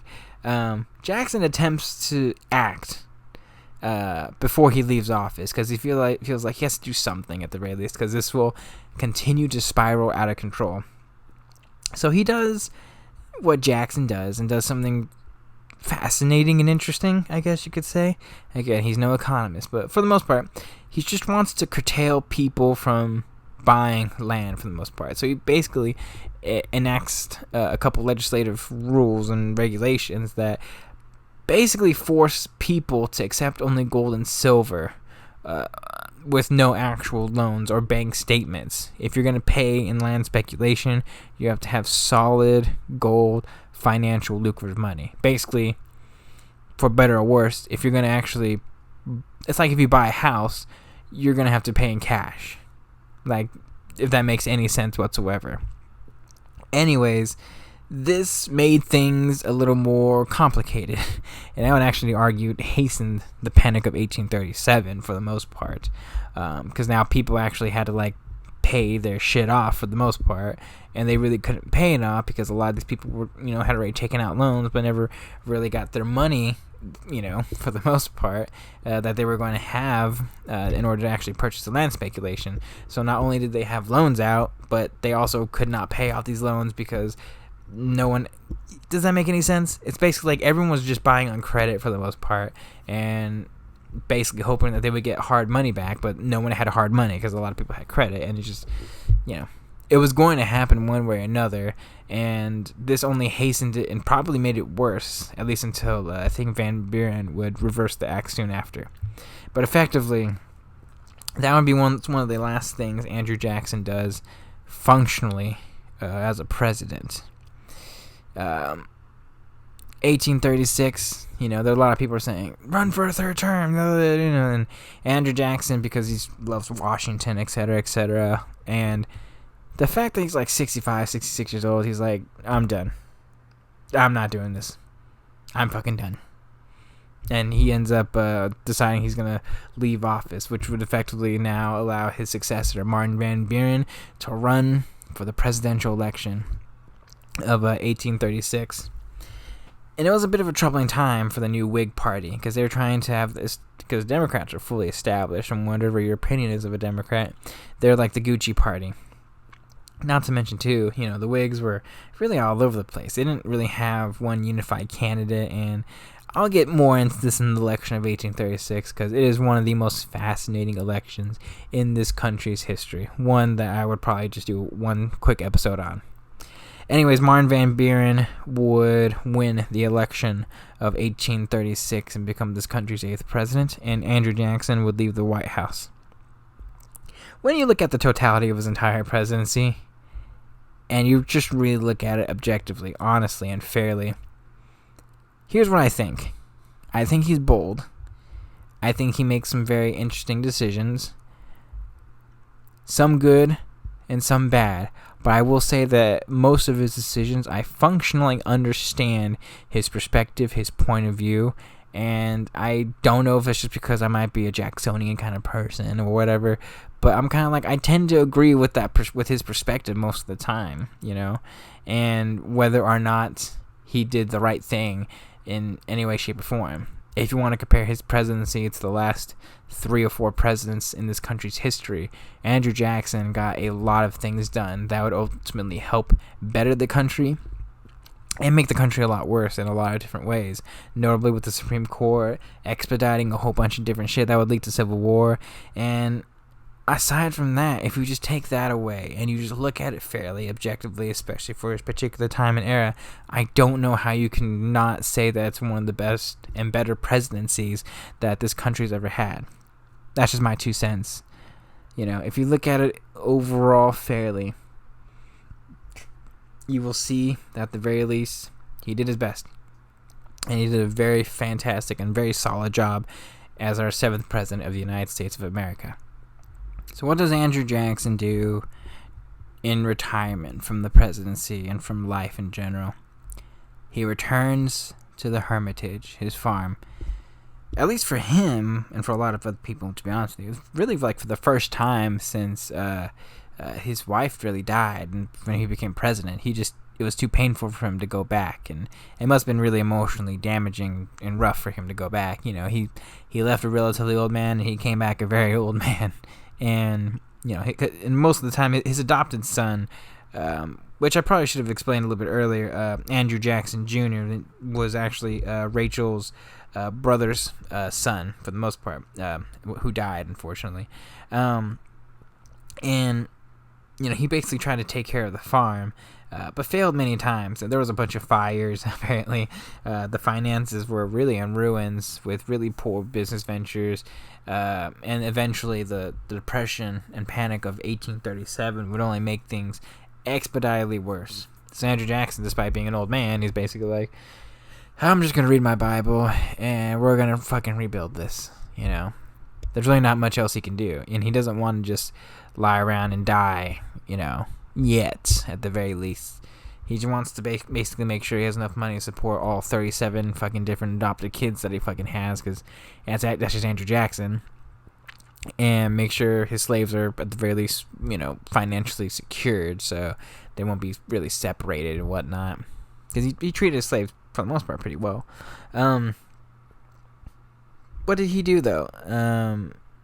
Well, he rebuilt, recouped his lost money, while his health very much slowly declined, because, he only went downhill from there, unfortunately for Andrew Jackson, as he's really trying to finagle out of the actual Panic of 1837 and trying to financially secure a whole bunch of different things. Some people will come see him, obviously, from time to time as well, and, it's around this time, too, like, he's still up to date in politics. This guy is still the leader of the Democratic Party, and a very influential, functional leader of the actual Democratic Party. He stayed up to date on everything, and he still basically gave his opinion, although, in anger and frustration, because he's Andrew Jackson, he's much angrier now at this particular point, especially with Henry Clay, and especially in any time he could oppose Henry Clay, he would. And basically, there was one particular moment in time when John Tyler basically ended up becoming president when William Henry Harrison, basically ends up dying. He kind of just starts laughing, apparently, or at least it's recorded that he just starts laughing because he saw John Tyler, because John Tyler is a fascinating president when I get to him. He was basically a Whig, or he was basically a Democrat, hardcore states' rights Democrat. So fucking hardcore, in fact, that John Tyler is the only president I don't think that is technically recognized in this country's history, because when Civil War broke out, he sided with the Confederacy. Another fascinating president. But became a Whig in opposition to Jackson, and he knew that once Tyler was going to be president, shit was going to hit the fan, and Andrew Jackson fucking enjoyed himself for that. Basically, he did worry, though, for a lot of reasons. The Texas issue was still kind of bubbling up, and no one made a real significant decision, and it's very complicated, both Texas and just a whole bunch of different things. And he felt that the actual Democratic Party was kind of losing their way, because Martin had failed, and he failed effectively to get the nomination in 44, I believe, for the most part, mainly due to his negativity of not wanting to annex Texas. So Andrew Jackson basically pushed hard, influenced effectively to push an old friend and protege in James K. Polk called Young Hickory to get the nomination, And you have to understand, Andrew Jackson, even in 1844, had a lot of fucking pull because he is the Democratic Party, and whatever they said was going to work. And if I'm going to be honest, if Young Hickory versus Old Hickory, it's pretty badass in my personal opinion. I'd probably vote for that guy too. You know what I'm saying? Like that's just the idea of a lot of people back then. It wasn't like this like people weren't insanely dumb, but it was basically like, if this Young Hickory can be like Old Hickory, then I'll fucking go for it. I'll do it. And James K. Polk was the first dark horse candidate. His entire thing is pretty interesting when I get to him, and I can't wait to get to him. James K. Polk is deeply, deeply fascinating. Anyways, James K. Polk surprises everyone and wins the election against Henry Clay, which I think that might be the last time he runs for president in this particular point in time. And it brings every fucking satisfaction to Andrew Jackson's slowly dying heart at this particular point in time. Clay losing his dream of becoming president, and his protege James K. Polk, young 49-year-old James K. Polk, becoming president of the United States, and the satisfaction of having Texas basically on the path towards annexation. Andrew Jackson, in his particular mind, is thinking to himself, I can rest knowing that, the future of this country is safe, with James K. Polk winning the election, things going the way that he wanted it to go. So basically, from the time that he leaves the office for presidency and effectively just comes home, and before he dies, he's just getting old. Everything's hitting him pretty hard. For like the last year or two of his life, he becomes really bloated for the most part due to, just getting old, unfortunately. He's getting that old man belly, and he's dying, unfortunately. His health had been declining very rapidly with a whole bunch of different ailments, specifically lung and respiratory issues that would eventually take him. It's interesting. There's a couple people, I think Sam Houston, actually himself, a good friend of Andrew Jackson, or obviously Houston sounds pretty clear what he's named for, or what the city of Houston's named for. He basically tries to go and see Andrew Jackson one more time before he dies, but he arrives at her quite too late, and Andrew Jackson would die on June 8th, 1845 at peace. And he gets there, and he's there with his son, and unfortunately Andrew Jackson's dead, and he tells his son, look right there, son, that's the face of Andrew Jackson. Yeehaw. I mean, he doesn't say that, but, it's a big, big, big moment for, history, and for this little boy and Sam Houston's son. Before he died, he would always go and visit Rachel's grave every day. Several times, sometimes, in fact, in a day. And that's all he thought about, was being with her. And now he actually could finally rest, knowing that he was going to be with Rachel. I mean, those were some of his last words, too, just knowing that he could see Rachel again. Who is Andrew Jackson, honestly, really? You do these things for a while, and you really try to understand people's lives, and try to go from a whole bunch of different perspectives, obviously. And you want to see it from the world from their ends. That's the main reason why I want to do this. And, Andrew Jackson is probably, aside from maybe Washington, and I would probably say John Adams, at least to an extent. The more you learn about them, the more you respect them, the more you love them, the more you care about them, the more you understand why that people chose him to be president of the United States of America, and the more I think about it, the more the functional purpose of this entire series is to really know two things. One, if history is being fair to these people, and two, I think the bigger point that I think I've been trying to get to is history lying to us? Are we taught things not properly in school? And are people getting a fair shake in life and in history that don't deserve, or that really just don't deserve the negative criticisms that go abound and go around him, you know? And it sounds bad because, you know, I think Andrew Jackson, after looking at everything and kind of understanding where he's coming from, the times, every single bad thing that Andrew Jackson does, aside from actually killing a man in cold blood, there's an actual fundamental reason behind it, and he makes no excuses or tries to, you know, make any sort of, you know, comment to try and basically take blame away from him. You know, that's not Andrew Jackson. Andrew Jackson is the kind of man that owns up to a whole bunch of different shit, and it's respectful in a lot of ways, if I'm going to be 100% honest with you.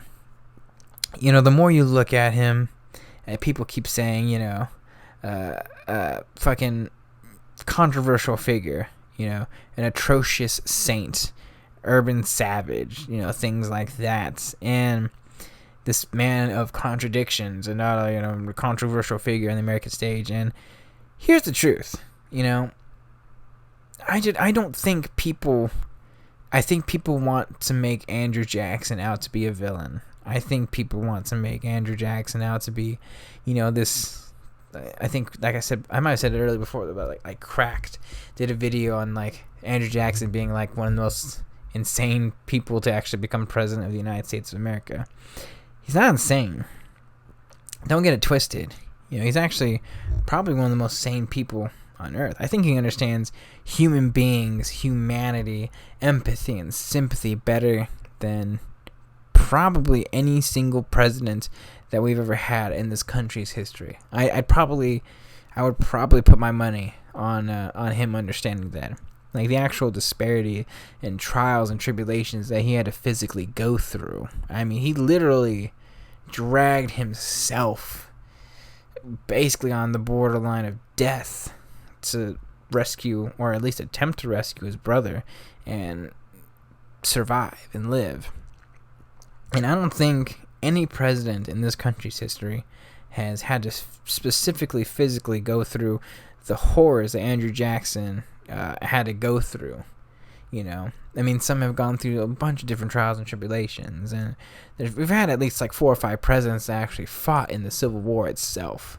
So, you know, there's that, obviously. But for the most part, if I'm just going to be 100% honest, like, I look at Andrew Jackson and I see not this violent man who's killing people in cold blood like, you know, Charles Dickinson and stuff, but I see Andrew Jackson is 14 years old. He's probably like 70 pounds, riding his horse, hoping his brother does not die on him.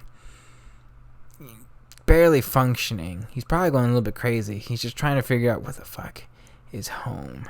I need to focus, and I need to put all my efforts and my energies into trying to survive. That's key, and that's the most crucial aspect that I'm trying to do. And that's how I see Andrew Jackson. You know, you can say it's primitive. You can say it's, you know, very animalistic in a lot of ways. But that, I think, is the bare bones. Like, I guess what I'm trying to say is, once you're brought down to your lowest point, you know, and I think all you see is people for who they are, and you don't trust anybody, and you reach a specific, I can't really explain it, but like, if you lose everything and you have nothing to live for, and you still somehow manage to do your best to be a good man, that shows me that the path that you chose, at the very least, seeing the worst that the world will throw at you, and that you're going to rise above it and become better than it itself, is quite something else entirely, in my personal view. Like, I guess what I'm trying to say is, if, you know, maybe some of the other presidents, some modern day presidents, had actually gone through true horrors, you know, event of just basically just horrors that Andrew Jackson had gone through, they would probably be very different as presidents for the most part. They'd probably just be much more like, you know what, I've seen the worst that you can do to me, you know, or you probably reach a point where you just don't care anymore, and you're just going to do what you're going to do, and people are going to have to fucking deal with it, you know? And I think in a lot of ways, That made Andrew Jackson the efficient president that he effectively ended up becoming. Was his presidency good? I would argue that's probably one of the best presidencies that this country's ever seen specifically. It's not perfect by any stretch of the imagination, but there is no perfect presidency at all in this country's history. No one's perfect. No one is perfect. And if I'm just going to be honest, I think history is just absolutely done Andrew Jackson basically no service whatsoever. And in fairness, I don't think he really cared about legacy either. And I think that's the biggest problem with Andrew Jackson. And people tend to criticize some of the founding fathers because they're all focused on legacy, et cetera, et cetera, et cetera. But then it's also, if you don't functionally care about your legacy, then you let other people shape it for you. And it would take 200 years before Alexander Hamilton would get the actual notoriety and the actual positive reputation that he would actually procure in his later life. He wasn't a very popular person. He was popular in his constituents and his people, but everyone did not like him. This very opinionated, bombastic individual, etc., etc., who was just going to say it like it is, comparison to Jefferson and all those people. He didn't care about his legacy, and it took 200 years before everyone was just like, oh, this guy's like the legit father of capitalism. Like, okay, cool, that's Gucci, I guess you could say. Same exact thing with Andrew Jackson, and a lot of people are, and that's why I think a lot of people look at Andrew Jackson in such a weird way, where it's just this dichotomy of like, yeah, he is the founder of democracy, the very idea of at least what modern democracy really is functionally, and at the very same time, like, fuck, he's kind of the scary person. He's a little bit violent, a little bit on edge.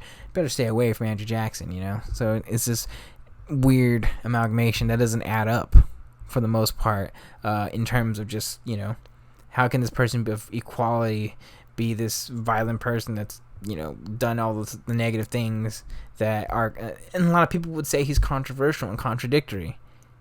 I don't think he is. If I'm going to be 100% honest with you, I think history has done Andrew Jackson such a grossly negative disservice that if we were honest about Andrew Jackson, we would probably keep him on the $20 bill. There's a reason why he's on the $20 bill. And it's not because, the Indian Removal Act. No, like, he is democracy. Whether or not you like it, he is liberty. He is this idea of people taking back the country. He's basically just saying, fuck you, establishment, etc., etc., Andrew Jackson is one of the most important presidents that this country has ever seen. One of the most fascinating people ever to become president in this country's history. And if Chuck Norris became president, this is kind of what I would probably picture the presidency. Probably genuinely, wholeheartedly, and honestly being like. Andrew Jackson's not a perfect person. I've said this about 15 fucking different times. But I need to make that point very, very clear. He's the most human president too, I would probably say. And it's, in fairness, when you break a person down to that particular point, it's very easy to really humanize them, It's also what made him one of the most empathetic and, I think, sympathetic presidents of all time, and one that always felt like people were always out to get him. And in fairness, he was kind of right in a lot of ways, which is unfortunate because he'd always felt like he could never trust anybody. He'd always felt like he was just looking behind his back. And even in his own cabinet, whether they're fighting each other or Calhoun's behind his back, who could he trust? It's very hard. It's very difficult. And I don't blame him for a lot of the things that he would end up doing in his life and his presidency because he felt like he could trust nobody. And in fact, all the people that he did trust and that he could trust kept fucking dying on him, which kind of sucks, I guess if I could just end on one legitimate final point and final note before I end this really long fucking episode. Really look at the details. Really look at history. Do the work yourself sometimes, I read about 3 different biographies on Andrew Jackson. I've read about 8 different research papers pointing me in specific directions and looking at things from different perspectives. And Andrew Jackson's probably the one president I've done most of my work and research on. Other than him, and I would probably say Reagan and JFK. I would probably say JFK is fascinating. But for the most part, like, grossly speaking, the amount of research I put into Andrew Jackson, has led me to have a completely different perspective, completely different reaction to Andrew Jackson from beginning to end of the actual process. I came in thinking, oh, he's just this rambunctious person who killed John Dickens and, Indian Removal Act and stuff like that. And then I came away coming to understand Andrew Jackson as just something else entirely. He was a completely different person to me after doing all this research, And when you understand all the little minute details, even some little things, like Andrew Jackson reading a Bible, a couple chapters a day, well into his later life too, seeing the grave of Rachel every single day that he was at the Hermitage when she did die. Little things, I mean, he was basically the fucking stepfather to a whole bunch of different kids and really took on the guardianship of a whole bunch of different kids. I mean, one of his stepsons was a fucking Native American that he ended up saving for the most part. And unfortunately, Lincoya would die pretty young, if I'm going to be honest, with TB by the time Andrew Jackson became president. So on top of Rachel dying, Lincoya dies. So that was on top of that. And I forgot that little tidbit. Do the work, You have to look at every single detail. You have to look at all the details that you possibly can, because when you do, I promise you're going to have a completely different perspective about that, president or that historical figure. And this is all about perspective, to be 100% honest with you. There's very few people in history where I can honestly say that they're truly, purely evil, or truly, purely good. Very, very few, if any. And it's just when you do the work and you look into as much as you humanly can, you come to an understanding of that particular, individual, and whatnot. Roll credits, you know what I'm saying? Andrew Jackson, I'm stunned by. I'm shook, I guess you could possibly say. Because when you really look at him, the only thing I see, ultimately, is what I said in the very beginning. It's not this bombastic old man, that they call Old Hickory. They don't call him that because he's tough, because he's this fierce warrior. No, they call him that because he's a good man. He takes care of his own. If you're on his side, he will fight for you tooth and nail. He's principled and will always do the right thing despite the gross hardships he had to go through. Despite every trial and tribulation that was put in front of him through every single fucking test, he came out on the other side stronger and somewhat better for it. So that by the end of his life, Old Hickory could live his life and die knowing that he did the right thing and did everything that he possibly could to achieve the goals that he wanted to achieve in his entire life.